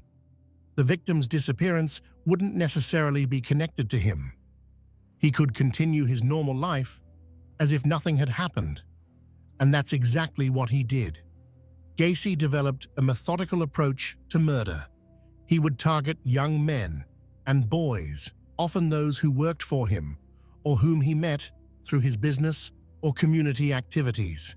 He would lure them to his house under various pretexts, offering work, showing them something, providing a place to stay, or sometimes simply inviting them to drink or party. Once there, he would gain control of them through trickery, force, or by offering them alcohol or drugs. Gacy would then incapacitate his victims, often by using what he called his handcuff trick. He'd claim to be showing them a magic trick or illusion where he could escape from handcuffs and would get them to allow him to put the cuffs on them. Once the victim was restrained, Gacy's true nature would emerge. He would commit sexual assault and eventually kill them, most often through strangulation, using a rope or board twisted by a stick, a method called garroting. The methodical nature of his crimes stood in stark contrast to his public persona as a community leader and entertainer. After each murder, Gacy faced the problem of body disposal. His solution was grimly practical and horrifyingly simple. He buried them under his house. The crawl space beneath his home became a graveyard. As the years went on and the body count increased, Gacy would dig new graves in his crawl space, sometimes even stacking bodies or digging up old graves to make room for new victims. Eventually, when the crawl space became too full, Gacy began disposing of bodies in other ways. He threw 4 victims into the Des Plaines River, but for the most part, the bodies of his victims were buried beneath his home, decomposing just feet below where he lived his normal life, where he hosted parties, where his wife and stepdaughters slept. During the period from 1972 to 1978, while Gacy was actively killing, his public life continued seemingly without any disruption. He entertained at parties as Pogo the Clown, bringing joy to children at birthday parties and hospital wards. He ran his successful construction business, completing jobs professionally and earning a good reputation. He supervised employees, attended political events, volunteered for community causes. He was, to all external appearances, a successful, generous, community-minded citizen. His wife, Carol, did eventually become suspicious of Gacy's behavior, though not of murder. She noticed strange smells in the house. Gacy blamed it on moisture in the crawl space or problems with the plumbing. She noticed his strange hours, his volatile mood swings, and the fact that their sexual relationship had essentially ceased. She also discovered pornographic materials featuring young men hidden in the house. In March 1976, Carol and Gacy divorced, with Carol taking her daughters and leaving. Years later, she would express her relief that her daughters had not been harmed and her horror at discovering who Gacy truly was. She would say that she had no idea about the murders, and investigators found no evidence that she did. After the divorce, with no family living in the house with him, Gacy's killing accelerated. Without a wife to explain things to or hide things from, he had more freedom to act on his violent urges. The bodies continued to accumulate beneath his home, yet he continued his community involvement unabated. Gacy hosted elaborate annual summer parties at his home, inviting neighbors, political figures, business associates. These parties became well known in the neighborhood, with people looking forward to them each year. Guests would stand on the lawn, eating and drinking, socializing and laughing, with 29 bodies buried just below their feet. The cognitive dissonance of this, the friendly party happening literally above a mass grave, is almost incomprehensible. Neighbors on Summerdale Avenue thought Gacy was a bit odd. He could be volatile, and there were sometimes unpleasant smells around his property. Some young men were seen coming and going at odd hours, but mostly they saw him as a helpful neighbor, someone who'd plow snow from driveways or help with home repairs. He was familiar. He was part of the community. He certainly wasn't a serial killer. The investigation that would eventually catch Gacy began not with any of his earlier victims, but with his last. On December 11, 1978, 15-year-old Robert Piest told his mother he was going to meet with a contractor about a potential summer job. The contractor was John Wayne Gacy, who'd come into the pharmacy where Robert's mother worked to discuss a remodeling project. Robert was excited about the opportunity. He never came home. Robert's mother immediately reported him missing and mentioned that he'd been going to meet with Gacy. Unlike many of Gacy's previous victims, young men from troubled backgrounds, drifters, runaways, or those who might not be immediately missed, Robert Piest was a well-cared-for teenager from a stable, loving family. His disappearance was taken seriously from the beginning, and police quickly began investigating Gacy. What they found was disturbing. Gacy had a criminal history, the 1968 conviction for sexual assault in Iowa. He'd been in prison. He was on parole that he shouldn't have even been off of yet, and now a teenage boy had disappeared after going to meet him. Investigators began surveillance on Gacy and started looking deeper into his background. They discovered that several young men who'd worked for PDM contractors had disappeared over the years. On December 21, 1978, after obtaining a search warrant based on the mounting evidence, police searched Gacy's home.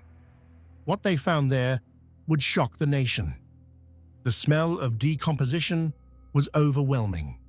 Investigators began searching the crawl space and discovered human remains. As the excavation continued over the following days, more and more bodies were found. Eventually, 26 bodies were recovered from the crawl space, and 3 more were found buried in other areas on the property. 4 bodies that Gacy had disposed of in the Des Plaines River were also eventually identified, bringing the total known victim count to 33. On December 22, 1978, John Wayne Gacy confessed to the murders. He did so in a relatively matter-of-fact manner, providing details about his methods, his burial sites, and his victims. Forensic psychologists who have studied his confessions and later interviews note that he displayed little genuine remorse and seemed more concerned with managing his public image than with accepting responsibility for the harm he'd caused. The revelation that John Wayne Gacy, Pogo the Clown, community volunteer, successful businessman, was responsible for 33 murders shocked the Chicago area, and the nation. People who'd known him, who'd attended his parties, who'd hired him for work, who'd had their children entertained by his clown performances, struggled to reconcile the man they knew with the brutal killer he'd been revealed to be. The excavation of Gacy's home became a media spectacle. News crews broadcast images of investigators digging up bodies from beneath the house. The Somerdale Avenue address became infamous. Neighbors gathered behind police tape, trying to comprehend how such horror had existed right next door to them. The trial began on February 6, 1980. Gacy's defense attempted to argue that he was insane, that he suffered from multiple personality disorder, that he couldn't have been responsible for his actions. His lawyers presented psychiatric testimony suggesting that another personality named Jack Hanley had committed the murders while Gacy was unaware. But the prosecution presented overwhelming evidence of premeditation, planning, and rational behavior surrounding the murders. The prosecution argued that Gacy knew exactly what he was doing, that he was organized and calculating, and that he made conscious choices to kill repeatedly. The jury deliberated for less than 2 hours before finding Gacy guilty on all 33 counts of murder. On March 13, 1980, he was sentenced to death for 12 of the murders. He would spend the next 14 years on death row, during which time he gave numerous interviews, painted pictures, some of clowns, which would later be sold or destroyed, and continued to maintain his innocence despite his earlier confession. John Wayne Gacy was executed by lethal injection at Stateville Correctional Center in Crestwood, Illinois, on May 10, 1994, at 12:58 a.m. He was 52 years old. His last words were reported to be "kiss my ass." Even in death, he showed no genuine remorse for his crimes. Outside the prison, crowds gathered, some celebrating, some protesting the death penalty. His execution was seen by many as justice finally served for the 33 young men and boys whose lives he'd taken. After Gacy's execution, his house on Somerdale Avenue was demolished in April 1979, shortly after the bodies were removed. The lot remained empty for years, as no one wanted to buy property so thoroughly associated with horror. Eventually, a new house was built on the site, and a new family moved in, trying to establish normal life in a place that had been the setting for unspeakable crimes. The Gacy case represents perhaps the most extreme example of a serial killer successfully hiding in plain sight. He wasn't just maintaining a normal appearance, he was actively beloved by his community. Children loved Pogo the Clown. Neighbors appreciated his helpfulness. Politicians valued his volunteer work. Business associates found him reliable and skilled. The Democratic Party welcomed his participation in political events and fundraisers. And all the while, beneath his house, the bodies accumulated. 29 young men and boys buried in the crawl space, their decomposing bodies just feet below where parties were held, where guests socialized, where life went on as normal. The duality of Gacy's existence, beloved community figure by day, brutal killer by night, challenges our fundamental assumptions about how we identify dangerous people. If someone as active, public, and seemingly generous as John Wayne Gacy could be a serial killer, then our methods for identifying threats are fundamentally inadequate. The victims of John Wayne Gacy deserve to be remembered as individuals, not just statistics. Timothy McCoy, age 16, was traveling through Chicago with his whole life ahead of him. John Butkovich, age 17, worked for Gacy, and disappeared in 1975. Daryl Sampson, age 18, was a high school student. Randall Reffett, age 15, vanished in 1976. Samuel Stapleton, age 14, was a junior high student. These young men had families who loved them, dreams they wanted to pursue, potential that was stolen from them. Some of Gacy's victims remain unidentified even today, their families perhaps still wondering what happened to their missing sons or brothers. Robert Piest, whose disappearance finally led to Gacy's capture, was 15 years old. He was a good student, close to his family, excited about a potential job opportunity. His mother never stopped looking for him, and her determination to find her son ultimately led to the investigation that brought Gacy down. The Piest family's persistence in pursuing answers when Robert disappeared demonstrates the importance of taking every missing person case seriously, regardless of the victim's background. Ted Bundy, the charming predator. Theodore Robert Bundy, born Theodore Robert Cowell on November 24, 1946, in Burlington, Vermont, would become one of the most infamous serial killers in American history. Unlike Rader or Gacy, Bundy's good looks, education, and charm made him seem like the last person who would be capable of murder.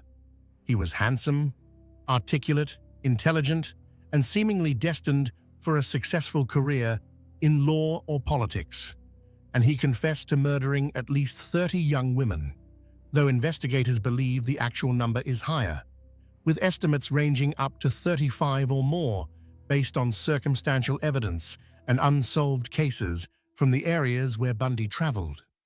Bundy's early life was complicated by secrets and deception that psychological experts believe may have shaped his development, though, as always, difficult circumstances don't excuse behavior or determine outcomes. He was born to Eleanor Louise Cowell, an unmarried woman in the 1940s, a status that carried severe social stigma at the time.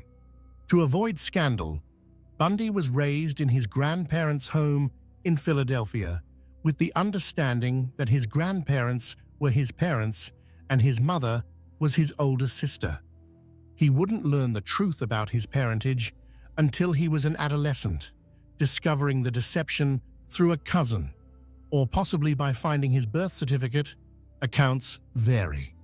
His biological father's identity remains uncertain. His birth certificate lists Lloyd Marshall as his father, but this is believed to be false. His mother later married Johnny Bundy, and Theodore took his stepfather's surname. The family moved to Washington State when Ted was 4 years old, where young Ted grew up in what appeared to be a normal, middle-class environment in Tacoma. Bundy was intelligent and did well academically, though he was sometimes described as shy and less popular than his peers in his early school years. He attended the University of Washington, where he studied Chinese and later psychology. He was involved in politics, volunteering for Republican campaigns and working on political causes. He worked at a crisis hotline at a suicide prevention center in Seattle, where he met and befriended Ann Rule, who was also volunteering there. Rule would later become a famous true crime writer, and her book, The Stranger Beside Me, would detail her friendship with Bundy and her slow, horrifying realization that her friend was a serial killer. She would describe him as a good listener, someone who genuinely seemed to care about helping people in crisis, a testament to how convincing his mask was. Bundy appeared to be a young man with a bright future. He was studying law at the University of Utah, considering politics, and seemed to have the intelligence, charm, and ambition to succeed in whatever path he chose. Those who knew him described him as polite, well-spoken, and trustworthy. He had a long-term girlfriend, Elizabeth Kendall, who wrote under the pseudonym Elizabeth Klopfer and seemed to be in a stable relationship. But beneath this promising exterior, something far darker was developing. During his college years, Bundy became involved in a relationship with a woman from a wealthy California family. Various sources refer to her by different names, including Stephanie Brooks and Diane Edwards.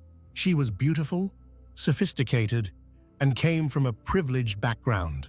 Psychological experts have theorized that this relationship and its eventual end may have served as a catalyst for his later crimes, though Bundy himself provided contradictory explanations for his violence. The woman broke up with Bundy reportedly because she felt he lacked direction and ambition. This rejection occurred in 1968, and some psychologists believe it was a significant blow to Bundy's ego and may have contributed to his later targeting of women who resembled her. Though the reality is that while relationships can be difficult and even traumatic, they don't transform someone into a serial killer. That darkness must already exist.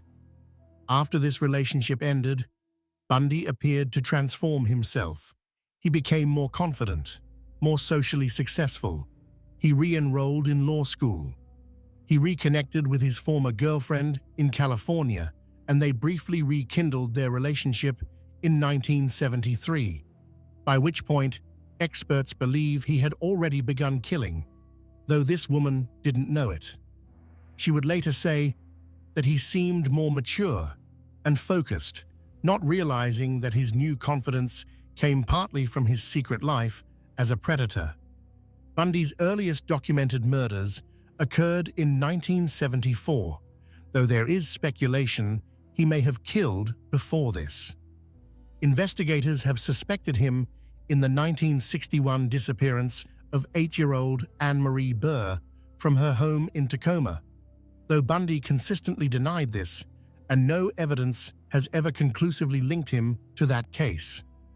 What is certain is that by 1974, Bundy had begun a murder spree that would span multiple states and claim at least 30 confirmed victims. He developed a method that became his trademark. He would approach young women in public places, often college campuses or parks, pretending to be injured or in need of help. He might wear a fake cast on his arm or leg, or use crutches and ask for assistance, carrying books or loading items into his Volkswagen Beetle.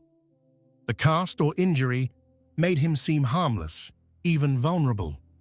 Once the woman was near his vehicle and distracted, he would incapacitate her, sometimes by hitting her with a crowbar or tire iron that he had hidden, force her into the car, and drive to a remote location where he would assault and kill her.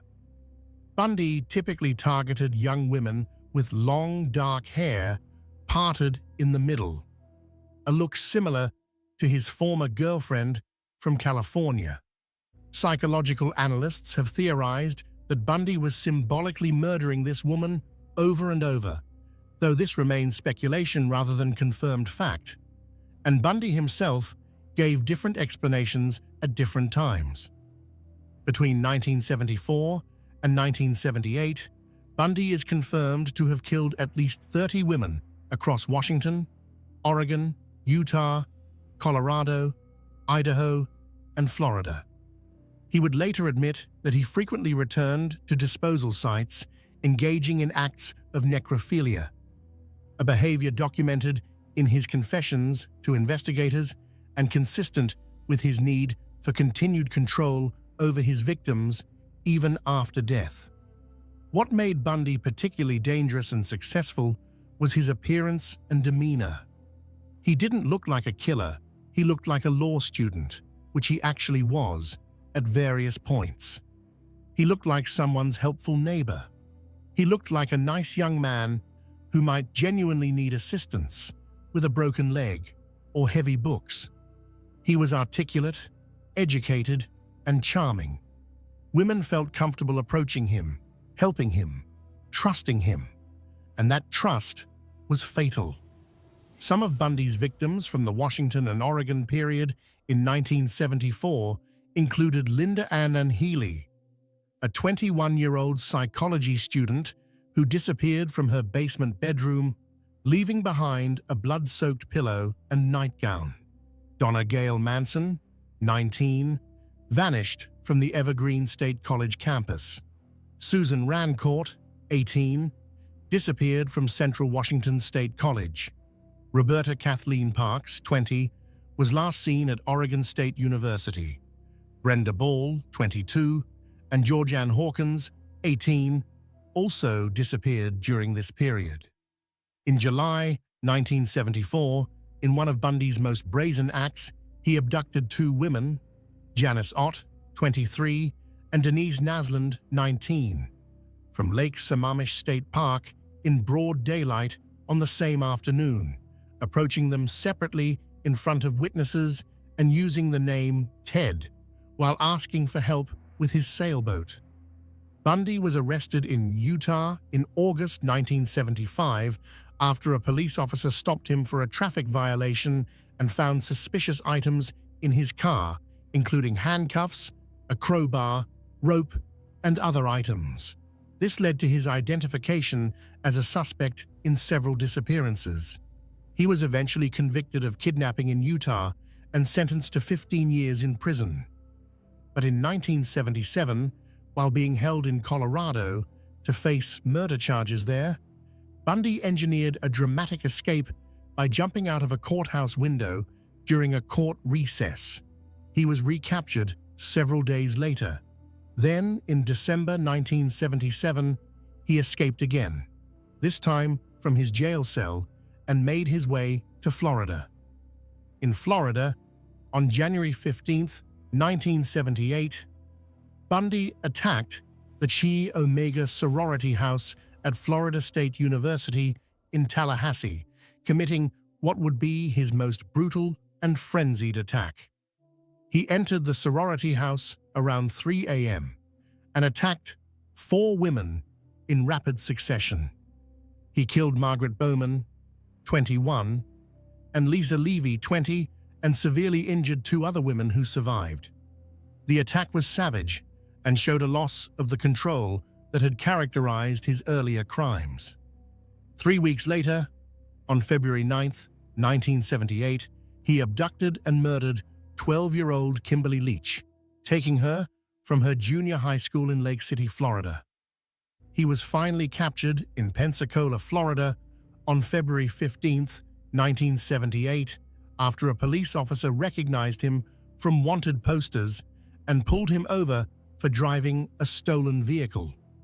In the car were credit cards belonging to women he'd attacked. His capture came not through brilliant detective work connecting his crimes, but through the luck of an observant officer recognizing him. The trials that followed became media sensations, partly because of Bundy's appearance and demeanor. He acted as his own attorney at times, displaying the intelligence and charm that had allowed him to kill for so long without being caught. He cross-examined witnesses, made legal arguments, and presented himself as a capable lawyer fighting against injustice. The courtroom proceedings were among the first to be televised nationally, and millions watched, fascinated as this handsome, articulate man defended himself against charges of brutal murder. Bundy even proposed to and married Carol Ann Boone, a former co-worker, during his trial, taking advantage of an obscure Florida law that considered a declaration of marriage in court before a judge to be legally binding. Boone would later give birth to a daughter conceived during conjugal visits that shouldn't have been allowed. This demonstrated Bundy's ability to manipulate and charm even while on trial for his life. On July 24, 1979, Bundy was convicted of the Chi Omega murders and sentenced to death. He was later convicted of murdering Kimberly Leach and received another death sentence. He would spend the next decade on death row, during which time he gave numerous interviews, confessed to murders, and continued to manipulate his image and control his narrative to the extent possible. As his execution date approached, Bundy began confessing to additional murders, providing details to investigators in a final attempt to delay his execution. He confessed to murders in Washington, Oregon, Utah, Colorado, and Idaho, giving information that allowed some families to finally learn what had happened to their missing daughters. However, he remained vague or misleading about certain details, and some of his confessions couldn't be fully verified. Theodore Robert Bundy was executed in Florida's electric chair at Florida State Prison in Rayford on January 24, 1989, at 7:16 a.m. Eastern Standard Time. He was 42 years old. His last words were reportedly directed at his attorney and a minister. "Jim and Fred, I'd like you to give my love to my family and friends." Outside the prison, hundreds of onlookers celebrated, some holding signs that read, "Burn Bundy Burn," and setting off fireworks when his death was announced. It was a macabre carnival atmosphere that reflected the intense public interest in and hatred of this killer who had seemed so normal, so trustworthy, so unlikely. The Bundy case represents a different form of hiding in plain sight than Rader or Gacy, where they maintained relatively ordinary appearances in their communities. Bundy was actively admired. He was good-looking, smart, and seemingly destined for success. He had worked at a suicide hotline, helping people in crisis. He had volunteered for political campaigns. He had attended law school. The gap between what he appeared to be and what he actually was created profound cognitive dissonance for everyone who knew him. Anne Rule, who had worked alongside him at the crisis hotline, struggled to reconcile the friendly, helpful young man she'd known with the brutal killer he was revealed to be. She would write about this struggle in The Stranger Beside Me, describing how long it took her to accept that her friend Ted was capable of such horrific crimes. She would eventually come to see him as a sadistic sociopath who took pleasure from another human's pain and the control he had over his victims to the point of death and even after. Bundy's former girlfriends, including Elizabeth Kendall, described a charming, attentive partner who seemed incapable of violence. Yet Kendall also noted moments when something seemed off, times when Ted's mask slipped slightly, revealing brief glimpses of the predator beneath. She eventually reported him to police as a possible suspect, though her report was initially dismissed because Bundy seemed so unlikely as a killer. The Bundy case taught law enforcement valuable lessons about how intelligent, organized killers can evade capture by maintaining a convincing normal appearance. It also highlighted how physical attractiveness and charm can serve as powerful camouflage, making it harder for both potential victims and investigators to recognize danger. The case contributed to the development of FBI profiling techniques and improved interjurisdictional cooperation in investigating serial crimes. The victims of Ted Bundy deserve to be remembered as individuals with their own stories, not just as victims in a notorious killer's legacy. They were daughters, sisters, students, professionals, each with their own dreams and potential. Linda Ann Healy was a 21-year-old psychology major and radio announcer. Donna Gale Manson, 19, was studying environmental studies. Susan Rancourt, 18, was a biology major. Kathy Parks, 20, was studying at Oregon State University. Brenda Ball, 22, was living independently and working.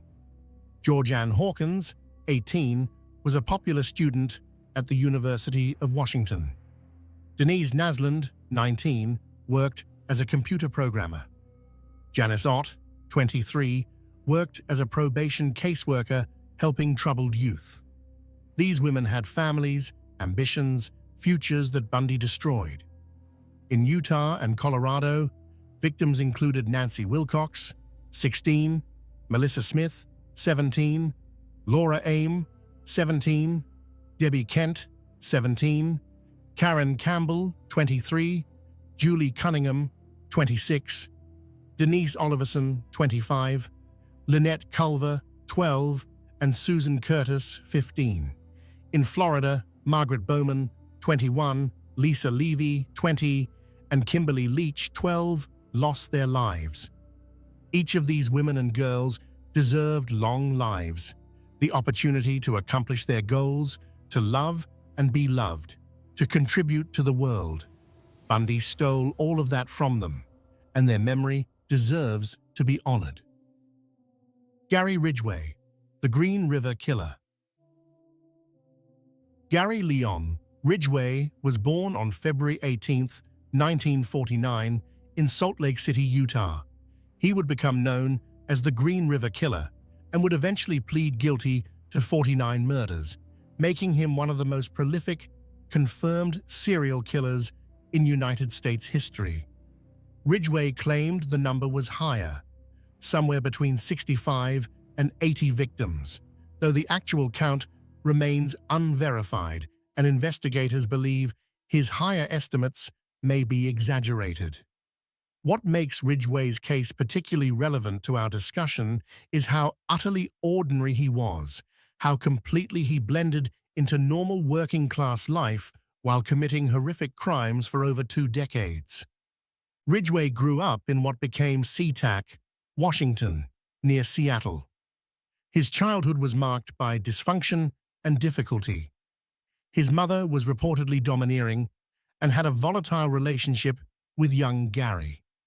He struggled in school, with an IQ measured around 82, placing him in the dull normal range of intelligence. He had difficulty with reading and often felt inadequate compared to his peers. He wet the bed until his teens, which his mother reportedly humiliated him about, making him wash his own sheets, and sometimes punishing him publicly. He graduated from high school with poor grades. He enlisted in the Navy in the late 1960s and served during the Vietnam War period, though he saw no combat. After his military service, Ridgway returned to Washington and began working for the Kenworth Truck Company as a painter in the truck factory. He would hold this job for over 30 years, from 1969 until his arrest in 2001, becoming a long-term, reliable employee.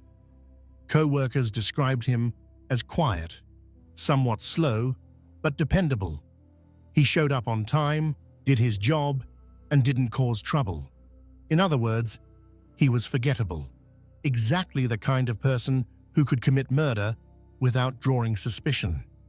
Ridgway was married 3 times during his killing years. His first marriage to Claudia Barrows lasted from 1970 to 1972. His second marriage to Marcia Brown lasted from 1973 to 1981. His wives knew him as a man with a strong sex drive and some unusual habits, but nothing that clearly suggested he was a murderer. His second wife, Marcia, would later describe finding unusual items in their home, women's jewelry and clothing that didn't belong to her, but she'd convinced herself there must be innocent explanations. His third wife, Judith Mawson, whom he married in 1988, claimed she had no suspicions until his arrest. Judith would later write a book about her experience, describing a man who seemed devoted to her, who read the Bible with her, who appeared to be a normal husband. She stated that she didn't watch the news and wasn't aware of the Green River Killer case, despite living in the area where it was occurring. When Ridgway was arrested in 2001, Judith was completely shocked, unable to reconcile the man she'd lived with for over a decade with the serial killer he actually was. Ridgway attended church regularly and read the Bible frequently. He would later admit that his religious practices were part of his attempt to control his urges to kill, though they were unsuccessful. He also admitted that he sometimes cried after killing because he knew what he was doing was wrong, yet he couldn't stop himself. This admission, however, should be viewed skeptically. Many serial killers claim remorse or lack of control when it serves their interests. Ridgway targeted sex workers and vulnerable young women, many of them runaways or those struggling with addiction. He would pick them up along the Pacific Highway South, also known as the SeaTac Strip, an area known for prostitution, near the Seattle-Tacoma International Airport. Ridgway claimed that he targeted sex workers because, in his words, he both desired and despised them. He stated that he knew they would be easy victims because they got into cars with strangers. They might not be immediately reported missing, and their cases might not be investigated as vigorously as other missing persons. Experts note, this explanation is self-serving and designed to make his crimes seem calculated rather than revealing any genuine emotional complexity. His method was brutally simple and consistent. He would pick up women, often engaging their services as a prostitute, take them to secluded areas, sometimes his home, his truck, or wooded locations, and kill them, usually through strangulation. He preferred to use his hands or a ligature, maintaining physical contact and control throughout the murder. After killing them, he would dispose of their bodies in wooded areas around King County, often in clusters, returning later to have sex with the decomposing remains. The desecration of his victims' bodies revealed the depth of his depravity and his need for control that extended even beyond death. The first victims attributed to the Green River Killer were found in 1982. Between July and August of that year, 5 bodies were discovered in or near the Green River in King County, Washington, giving the killer his nickname. The bodies of Wendy Lee Caulfield, 16, Deborah Lynn Bonner, 23, Marsha Faye Chapman, 31, Opal Charmaine Mills, 16, and Cynthia Jean Hines, 17, were all found in the river or on its banks during this period. Over the next several years, more bodies were discovered in wooded areas around Seattle, and the body count continued to rise. Clusters of remains were found in areas like Star Lake, the SeaTac Airport vicinity, and along Highway 18 and Interstate 90. The pattern suggested a single killer who was very familiar with the area and was methodically disposing of bodies in locations where they would be found eventually, but not immediately. The Green River Task Force was established in 1984 to investigate the killings.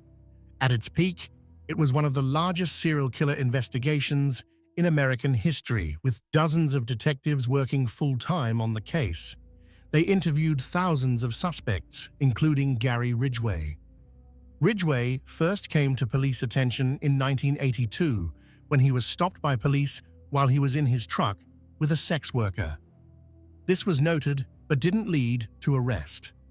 In 1983, the boyfriend of victim Marie Malvar followed a truck he believed had picked her up to a house in Des Moines, Washington, Ridgway's house. Police questioned Ridgway, but he denied involvement. In 1984, investigators gave Ridgway a polygraph test regarding the murders. He passed the test, and investigators moved on to other suspects. This false negative on the polygraph test would prove to be a critical error that allowed Ridgway to continue killing for years. In 1987, investigators collected a saliva sample from Ridgway as part of their investigation, but DNA technology at the time wasn't advanced enough to make use of it effectively. The sample sat in evidence for years while Ridgway continued to kill. Ridgway's killing slowed significantly after he married his third wife, Judith, in 1988.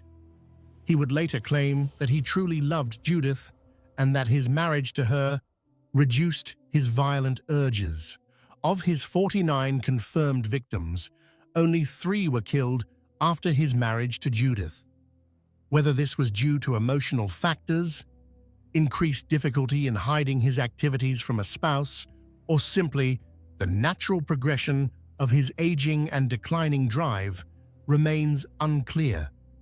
By the late 1990s, the Green River killings had apparently stopped. The task force was reduced in size. The case went cold. But advances in DNA technology would eventually break it open. In 2001, Detective Dave Reichert, who had been involved in the Green River case since the beginning and had risen to become Sheriff of King County, ordered a review of old evidence using new DNA techniques.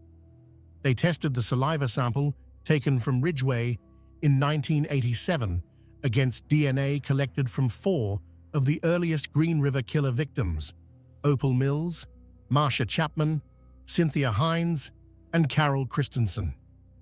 The DNA was a match. On November 30th, 2001, Gary Ridgway was arrested at his workplace at Kenworth Truck Company, where he'd worked for over 30 years. Co-workers were shocked. This quiet, unremarkable man they'd worked alongside for decades was the Green River killer? It seemed impossible. Ridgway had always been so normal, so ordinary, so forgettable. During interrogation, faced with overwhelming DNA evidence, Ridgway began to confess. Over several months of interviews with investigators, he would eventually provide detailed information about 48 murders.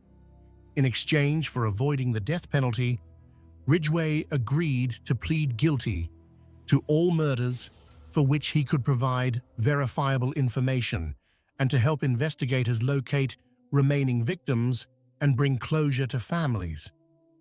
The confession tapes are chilling in their matter-of-fact tone. Ridgway spoke about his victims as though they were objects. He said things like, "I killed so many women, I have a hard time keeping them straight," and admitted he didn't even know most of their names. He said, "Most of the time, I killed them the first time I met them, and I do not have a good memory for their faces." He explained his targeting of sex workers by saying, "I picked prostitutes because I thought I could kill as many of them as I wanted without getting caught." On December 18th, 2003, Gary Ridgway was sentenced to 48 consecutive life sentences without the possibility of parole. In 2011, he pleaded guilty to a 49th murder after remains were identified as belonging to Rebecca Marrero, whom he'd killed in 1982. He received another life sentence. Recent developments in the case have continued to bring closure to families. In December 2023, authorities confirmed that remains found in 1985 and known as Bones 17 belonged to 15-year-old Lori Ann Razpotnik, who had run away from home in 1982. In January 2024, authorities confirmed that the last remaining unidentified set of remains linked to Ridgway belonged to 16-year-old Tammy Lyles, whose partial remains had been identified as early as 1988, but whose full identification took decades. In March 2025, court documents revealed that Ridgway was briefly transferred from Washington State Penitentiary to King County Jail in September 2024 to assist investigators in locating additional remains. Authorities have not disclosed whether this effort was successful, stating only that involved cases remain open.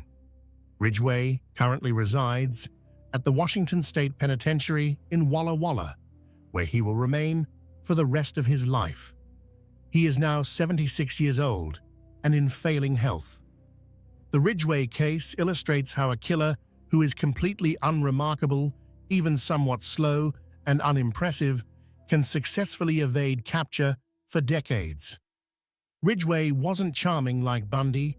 He wasn't active in his community like Gacy or Rader. He was simply ordinary, to the point of being forgettable. He went to work, came home, lived a quiet life. And that ordinariness was itself a form of camouflage that allowed him to kill at least 49 women over 2 decades. His wives struggled with profound questions after his arrest. Judith Ridgway described the cognitive dissonance of reconciling the man she'd shared her life with, the man she'd trusted, slept beside, read the Bible with, and the Green River Killer. She described how he would sometimes leave early for work, ostensibly for overtime pay, but now she wonders if those were the mornings he was killing. The betrayal and horror of such realizations are difficult to comprehend. The victims of Gary Ridgway were women whose lives had value, who deserved safety and dignity. Many were struggling with addiction or poverty, engaged in sex work to survive. Their vulnerability didn't make their lives less valuable. It made their murders all the more tragic because they were already in difficult circumstances and deserved help, not violence. Wendy Lee Caulfield was 16 years old, a runaway who could have been helped, who could have gotten her life back on track. Giselle Lovvorn was 19. Deborah Bonner was 23. Marcia Chapman was 31 and a mother. These women had families who loved them, who reported them missing, who never stopped looking for them. Many of Ridgway's victims were teenagers. Opal Mills, 16, Cynthia Hines, 17, Terry Milligan, 16, Alma Smith, 18, Dolores Williams, 17, Gail Matthews, 23. They were young women with their whole lives ahead of them. Tammy Lyles, whose remains were the last to be identified, was 16 years old when Ridgway killed her. Lori Ann Respotnik was just 15. These were children who needed protection, who instead encountered a predator. The full list of Ridgway's confirmed victims represents a staggering loss of life, each person an individual with their own story. Wendy Lee Caulfield, Giselle Lovvorn, Deborah Lynn Bonner, Marcia Faye Chapman, Opal Charmaine Mills, Cynthia Jean Hines, Terry Renee Milligan, Mary Bridget Meehan, Deborah Estes, Linda Jane Rule, Denise Darcel Bush, Shonda Leah Summers, Shirley Marie Sherrill, Rebecca Marrero, Colleen Renee Brockman, Alma Ann Smith, Dolores Laverne Williams, Gail Lynn Matthews, Andrea M. Childers, Sandra K. Gabbett, Kimmy Kai Pitsaw, Marie M. Malvar, Carol Ann Christensen, Martina Teresa Ortherly, Cheryl Lee Wims, Yvonne Antosh, Carrie Ann Royce, Constance Elizabeth Nayon, Kelly Marie Ware, Tina Marie Thompson, April Dawn Buttram, Debbie Mae Abernathy, Tracy Ann Winston, Maureen Sue Feeney, Mary Sue Bello, Pammy Annette Avant, Delise Louise Plager, Kimberly L. Nelson, Lisa Yates, Mary Exeter West, Cindy Ann Smith, Patricia Michelle Barksack, Roberta Joseph Hayes, Marta Reeves, Patricia Ann Yellow Robe, Tammy Lyles, Lori Ann Raspotnik, and 2 victims who remain unidentified. Each of these women's lives mattered. They were daughters, sisters, some were mothers. Their humanity must be remembered. Israel Keyes, the methodical predator. If the previous cases represent killers who maintained normal appearances in specific communities, Israel Keyes represents something even more chilling. A killer who meticulously planned to be nearly impossible to catch, who had no consistent victim type, no geographic focus, no discernible pattern.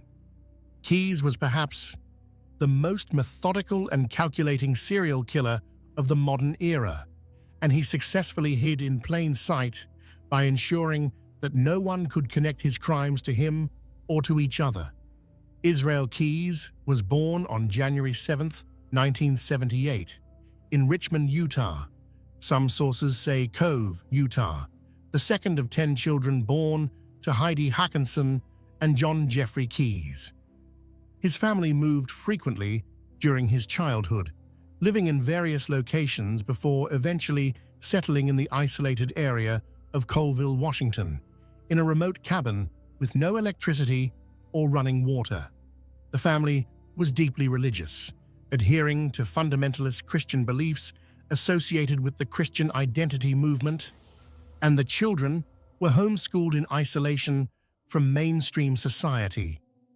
As a teenager, Keyes exhibited disturbing behavior that should have been warning signs. He was known to be cruel to animals, killing and torturing creatures he found in the woods. He broke into neighbors' homes, stealing items, and sometimes vandalizing property. But these behaviors didn't result in serious legal consequences or intervention that might have prevented his later crimes.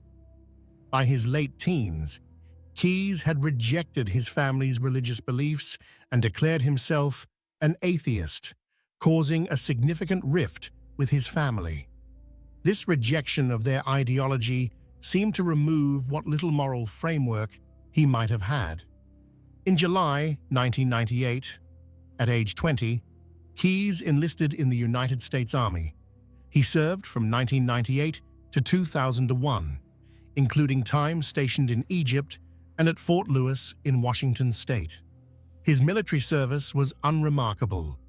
He achieved the rank of specialist and received an honorable discharge. Nothing about his military record suggested the darkness that lay beneath. His service gave him training, discipline, and experience that he would later apply to his crimes. After leaving the military, Keyes moved around the United States before eventually settling in Alaska in 2007. He had a daughter with a girlfriend, and by all accounts, he was a devoted father who loved his child deeply. This genuine love for his daughter seems to have been one of the few authentic emotions Keyes experienced, and he would later express concern about how his crimes would affect her. Keyes worked as a handyman and contractor, eventually starting his own business, Keyes Construction, in Alaska. He was reliable, skilled, and professional. Clients trusted him with keys to their homes, with access to their properties while they were away, with intimate details of their lives and security systems. He seemed like exactly the kind of honest, hard-working contractor everyone hopes to find. But during this same period, Israel Keyes was committing murders, bank robberies, arsons, burglaries, and other crimes across the United States, and he was doing so in a way specifically designed to prevent law enforcement from ever connecting the dots or identifying him as the perpetrator. Keyes had studied other serial killers extensively. He read about famous cases, understood how they'd been caught, and learned from their mistakes. He understood the methods law enforcement used to track and profile serial offenders, and he structured his crimes specifically to defeat those methods. Most serial killers have patterns that eventually lead to their capture. They target a specific type of victim. They operate in a specific geographic area. They use consistent methods. These patterns allow investigators to identify connections between crimes and eventually track down the perpetrator through geographical profiling, victim pattern analysis, and other investigative techniques. Keyes deliberately avoided all patterns. He had no consistent victim type. He killed both men and women of various ages and backgrounds. He didn't operate in any specific geographic region. He traveled thousands of miles between crimes, flying to different parts of the country to commit murders far from where he lived. He used different methods for different murders. He was specifically trying to be unprofilable, untrackable, impossible to catch through traditional investigative methods. His planning was meticulous and demonstrated extremely long-term thinking. Years before committing murders, Keyes would travel to different parts of the country and bury kill kits in remote locations. These kits contained weapons, tools, restraints, cash, and other items he might need to commit crimes. He would carefully document the locations and later retrieve the kits when he was ready to kill. This meant he could fly to a region where he had a kill kit buried, rent a car using cash and possibly fake identification, drive to a random location, select a victim he'd never seen before, commit the crime using tools that couldn't be traced to him, and then disappear back to Alaska. The crime would appear to be a local murder, with no connection to anyone outside the immediate area. Keyes funded these activities through bank robberies, which he committed with the same calculated approach, traveling far from home, targeting small banks with poor security, taking enough money to fund his activities, but not enough to trigger major federal investigations. Investigators believe Keyes killed at least 8 people, though he hinted at more, and the actual number remains unknown. His confirmed victims include Bill and Lorraine Currier of Vermont, whom he murdered in June 2011, and Samantha Koenig of Alaska, whom he abducted and killed in February 2012. The Currier murder demonstrates Keyes' methodology perfectly. In 2009, 2 years before the murder, Keyes traveled to Vermont and buried a kill kit in the woods near Essex. In June 2011, he flew to Chicago, rented a car, and drove to Vermont. He retrieved his kill kit, which contained a gun and other tools. He then spent time scouting the area and identified the Currier's home. On the night of June 8, 2011, he broke into their home, tied up Bill Currier, age 50, and Lorraine Currier, age 55, forced them into their own vehicle and drove them to an abandoned farmhouse he'd scouted in advance. There, he shot Bill, sexually assaulted and strangled Lorraine, and then dismembered their bodies, disposing of the remains in different locations where they have never been found. Keyes then drove back to Chicago, returned his rental car, flew home to Alaska, and resumed his normal life. To investigators in Vermont, this appeared to be a local crime with no obvious suspect. Keyes was a devoted father to his young daughter. His girlfriend and her family had no idea about his crimes. His clients in Alaska trusted him completely, hired him for jobs, recommended him to friends. He maintained his contracting business successfully while secretly flying around the country to commit murders. He was hiding in plain sight by being extremely ordinary in his local community while committing horrors far away where no one would connect them to him. But Keyes made a critical error with his final victim. On February 1, 2012, he impulsively abducted 18-year-old Samantha Koenig from the Common Grounds espresso stand where she worked in Anchorage. This was highly unusual for Keyes. He typically traveled far from home to commit crimes and planned them meticulously rather than acting impulsively. But on this night, he kidnapped Samantha, took her to his house, where he sexually assaulted and killed her, and then left her body in a shed on his property while he went on a pre-planned 2-week cruise with his daughter and girlfriend. After returning from the cruise, Keyes retrieved Samantha's body, which had been frozen by Alaska's winter temperatures.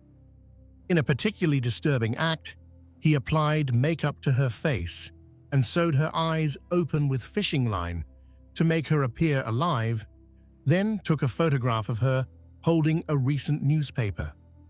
He sent this photo to her family along with a ransom demand, hoping to make them believe she was still alive and being held for ransom.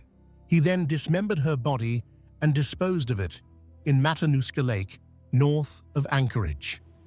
Keyes began withdrawing money from Samantha's stolen bank account as he traveled through the southwestern United States. This left a digital trail. ATM cameras captured images of his rental car in various locations, and police were able to track his movements.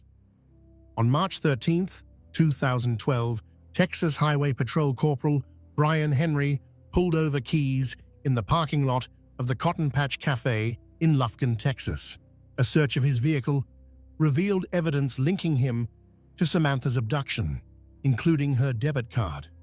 During interrogation, Keyes was cooperative but calculated in what he revealed. He confessed to the Koenig and Currier murders in detail, providing information that allowed investigators to verify his involvement. But he remained vague about other crimes, hinting at additional victims but not providing specific details. He seemed to enjoy controlling the flow of information, keeping investigators guessing about the full extent of his crimes.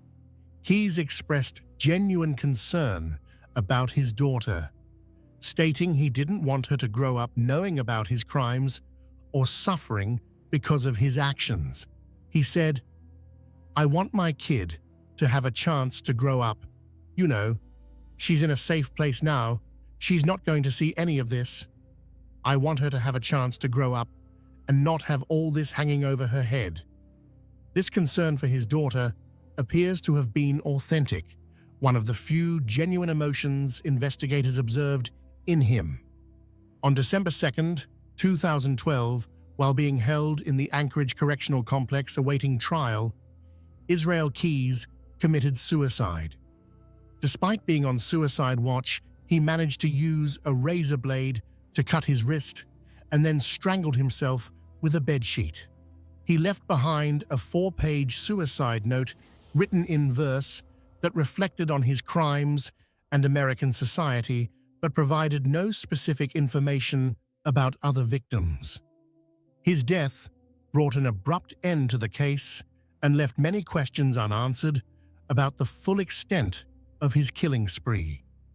Keyes' death left law enforcement with more questions than answers. How many people did he actually kill? Where are the other victims?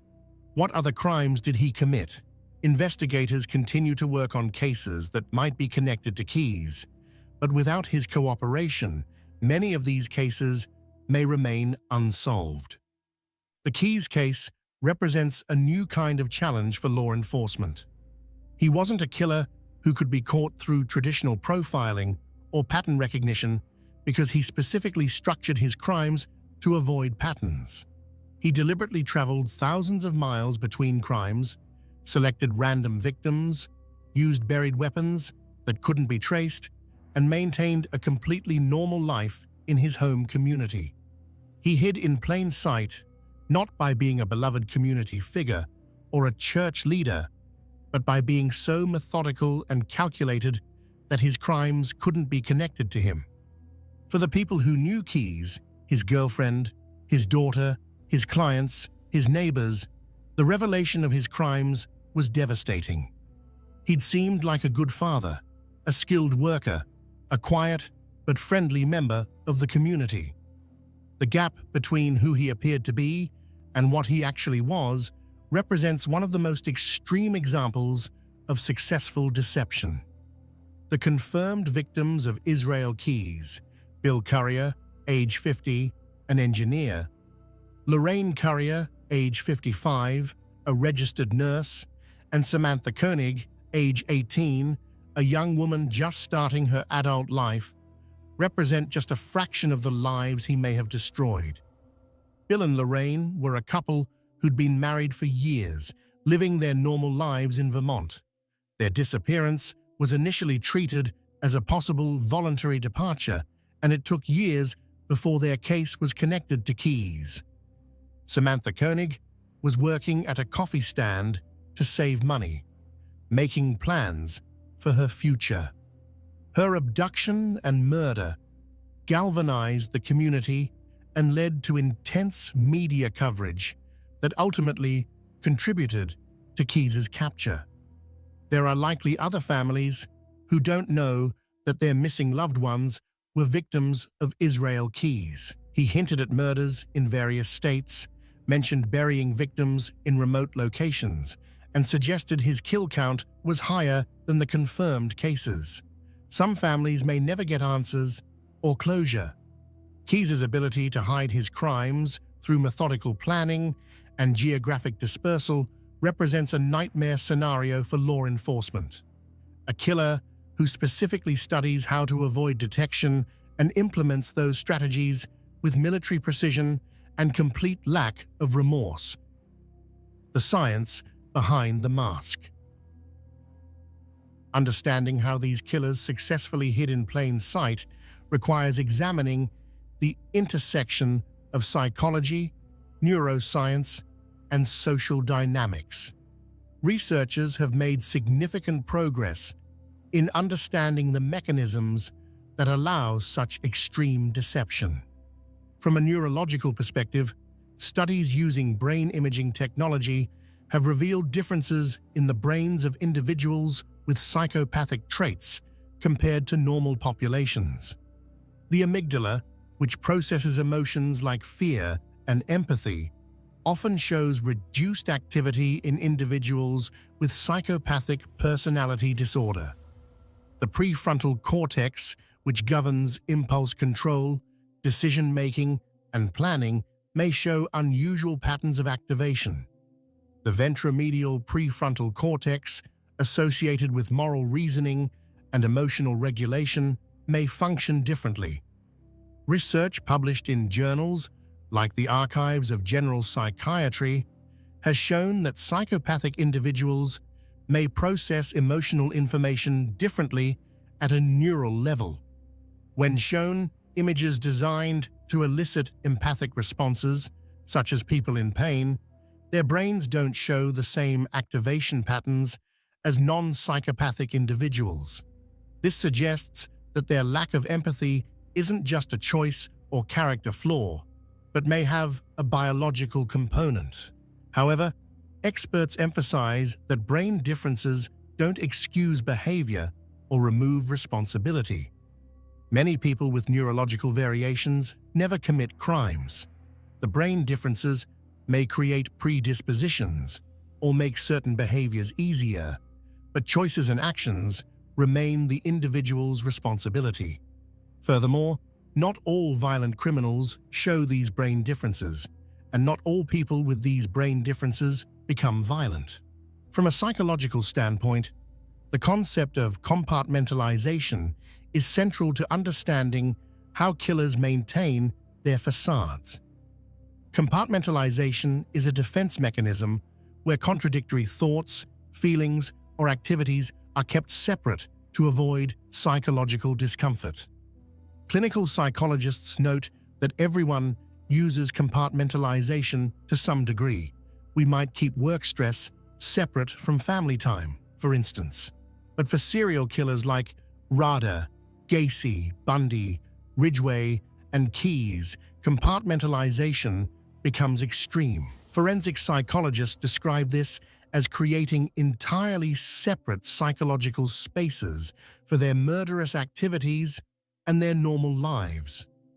Dennis Rader called this cubing, his own terminology for maintaining separate compartments for church Dennis, work Dennis, family Dennis, and killer Dennis. Some research has suggested this extreme compartmentalization may be related to dissociation, a psychological process where aspects of identity, memory, or consciousness become disconnected. However, forensic psychologists emphasize that serial killers are generally not experiencing true dissociative disorders like dissociative identity disorder, formerly called multiple personality disorder. They're consciously choosing to engage in violence and consciously working to hide it. The compartmentalization is a tool they use, not a mental illness that excuses their behavior. The social psychological aspect is equally important in understanding how these killers succeed. Research in social cognition has shown that we use mental shortcuts called heuristics to make quick judgments about people. Does someone dress appropriately? Do they have a job? Do they participate in community activities? Do they smile and make eye contact? These heuristics usually serve us well, allowing us to navigate social situations efficiently without conducting background checks on everyone we meet. But skilled manipulators can exploit these heuristics by presenting the right surface indicators, appropriate dress, stable employment, community involvement, friendly demeanor. They trigger our mental shortcuts that categorize them as safe and trustworthy. This is why Rader's position as a church president, Gacy's work as a clown, and Bundy's law student status were such effective cover. These roles come with built-in assumptions of trustworthiness. Research has also identified the fundamental attribution error, our tendency to attribute others' behavior to their character while attributing our own behavior to circumstances. When we see someone being helpful or kind, we tend to think, that's a good person, rather than, that person is behaving helpfully in this moment. This makes it difficult for us to believe that someone who consistently acts friendly could be capable of violence. The just world hypothesis, our desire to believe the world is fair and orderly, also plays a role. We want to believe that bad things happen to people who somehow deserve them, and that good things happen to good people. This makes it psychologically difficult to accept that your neighbor, who helps with yard work and attends church, could be a murderer. Our brains resist information that contradicts our need for an orderly, predictable world. Research in social psychology has also shown that authority and social roles create additional cover for predators. Studies like the famous Stanford Prison Experiment and Milgram obedience experiments demonstrated how powerfully social roles can influence behavior and perception. When someone is in a position of authority or respect, a church leader, a businessman, a volunteer, we're less likely to question their behavior or motives, even when warning signs are present. The phenomenon of cognitive dissonance, the mental discomfort we experience when confronted with contradictory information, helps explain why people close to these killers often struggled to accept the truth, even when evidence mounted. The contradiction between my neighbor is a friendly person and my neighbor is a serial killer creates such intense psychological discomfort that people's brains may resist accepting the new information, instead finding ways to explain it away or minimize it. Research into criminal profiling has evolved significantly in response to cases like these. The FBI's Behavioral Science Unit, established in the 1970s, pioneered the use of psychological profiling to investigate serial crimes. Early profiling divided killers into organized and disorganized types, with organized killers being those who plan carefully, maintain control, and often lead normal-appearing lives, like the killers we've discussed. Modern profiling recognizes greater complexity and diversity in how serial offenders operate. Research published in journals like the Journal of Forensic Sciences has refined our understanding of different offender types, motivational structures, and behavioral patterns. Investigators now recognize that there's no single serial killer type and that skilled offenders will deliberately structure their behavior to avoid fitting expected patterns, as Israel Keyes did. Forensic psychology has also advanced in understanding the motivation structures of serial killers. While popular culture often focuses on sexual motivations, research suggests that power, control, and domination are more central to many serial killers' psychology than sexual gratification per se. The sexual component, when present, is often more about exerting power than about desire or pleasure. The FBI's creation of the Violent Criminal Apprehension Program, VICAP, in 1985 was a direct response to cases of killers who operated across jurisdictions. VICAP is a database that allows law enforcement agencies to enter information about violent crimes and search for patterns that might connect cases across different locations. This system might have caught someone like Israel Keyes earlier by connecting seemingly unrelated murders across state lines. Advances in forensic science have dramatically improved law enforcement's ability to investigate and solve these crimes. DNA technology has been revolutionary. Gary Ridgway was caught because DNA techniques that didn't exist when he first came under suspicion in the 1980s were able to match his DNA to evidence from victims in 2001.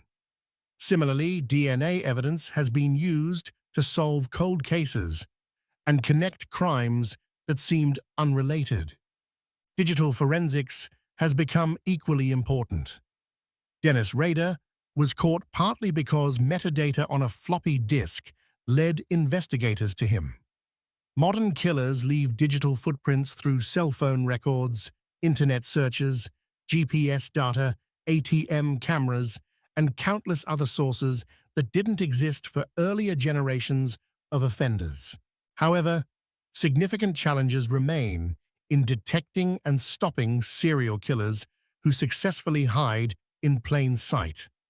The balance between civil liberties and public safety is delicate.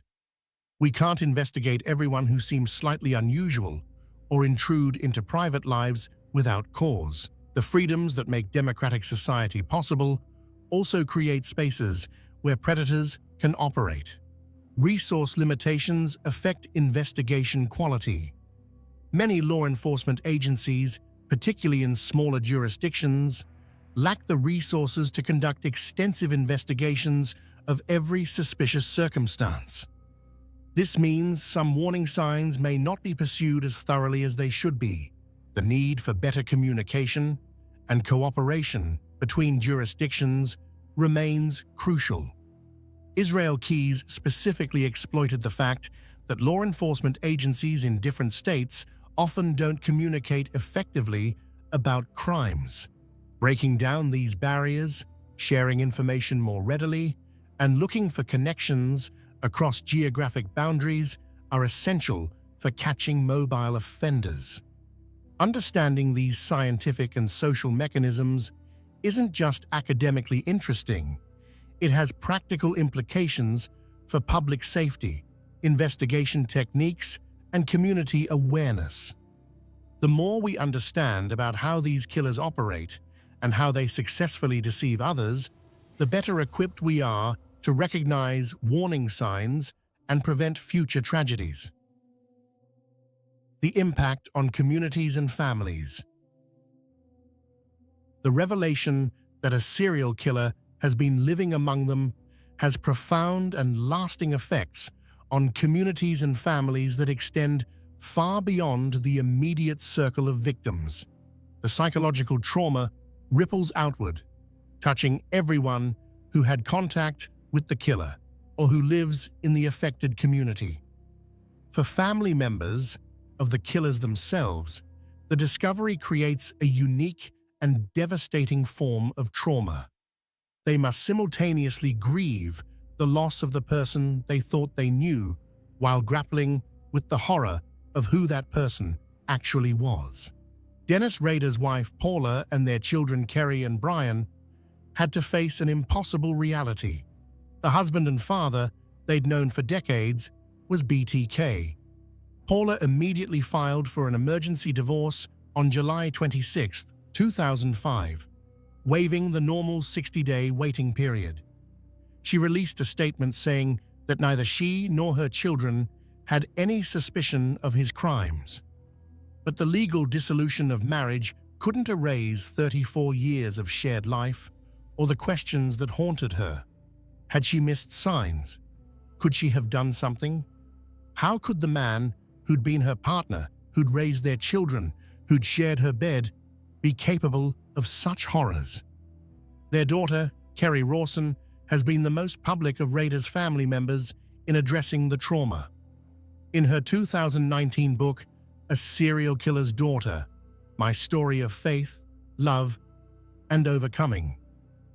And in the 2025 Netflix documentary, My Father, the BTK Killer, she shared her journey of trying to reconcile the father she remembered, who attended her school events, who taught her to drive, who walked her down the aisle at her wedding with the serial killer he actually was. Kerri described the moment of his arrest.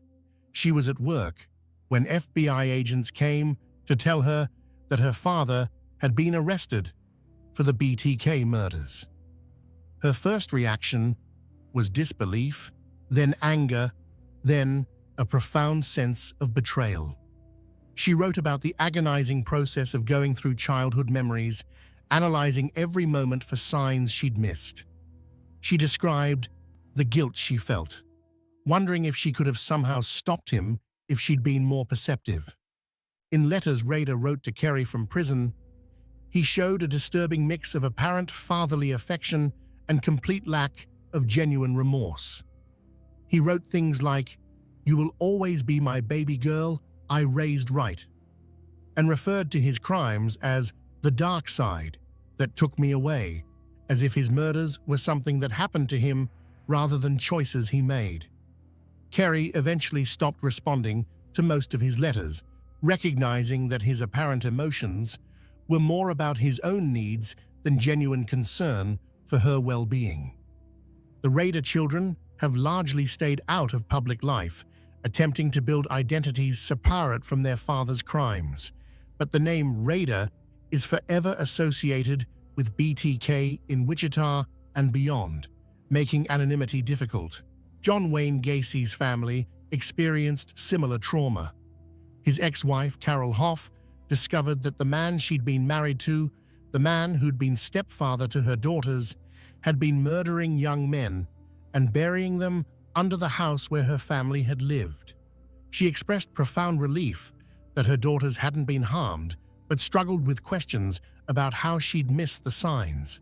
She'd noticed strange smells, unusual behavior, evidence that something was wrong, but she'd never imagined murder. Gacy's mother and sister also struggled to reconcile the family member they'd known with the killer revealed in court. His mother maintained until her death that she believed there was some mistake, that the John she knew couldn't have done these things. This denial, while psychologically understandable, prevented her from fully accepting reality.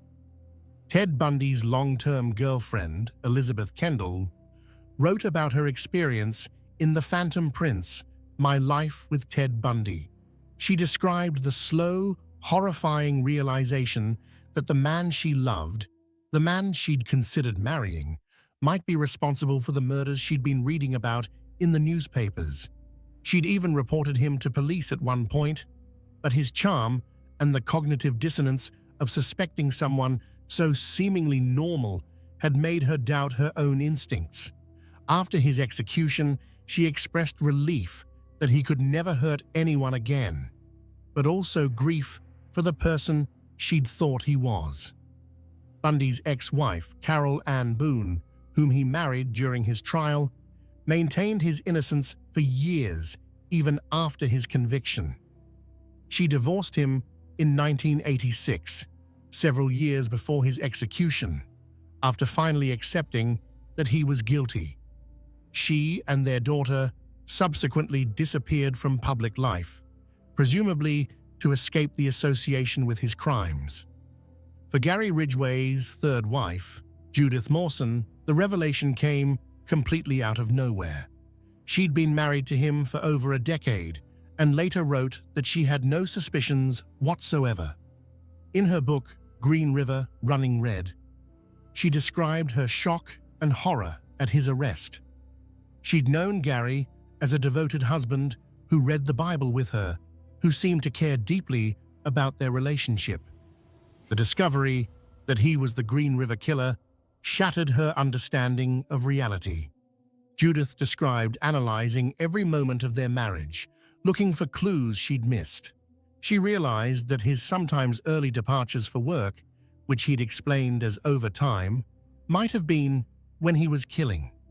She remembered times when he'd come home late or seemed distracted, behaviors she'd attributed to work stress, but which now took on sinister new meanings. Israel Keys's girlfriend faced unique trauma. Not only had the father of her child been a serial killer, but their daughter was young enough that she would grow up with this knowledge. How do you explain to a child that their father, who by all accounts loved them genuinely, was also a methodical murderer? How do you help them process that duality?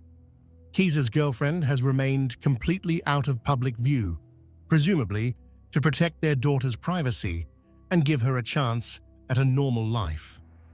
The broader communities affected by these killers also struggled profoundly. Wichita, Kansas, lived under the shadow of BTK for 30 years. Every unsolved murder, every unexplained death was potentially connected to BTK. Parents warned children to be careful. Women lived in fear. The community was traumatized by the unknown killer in their midst. When Dennis Rader was revealed as BTK, the response was complex. There was relief that the killer had been caught and would face justice. But there was also a disturbing realization. The killer hadn't been some mysterious figure operating from shadows. He'd been right there all along, writing parking tickets, measuring grass, sitting in church pews, volunteering with Boy Scouts. The predator had been hiding in plain sight in a way that made everyone question their judgment and their safety. The Norwood Park neighborhood in Chicago, where John Wayne Gacy lived, was traumatized by the discovery of 29 bodies buried under his house. The excavation became a media spectacle, with news crews broadcasting images of investigators removing remains.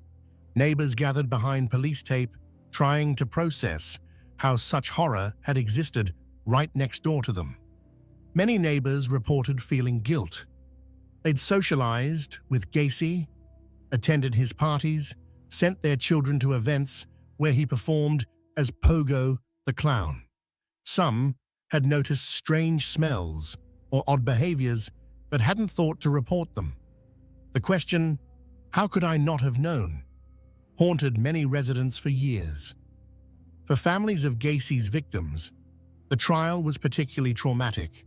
They had to sit through detailed descriptions of how their loved ones had died, presented in a courtroom setting that felt clinical and detached. They had to watch Gacy, who showed no genuine remorse and even seemed to enjoy the attention. The legal process, while necessary for justice, felt like it gave the killer exactly what he wanted: notoriety and an audience. Many of Gacy's victims had been dismissed by authorities as runaways before their connection to Gacy was discovered. Their families had reported them missing, but the cases hadn't been investigated as vigorously as they might have been if the victims had come from different backgrounds. This added another layer of pain, the feeling that society hadn't valued their loved ones' lives enough to search for them properly. The families of Ted Bundy's victims dealt with unique challenges because of Bundy's celebrity status. The trials were televised, making the proceedings public entertainment. Bundy's good looks and charm meant that some people, shockingly, became fans, writing to him in prison, attending his trials to support him. This Bundy groupies phenomenon was deeply disturbing to victims' families who had to watch people romanticize the man who'd killed their daughters and sisters. For Gary Ridgway's victims' families, many dealt with the additional pain of societal stigma. Because many of Ridgway's victims were sex workers or women struggling with addiction, some people, including some law enforcement officers, didn't prioritize their cases as they should have. Families reported feeling that their loved ones weren't considered worthy victims, that their cases were treated as less important. This added to their grief and rage. The identification of victims decades after their deaths brought closure to some families, but also reopened old wounds.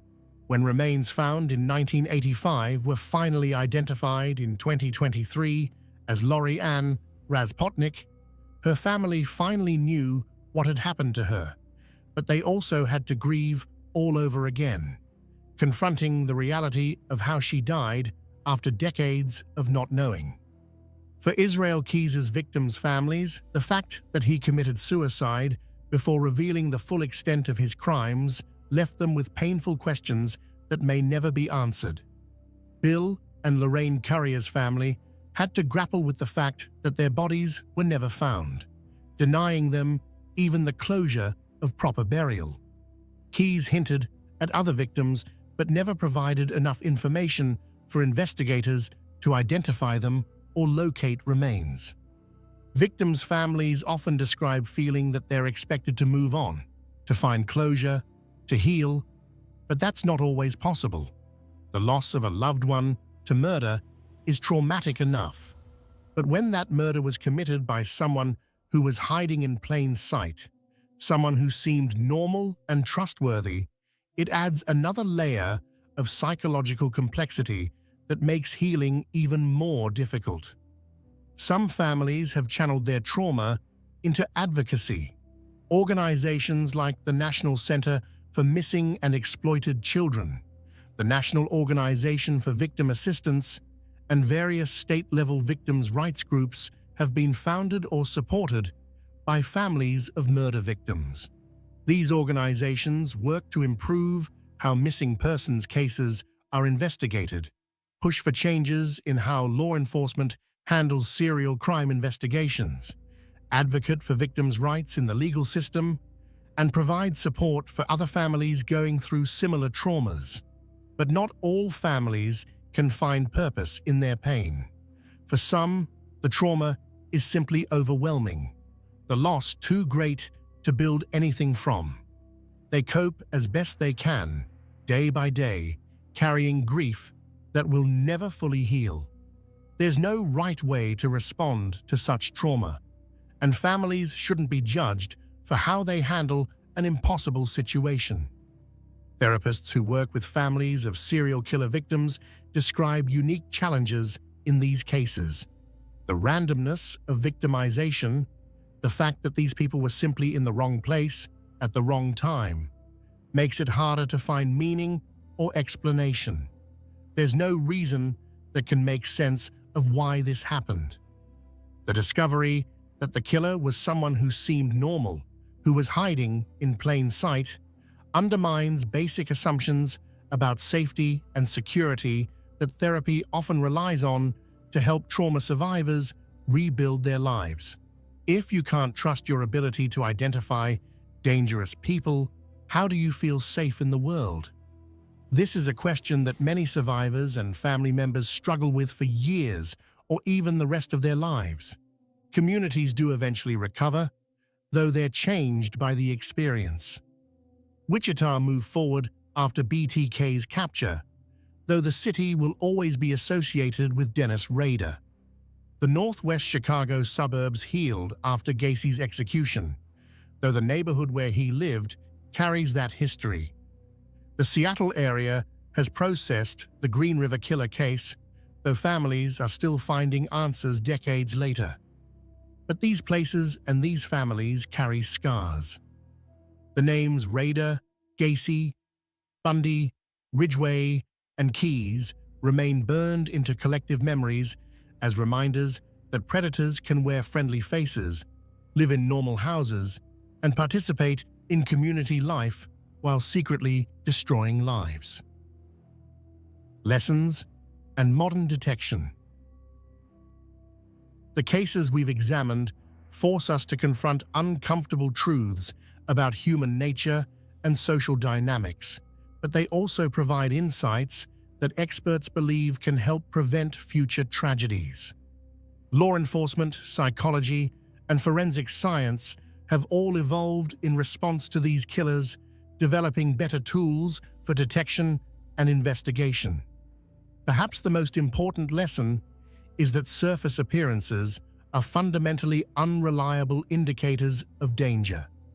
Community involvement, religious devotion, professional success, charm, intelligence, physical attractiveness, none of these protect against predatory behavior.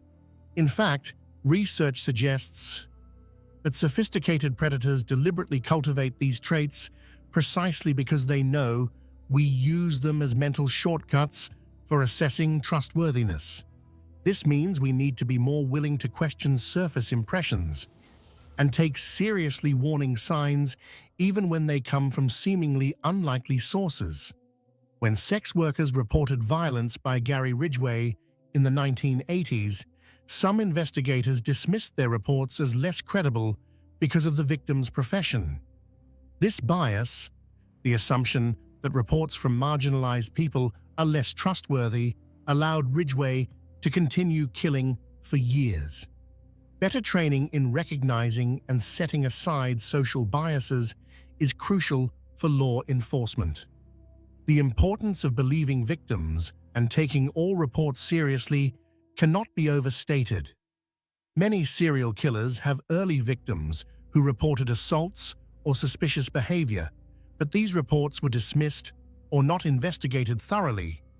In Gacy's case, young men reported being attacked or threatened by him, but often these reports weren't taken seriously because of the victims' backgrounds or because Gacy seemed like an upstanding citizen. If even one of these reports had been investigated more thoroughly and believed, how many lives might have been saved? Modern forensic science has dramatically improved law enforcement's ability to investigate and solve these crimes. DNA technology was crucial in finally catching Gary Ridgway after nearly 2 decades. The saliva sample collected from him in 1987 couldn't be effectively analyzed with the technology available at the time, but when new DNA testing methods were developed and applied in 2001, the evidence conclusively linked him to multiple victims. DNA databases like CODIS, Combined DNA Index System, allow investigators to compare DNA evidence from crime scenes to samples from convicted offenders and arrestees. This has solved countless cold cases and linked crimes that seemed unrelated. The technology continues to advance, with forensic genealogy using consumer DNA databases to identify suspects through family connections, becoming a powerful new tool. Digital forensics has become equally important in modern investigations. Dennis Rader was caught partly because metadata on a floppy disk he sent to media led investigators directly to him. Today's killers leave extensive digital footprints through cell phone records, internet searches, GPS data, social media activity, ATM cameras, traffic cameras, and countless other sources that didn't exist for earlier generations of offenders. The development of VICAP, Violent Criminal Apprehension Program, by the FBI in 1985 represented a crucial step forward in coordinating investigations across jurisdictions. VICAP is a database that allows law enforcement agencies to enter information about violent crimes and search for patterns that might connect cases across different locations. This system might have caught someone like Israel Keys earlier by connecting seemingly unrelated murders across state lines. However, VICAP relies on agencies voluntarily entering data, and not all jurisdictions participate fully. Improving interagency communication and data sharing remains an ongoing challenge. Different agencies use different systems, have different protocols, and sometimes compete rather than cooperate. Breaking down these barriers is essential for catching offenders who cross jurisdictional boundaries. Criminal profiling has evolved significantly since its early days. The FBI's Behavioral Analysis Unit, formerly the Behavioral Science Unit, continues to refine profiling techniques based on research and experience. Modern profilers understand that there's no single serial killer type, and that skilled offenders will deliberately structure their behavior to avoid fitting expected patterns. Geographic profiling, analyzing the spatial patterns of crime scenes to identify likely offender locations, has become a valuable tool. Research has shown that serial offenders often commit crimes in areas they're familiar with, and their crime locations often cluster around their home or workplace in predictable ways. Software programs can analyze crime scene locations and generate probability maps of where the offender likely lives or works. Experts emphasize that community awareness and education play important roles in prevention and early detection, teaching people about manipulation tactics, about how predators operate, about the fact that dangerous people don't always look dangerous. This education can potentially prevent victimization. Programs that teach children about appropriate boundaries, about trusting their instincts, about reporting uncomfortable situations, have proven valuable. Research suggests that many child victims of abuse had uncomfortable feelings about the abuser but didn't report them because the abuser was someone trusted by adults, like a teacher, coach, or family friend. Teaching children that it's okay to report when something feels wrong, even if it involves someone adults trust, can help protect them. The legal system has made improvements in response to lessons learned from serial killer cases, though challenges remain. Mandatory reporting laws for suspected abuse exist in all states, requiring certain professionals like teachers, doctors, and therapists to report suspected abuse to authorities. Better protocols for investigating missing persons have been implemented in many jurisdictions, with guidelines requiring thorough investigation rather than waiting periods before taking reports seriously. Victim support systems have improved, with victim advocacy programs helping families navigate the legal system and access resources.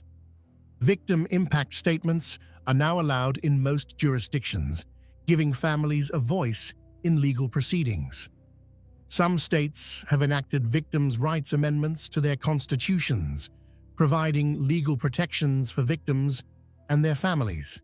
However, significant challenges remain in balancing civil liberties with public safety. We can't investigate everyone who seems slightly unusual or intrude into private lives without cause. The freedoms that make democratic society possible also create spaces where predators can operate. This tension between liberty and security is ongoing and doesn't have simple solutions. Resource limitations affect investigation quality significantly. Thorough investigations are expensive and time-consuming. Many law enforcement agencies, particularly in smaller jurisdictions, lack the resources to conduct extensive investigations of every suspicious circumstance. This means some warning signs may not be pursued as thoroughly as they should be. Advocacy for adequate funding for law enforcement training, forensic labs, and investigative resources is important. The digital age has created new challenges and new opportunities. Predators can now research victims online, learn about investigation techniques through the internet, communicate with potential victims through social media and apps. The same technology that can be used for investigation can also be used to facilitate crime. But these same technologies also leave extensive digital footprints that investigators can follow. The challenge is developing the expertise and tools to effectively use digital evidence while respecting privacy rights. This requires ongoing training for investigators, updated laws that address digital evidence, and cooperation from technology companies. Research into the psychology of predatory behavior continues to advance. Studies examining the neurobiological, psychological, and social factors that contribute to violent behavior help us understand why some people become predators while others with similar backgrounds don't. This research may eventually lead to better early intervention strategies, though predicting who will become violent remains extremely difficult. Some warning signs that research has identified as potentially significant include a history of escalating antisocial behavior, particularly involving violence, fascination with violence, weapons, or violent crime, cruelty to animals, collecting items associated with violence, lack of empathy or inability to form genuine emotional connections, manipulative behavior across multiple contexts, a pattern of violating others' boundaries, and significant inconsistencies between public presentation and private behavior. However, experts caution that these signs are not definitive. Many people might display one or more of these characteristics without being dangerous. Conversely, sophisticated predators may successfully hide all of these signs. The indicators should prompt careful attention and potentially further investigation, not immediate judgment or action. The role of mental health services in prevention is complex. While most people with mental illnesses are not violent, and most serial killers are not mentally ill in the clinical sense, better access to mental health services might help identify and intervene with individuals who are developing dangerous patterns of thought or behavior. Early intervention when concerning behaviors are identified could potentially prevent some violence, though this is difficult to prove and implement. Education about healthy relationships, appropriate sexuality, respect for boundaries, and emotional regulation starting from childhood may help prevent the development of predatory behavior in some cases. While we can't prevent all violence, creating a society that better addresses the factors that contribute to violent behavior could potentially reduce it. The media's role in covering these cases deserves consideration. While public awareness is important, the celebrity status sometimes afforded to serial killers may actually encourage certain individuals. Coverage that focuses on victims' humanity rather than the killer's notoriety, that provides useful information without sensationalizing violence, and that respects families' privacy while still informing the public serves society better than coverage that turns killers into infamous celebrities. Research continues into the neurobiology, psychology, and sociology of violent behavior. Each new study contributes to our collective understanding. Advances in brain imaging, genetics, psychology, and criminology all contribute to a more complete picture of how and why some people become predators. The hope is that future generations will be better equipped to protect themselves and their communities from those who would hide in plain sight. By understanding how these predators operate, by improving our systems for detection and response, by believing victims and taking reports seriously, by advancing forensic science and investigative techniques, we can work toward a safer future. But we must also be realistic. There will likely always be individuals who choose to harm others, and some of them will be skilled at hiding their true nature. Vigilance, awareness, and strong systems of justice and support remain essential. Conclusion: remembering the victims. As we've journeyed through these disturbing cases, examining how serial killers successfully hid in plain sight by maintaining convincing facades of normalcy, it's crucial that we end by refocusing on what matters most: the victims. Dennis Rader, John Wayne Gacy, Ted Bundy, Gary Ridgway, and Israel Keyes wouldn't be remembered at all if not for the lives they destroyed. The victims of these killers weren't statistics or case numbers.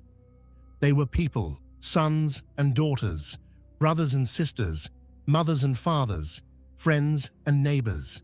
They had dreams and aspirations. They had favorite foods and songs.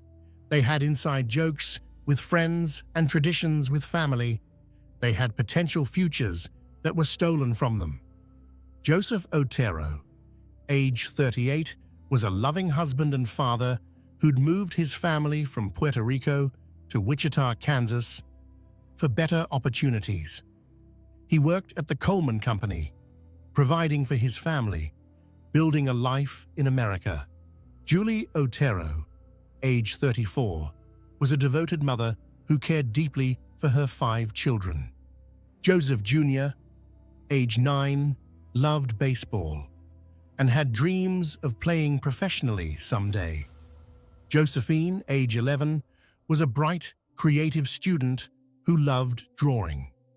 Dennis Rader took all of them on a single winter morning, destroying an entire family and leaving 3 surviving Otero children orphaned and traumatized. Catherine Bright, age 21, was starting her adult life with excitement about the future. She worked at the Coleman Company and was known for her friendly personality and work ethic. When Rader attacked her, her brother Kevin was there and tried desperately to save her, sustaining a gunshot wound in the process. Catherine fought for her life, as evidenced by her defensive wounds, but ultimately succumbed to her injuries. Shirley Vian, age 26, was doing her best to raise 3 young children while dealing with illness. When Rader locked her children in the bathroom and killed their mother, he traumatized those children in ways that would affect them for the rest of their lives. Nancy Fox, age 25, was an independent young woman living on her own and working to support herself. Maureen Hedge, age 53, was a neighbor who lived just 6 doors down from Rader, close enough that he could watch her routines. Vicky Wegerle, age 28, was a talented pianist and devoted mother. Dolores Davis, age 62, was a beloved grandmother in her community. Each of these 10 confirmed victims of BTK had families who loved them, who reported them missing, who searched for answers, who grieved their loss. Their names deserve to be remembered. Joseph Otero, Julie Otero, Joseph Otero Jr., Josephine Otero, Catherine Bright, Shirley Vian, Nancy Fox, Maureen Hedge, Vicky Wegerle, and Dolores Davis. John Wayne Gacy's 33 victims included many young men and boys who had their whole lives ahead of them. Timothy McCoy, age 16, was traveling through Chicago when he encountered Gacy. John Butkovich, age 17, worked for Gacy's construction company and disappeared in 1975. His family searched for him desperately, not knowing he was buried under Gacy's house.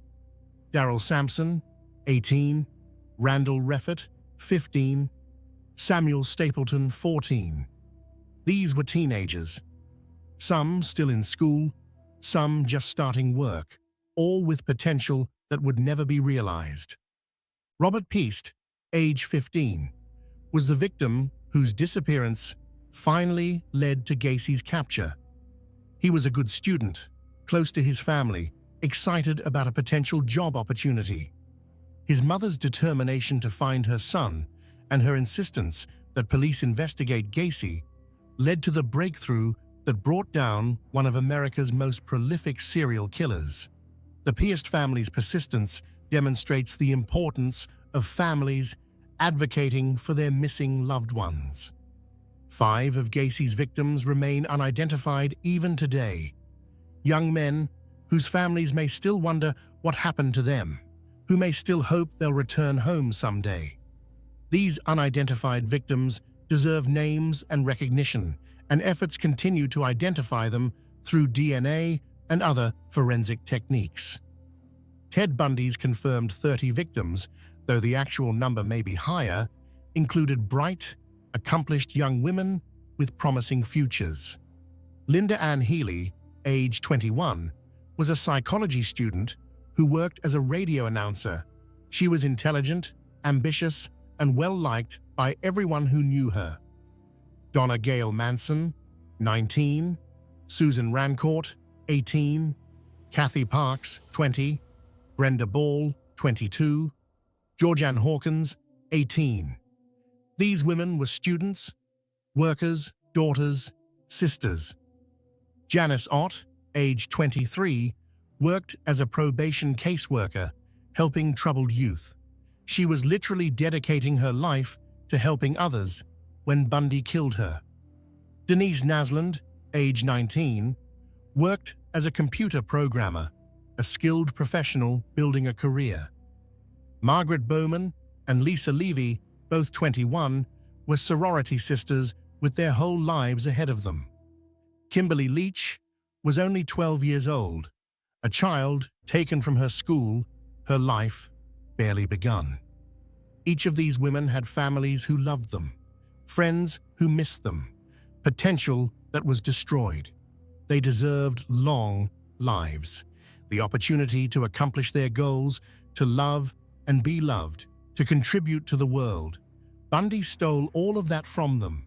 Gary Ridgway's 49 confirmed victims were women who deserve to be remembered with dignity and respect. Many were vulnerable women struggling with addiction or poverty, some engaged in sex work to survive. Their vulnerability didn't make their lives less valuable. It made their murders even more tragic because they were already in difficult circumstances and needed help, not violence. Wendy Lee Caulfield, age 16, was a runaway who could have been helped, who could have gotten her life back on track. Tammy Lyles, age 16, and Lori Ann Raspotnik, age 15, were just children who ran away from difficult home situations and encountered a predator instead of safety. These young women needed protection and support, not murder. Many of Ridgway's victims were adults, trying to survive difficult circumstances. Deborah Bonner, 23, Marcia Chapman, 31, Giselle Lovvorn, 17, Opal Mills, 16, Cynthia Hines, 17. Each had a story, a family, a life that mattered. The fact that some struggled with addiction or engaged in sex work doesn't make their murders less tragic or their lives less valuable. Israel Keyes's confirmed victims, Bill Currier, age 50, Lorraine Currier, age 55, and Samantha Koenig, age 18, represent just a fraction of the lives he may have destroyed. Bill was an engineer, Lorraine a registered nurse. They'd been married for years, living their normal lives in Vermont.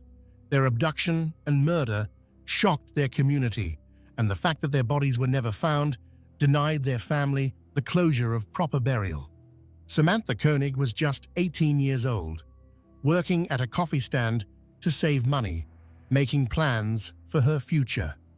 She was taken in a random act of violence by a killer who specifically traveled around the country to commit crimes that couldn't be connected. Her abduction galvanized her community and led to the intensive investigation that ultimately captured Keyes. There are likely other victims of Israel Keyes whose families don't even know their loved ones were murdered by him. He hinted at murders in various states, but died before revealing details. Some families may never get answers. The victims of these killers, all of them, deserve to be remembered as people first, as individuals with their own stories, their own worth, their own importance that exists independently of the killers who took their lives. They were people who laughed and cried, who had favorite movies and foods, who had dreams and fears, who loved and were loved. Their families have shown remarkable courage. Some have worked to change laws, to improve how missing persons are investigated, to ensure that other families don't suffer as they have.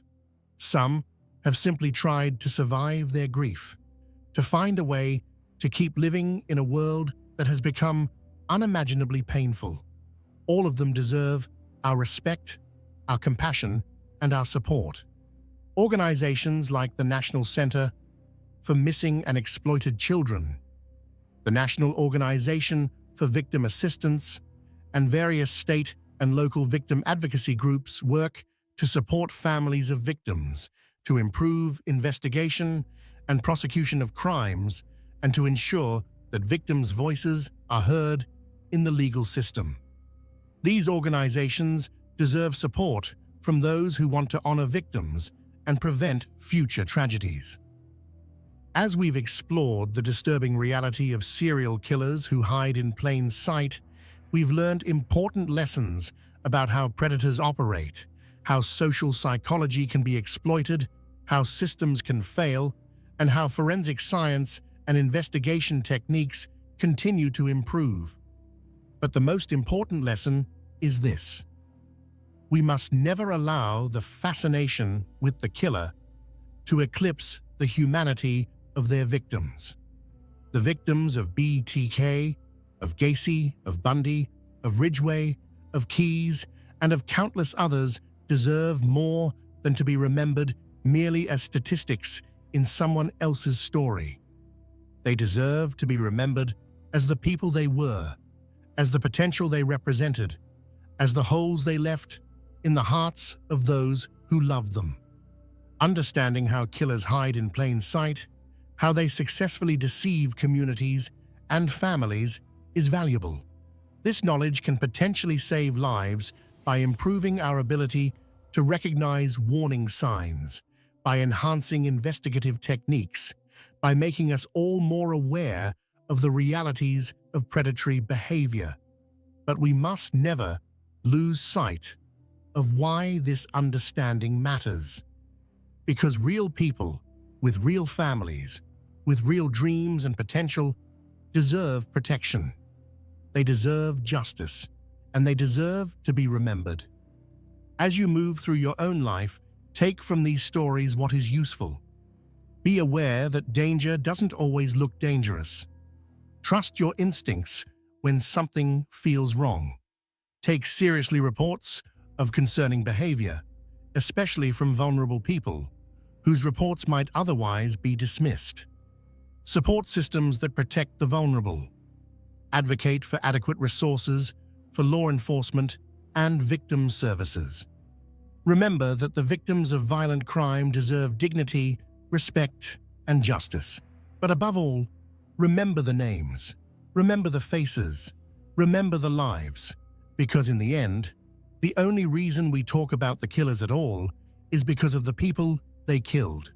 The victims are what matter. Their memory is what we must honor.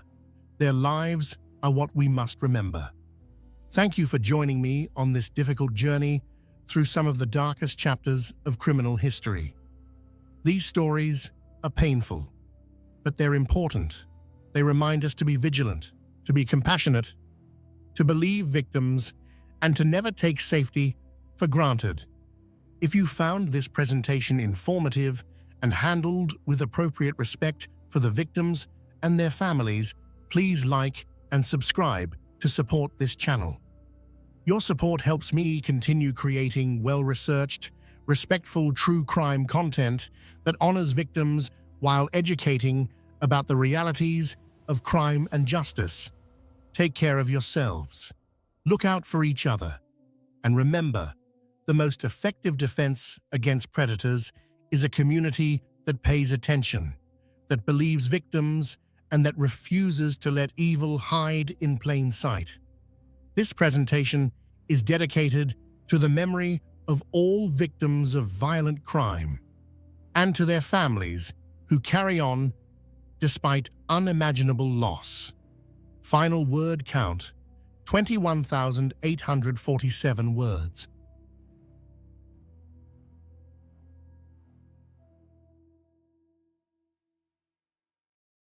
The Doomsday Mum, when love, faith, and madness ended in murder. Good evening, everyone. Tonight, we're going deep into one of the most disturbing and complex true crime cases in recent American history. This is a story that has everything you'd expect from a fictional thriller, except it's devastatingly, horrifyingly real. It's a story about a beauty pageant contestant turned mother who came to believe she was a goddess destined to lead people through the end times. It's about a self-proclaimed prophet who wrote books about the apocalypse and claimed he could communicate with the dead. It's about two missing children whose faces appeared on billboards across America, whose grandparents pleaded on national television for their safe return, only for their worst fears to be confirmed when law enforcement discovered two small bodies buried in a rural Idaho backyard.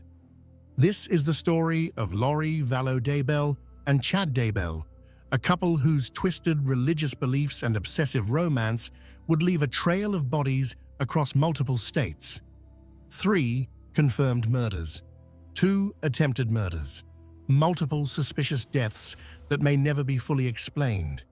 And at the center of it all, 2 innocent children, 7-year-old Joshua Jackson, J.J. Vallow, an autistic boy who loved his red pajamas and playing with his toys, and 16-year-old Tylee Ryan, a teenager who loved Chipotle and driving her Jeep, a girl who was just beginning to figure out who she was and who she wanted to be. The case of the Doomsday Mom, as the media would come to call Lori Vallow Daybell, isn't just about murder. It's about how seemingly ordinary people can become radicalized by fringe beliefs. It's about how love can become obsession, how faith can become fanaticism, and how the human capacity for self-deception can lead to unspeakable evil. It's about a mother who referred to her own children as zombies, whose bodies had been possessed by dark spirits, who smiled for the camera on a Hawaiian beach just weeks after burying them in shallow graves. As we trace this story from its beginning, through the disappearance of J.J. and Tylee to the horrific discoveries that would follow, we'll explore not just what happened, but how it happened. How did a woman who friends described as a devoted mother transform into someone capable of murdering her own children? How did a seemingly harmless author of religious fiction become an accomplice to multiple homicides? And perhaps most importantly, how did they manage to operate for so long, leaving a wake of death behind them before anyone could stop them? This is a story that demands to be told, not for the sensational aspects, though there are certainly shocking elements, but because understanding what happened might help us recognize the warning signs when someone we love begins to slip away from reality. It's a story about the people who tried to save J.J. and Tylee, about the investigators who refused to give up, and about a family torn apart by secrets, lies, and an ideology that valued the eternal over the lives of the living. So settle in. This is going to be a long journey, and parts of it will be difficult to hear. But it's a journey worth taking, because at the end of it, we honor the memories of J.J. Vallow and Tylee Ryan, 2 children who deserved so much better than the fate that awaited them. Part 1. Before the Darkness, the early lives of Lori and Chad. To understand how this story ends, we need to understand where it begins.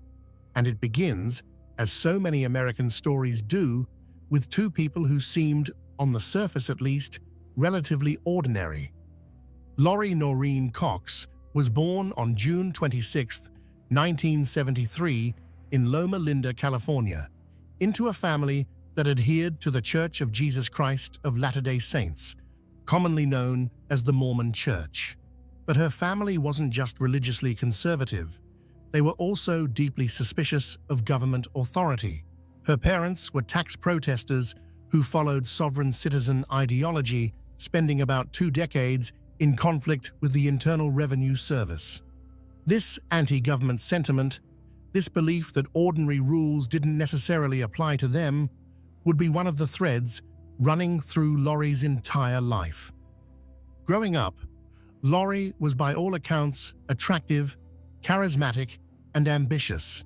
She had dreams of fame and success, dreams that seemed attainable when you looked at her.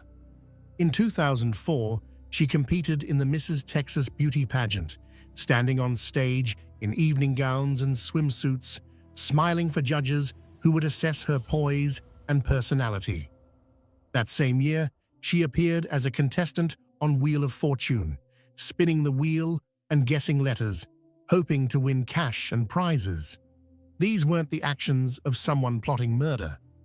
These were the actions of someone who wanted recognition, who wanted to be seen as special, who wanted to matter. But Lori's personal life was far less stable than her public image might suggest. Her romantic history was a series of beginnings and endings, marriages that started with hope and dissolved in acrimony. Her first marriage, in 1992 when she was just 19, was to her high school boyfriend. It ended quickly in divorce. In October 1995, she married again, and in 1996 gave birth to a son named Colby. That marriage also ended in divorce in 1998. Then, in 2001, came her marriage to Joseph Anthony Ryan Jr. This marriage would prove to be particularly contentious and would play a significant role in the dark events to come. Joseph and Lori had a daughter together in 2002, a girl they named Tylee Ashlyn Ryan. By all accounts, Tylee was a beautiful child who would grow into a teenager with a sharp wit and an independent spirit. But the marriage between Joseph and Lori was troubled from the start. The couple divorced in 2005, and what followed was a bitter custody battle over Tylee. Lori accused Joseph of sexually abusing both Tylee and her son Colby from a previous marriage. These were serious allegations, the kind that could destroy a person's life even if never proven. Investigators found no evidence to support the claims, and Joseph was never charged with any crime, but the damage was done. He lost equal custody rights in 2007, relegated to supervised visitation with the daughter he loved. That same year, Lori's brother Alex Cox physically attacked Joseph Ryan using a taser to assault him. Alex Cox would later be convicted for this attack and served 90 days in jail.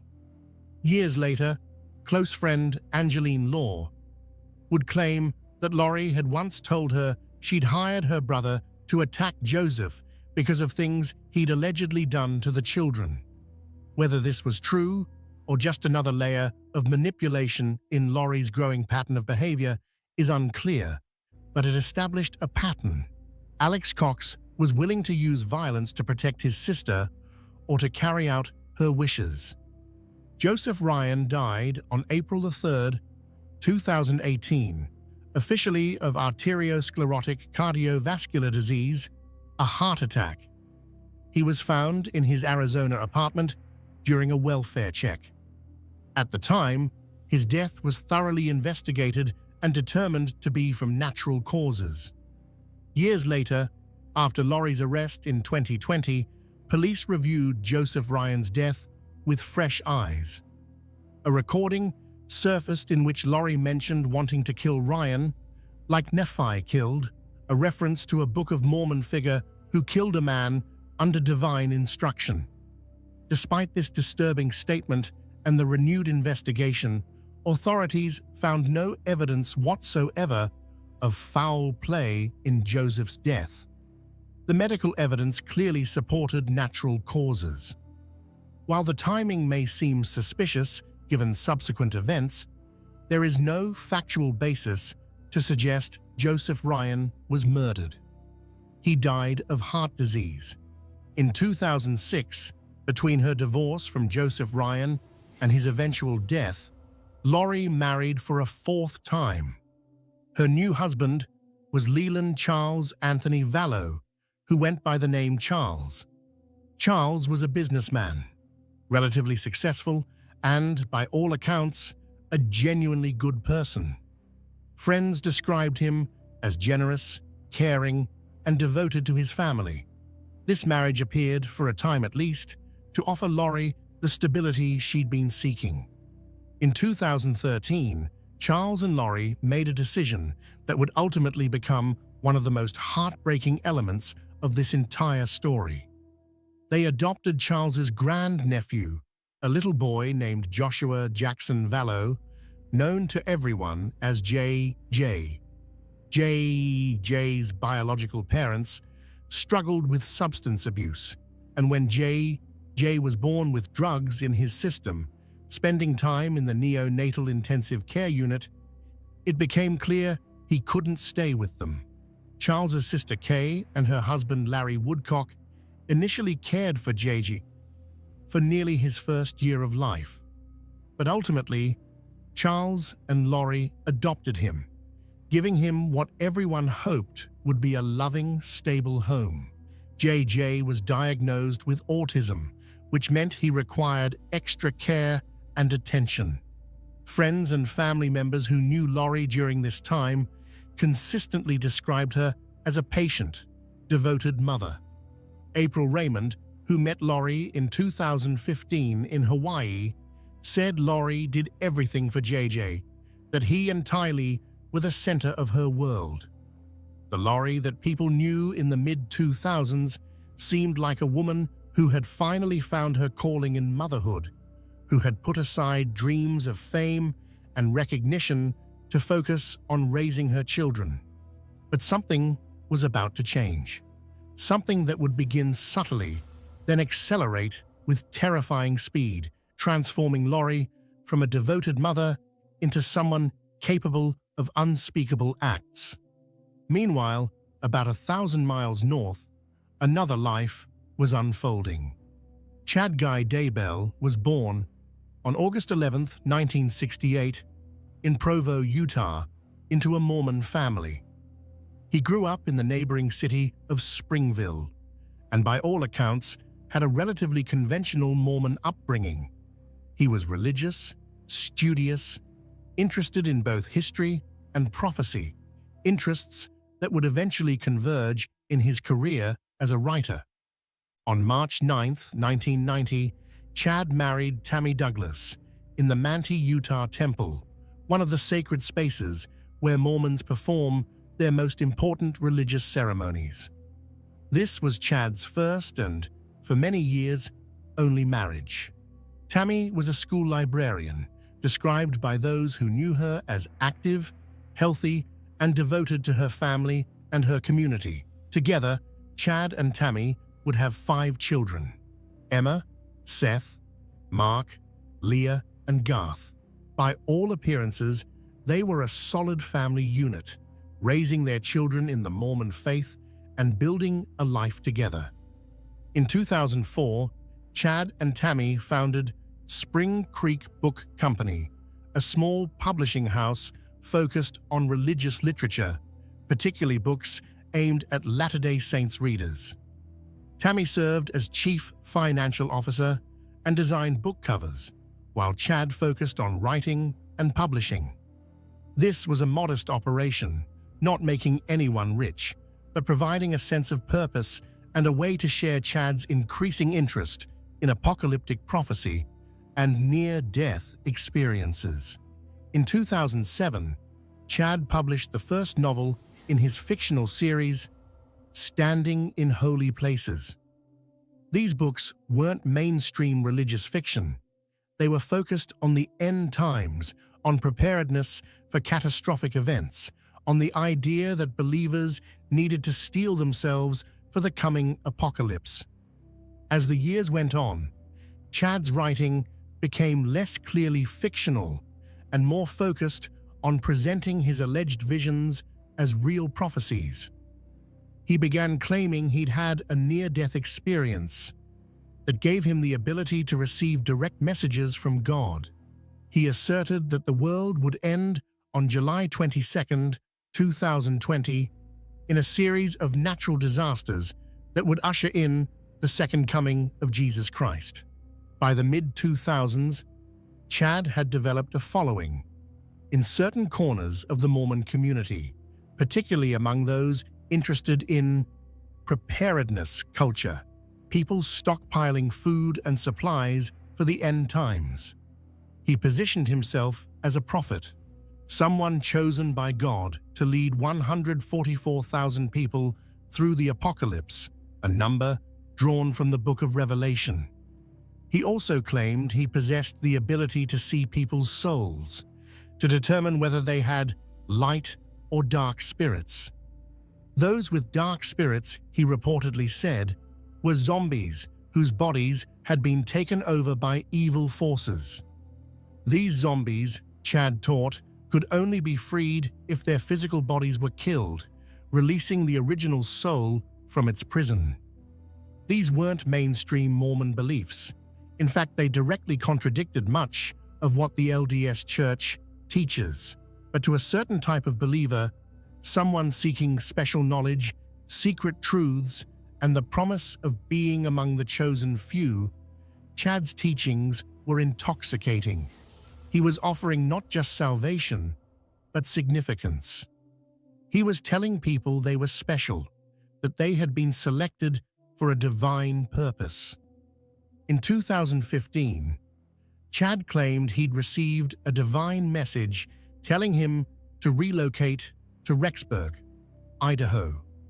This was supposedly because Utah would be devastated by an earthquake that year, a prediction that never came to pass, though apparently this didn't shake the faith of Chad's followers. That June, Chad and Tammy moved to Salem, Idaho, just outside Rexburg, purchasing a property with several acres of land. Tammy continued working as a librarian while Chad focused on his writing and his growing role as a speaker at religious conferences. Around this same time, Lori Vallow in Arizona became interested in Chad Daybell's books. She reportedly discovered his Standing in Holy Places series around 2015 and became increasingly fascinated with his apocalyptic teachings. Over the next few years, she read more of his books, listened to podcasts featuring excommunicated Mormons discussing end-times prophecy, and dove deeper into radical religious beliefs that increasingly diverged from mainstream Mormonism. In late 2018, Lori began corresponding with Chad online. Here were two people, both in what appeared to be stable marriages, both raising families, who found in each other something they'd been missing. For Chad, perhaps it was adoration and validation from an attractive woman who hung on his every word. For Lori, perhaps it was the promise of special significance, the idea that she wasn't just another suburban mum, but rather a goddess with a divine mission. In October 2018, Lori attended a Preparing a People conference where Chad was speaking and signing books. This was where they met in person for the first time. According to later testimony from Lori's friend, Melanie Gibb, the connection between Lori and Chad was immediate and intense. They began communicating constantly, and Chad started telling Lori things that would fundamentally alter her perception of reality. He told her that they had been married to each other in multiple past lives. He said they were destined to be together for eternity and that they would lead the 144,000 chosen people through the end times. He told her that various people in their lives, including their own spouses, had become zombies possessed by dark spirits. Charles Vallow, Laurie told Melanie Gibb, had been replaced by a demon named Ned or Hiplos. Tammy Daybell, according to texts between Chad and Laurie, had been possessed by a spirit named Viola and was in limbo. And later, horrifyingly, Laurie would tell people that her own children, Jay, and Tylee, had also become zombies. This belief system, according to prosecutors and expert testimony, wasn't harmless religious enthusiasm. It provided a framework that justified murder. Because if you genuinely believe that someone's soul has been replaced by an evil spirit, and if you believe that killing their body will free their soul, then murder becomes not just justified but necessary. It becomes a mercy, an act of spiritual liberation. And so, as 2018 turned into 2019, two families, the Vallows in Arizona and the Daybells in Idaho, were headed toward a collision course that would end in death and devastation. Part 2. The First Death. Charles Vallow. Charles Vallow had been noticing changes in his wife for months, and by early 2019, he was deeply worried. The woman he'd married, the mother who had seemed so devoted to their children, was acting completely differently.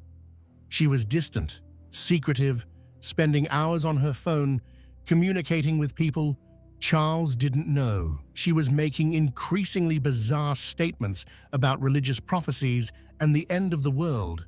And most disturbingly, she'd begun talking about Charles himself in frightening terms.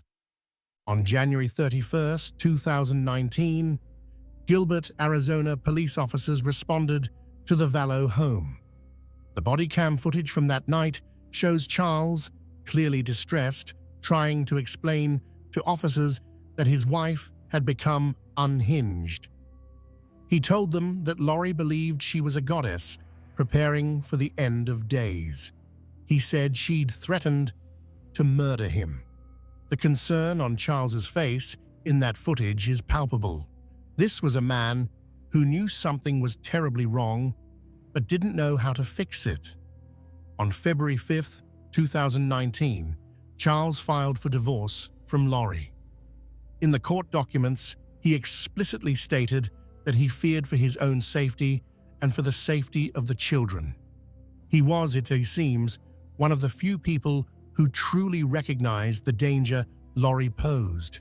But then, inexplicably, in the following month, Charles dismissed the divorce proceedings. Perhaps Laurie had reassured him that things would get better. Perhaps he hoped that whatever phase she was going through would pass. Perhaps he simply loved her enough to keep trying. Whatever his reasons, it was a decision that would cost him his life. Later investigation would reveal that Charles had learned of Laurie's infidelity with Chad Daybell 12 days before his death. On June 29, 2019, Charles sent an email to Tammy Daybell, Chad's wife, attempting to warn her about what was happening. "Tammy, my name is Charles Vallow," the email read. "I have some vital and disturbing information regarding your husband and my wife Laurie. This is your work email, so I'll wait to send you the evidence. That is very disturbing. You may call or email me from the address where you can receive the information. I apologize to be the one sending this, but something has to be done." Evidence found during the investigation suggests that Tammy opened this email and then deleted it, blocking Charles's email address. Whether she showed it to Chad, whether they discussed it, whether she believed it or dismissed it as the ravings of a jealous husband, we don't know. But she knew. Tammy Daybell knew, more than 3 months before her own death, that her husband was involved with another woman, and that woman was planning something terrible. Police documents would later show that at this point, text messages between Chad and Laurie were increasingly frequent and increasingly focused on the people they saw as obstacles. They texted about death percentages for Tammy. They discussed Charles being possessed. They talked about people being in limbo. And they communicated using burner phones, suggesting they knew what they were discussing needed to be kept secret. On July 1st, 2019, Charles informed Lori that he was planning to meet with Tammy Daybell in person to tell her about the affair.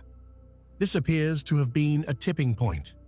If Tammy knew and believed Charles, if she took action, divorced Chad, exposed the affair publicly, it would ruin everything. And so, investigators believe, Lori and her brother Alex Cox began planning Charles's murder. On the morning of July the 11th, 2019, Charles went to Lori's house in Chandler, Arizona, intending to pick up JJ for school. What happened next was captured in various ways, through witness statements, 911 calls, and police body cam footage, and the official story is that Charles Vallow died in an act of self-defense. But investigators would later conclude the evidence suggested something far more sinister. According to Alex Cox's account to police, Charles came at him with a baseball bat, hitting him in the back of the head. Alex said he grabbed his gun and shot Charles twice in the chest, killing him in self-defense. But there are problems with this story. Witnesses reported seeing Charles arguing with Lori and Tylee before Alex appeared. Tylee herself told police that Charles had hit Alex with the bat, corroborating her uncle's story. But years later, investigators would question whether she'd been coached or threatened into supporting the narrative. When police arrived, they found Charles Vallow's body on the floor. He was 48 years old. Alex Cox appeared calm, cooperative, answering questions and insisting it had been self-defense. Lori seemed shaken, but not devastated, not in the way you'd expect from a wife who just watched her husband die violently. The police investigated, but without clear evidence contradicting Alex's account, and with Tylee supporting his version of events, no charges were filed. Alex Cox walked free. Looking back, there are red flags everywhere. Alex Cox had a history of violence, particularly when it came to protecting Lori from her husbands. He'd attacked Joseph Ryan with a taser years earlier. Texts between Lori and her friends around this time show her referring to Charles as a zombie who had to be stopped. The day Charles Vallow was killed, his life insurance policy named Lori as the beneficiary for $1 million. Prosecutors would later argue this was part of the motive. However, what Lori apparently didn't know was that Charles had changed his life insurance beneficiary just months earlier, removing Lori and naming his sister Kay Woodcock instead.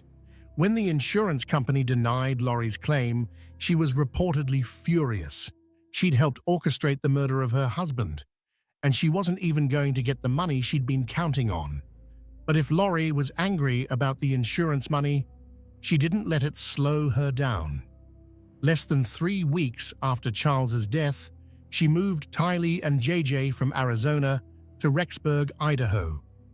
She rented an apartment in the same complex where Alex Cox conveniently also rented a unit. And perhaps most significantly, she was now living near Chad Daybell, the man who had convinced her she was a goddess, the man who told her they were meant to be together for eternity. The move to Idaho in late August 2019 would mark the beginning of the end for Tylee and JJ. Their faces would appear on missing persons posters. Their grandparents would plead for information on national news. And eventually, 9 months after they disappeared, their small bodies would be found buried in Chad Daybell's backyard, hidden beneath the Idaho soil. But we're getting ahead of the story.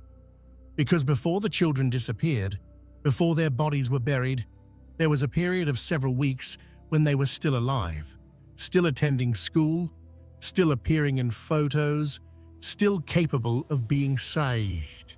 If only someone had intervened, if only someone had seen what was happening and stopped it before it was too late. Part 3. The Last Days of Tylee and JJ. When Lori Vallow moved her children to Rexburg, Idaho in late August 2019, it must have seemed to Tylee like just another upheaval in what had been an increasingly chaotic life. Tylee was 16 years old. At that particular age, where independence and identity are everything, where being uprooted from your friends and your familiar surroundings feels like the end of the world. According to her best friend from Arizona, Tylee hadn't wanted to move to Idaho. But she went anyway, reportedly because she wanted to protect her little brother JJ. JJ was 7 years old, an autistic child who thrived on routine and stability. The move to Idaho disrupted his entire world. He'd been attending Lawrence Institute for Education in Gilbert, Arizona, where teachers and staff understood his needs and worked with him patiently. Now he was being enrolled in Kennedy Elementary School in Rexburg, in a completely new environment with people who didn't know him. Tylee had been attending Perry High School in Gilbert. Whether she was ever enrolled in a high school in Idaho isn't entirely clear from the records, but what is clear is that her time in Rexburg would be measured in days, not months or years. On September 8, 2019, Lori took Tylee and JJ on what would be their last family trip. Lori's brother, Alex Cox, drove them in his Ford F-150 to Yellowstone National Park. They spent the day touring the park, taking photos, appearing for all the world like a normal family, enjoying the natural beauty of Yellowstone's geysers and hot springs and wildlife. There are photographs from this day that would later become crucial evidence. Images of Tylee smiling, images of her wearing a necklace with a distinctive silver charm, images of JJ looking happy despite the upheaval in his life. The last photo taken of Tylee shows her near a body of water at Yellowstone, her long hair blown by the wind, very much alive. The timestamp on that photo would later become significant because it established the last time anyone outside of Lori, Chad, and Alex definitely saw Tylee alive. According to phone records, Alex Cox's phone pinged at a restaurant in West Yellowstone, Montana at 8:37 p.m. that evening. By midnight, they'd returned to Rexburg. The phone records from that night paint a disturbing picture. At around midnight, Alex returned to his own apartment. But at 2:42 a.m., he went back to Lori's apartment. What happened during those early morning hours? What was discussed? We don't know for certain, but we know what happened the next morning. The morning of September 9th, 2019, data from Alex Cox's cell phone placed him at Chad Daybell's property, specifically near the pet cemetery and fire pit area on Chad's land. The phone remained at that location for approximately 2 hours. About 14 minutes after Alex's phone showed him leaving the property, Chad Daybell sent a text message to his wife Tammy, who was away from home. The text read, "I spotted a big raccoon along the fence. I had my gun handy, and he is now in our pet cemetery. Fun times." This text message would later become one of the most chilling pieces of evidence in the case. Because when investigators eventually searched Chad Daybell's property 9 months later, they wouldn't find a raccoon in the pet cemetery. They would find the remains of 16-year-old Tylee Ryan, dismembered, burned, and buried in a shallow grave. The forensic analysis would later reveal just how horrific Tylee's death had been. Her body had been burned while still whole, not in pieces, according to forensic anthropologist Dr. Eric Bartelink. large parts of her remains were missing, including her arms, legs, and portions of her ribs. What was found was examined by forensic experts who discovered evidence of blunt force trauma to many of her bones. The cause of death was officially listed as homicide by unspecified means because the extent of the burning and dismemberment made it impossible to determine exactly what had killed her. But there's no question that she died violently. Tylee's DNA would be found on a pickaxe and a shovel in Chad Daybell's garage. Surveillance footage would show Alex Cox and Lori visiting a storage unit on multiple occasions after Tylee's death, presumably disposing of evidence or moving belongings. But in the immediate aftermath, Lori said nothing. She didn't report Tylee missing. She didn't tell friends or family where Tylee had gone. She simply acted as if her teenage daughter had ceased to exist. When people asked about Tylee in the following weeks and months, Lori had various stories. Sometimes she said Tylee was at school. Sometimes she said she was with friends. Sometimes she said she'd gone to college, even though at 16, that would have been unusual. Lori's friend, Melanie Gibb, would later testify that she heard Lori refer to Tylee as a zombie, using the language Chad Daybell had taught her to describe people whose bodies had supposedly been taken over by dark spirits. If Lori truly believed this, if she genuinely thought Tylee's soul had been replaced and that murdering her daughter's body was somehow an act of spiritual liberation, it's hard to imagine a more tragic delusion.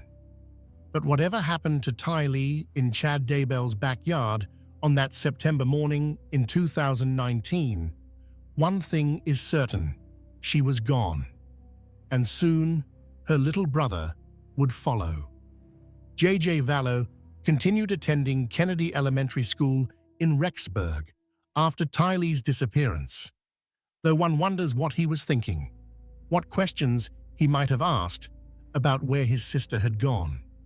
JJ's autism meant he likely relied heavily on Tylee for emotional support and stability.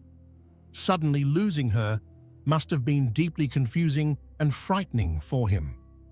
On the weekend of September 21st to 22nd, 2019, Lori's friends, Melanie Gibb and David Warwick, were staying with her in Rexburg. This was about 2 weeks after Tylee had disappeared. On the evening of September 22nd, David Warwick witnessed Alex Cox carrying JJ into Lori's apartment. The boy was reportedly asleep on his uncle's shoulder. But the next morning, when Warwick asked to see JJ, Lori told him that JJ was being a zombie and that Alex had to take him away. This language, calling her own son a zombie, would later be crucial in establishing that Lori had adopted Chad's belief system completely. She wasn't just going along with Chad's ideas to please him. She genuinely believed, or claimed to believe, that her children had been possessed by dark spirits and needed to be eliminated. September 23, 2019, would be the last day anyone definitively saw J.J. Vallow alive. The next morning, according to phone records, Alex Cox's cell phone returned to Chad Daybell's property. This time, Alex was there for only about 17 minutes. 17 minutes to kill a 7-year-old boy and hide his body. 17 minutes to end the life of a child who had been born into difficult circumstances, who had overcome challenges associated with his autism, who had been adopted into what he thought was a loving family, only to be murdered by the very people who were supposed to protect him. When investigators eventually found JJ's body, the condition in which he was discovered would break the hearts of everyone who saw the evidence. JJ had been wrapped tightly in black plastic bags, his hands and feet bound with gray duct tape. His mouth had duct tape over it. A white plastic bag had been placed over his head. The official cause of death was asphyxiation.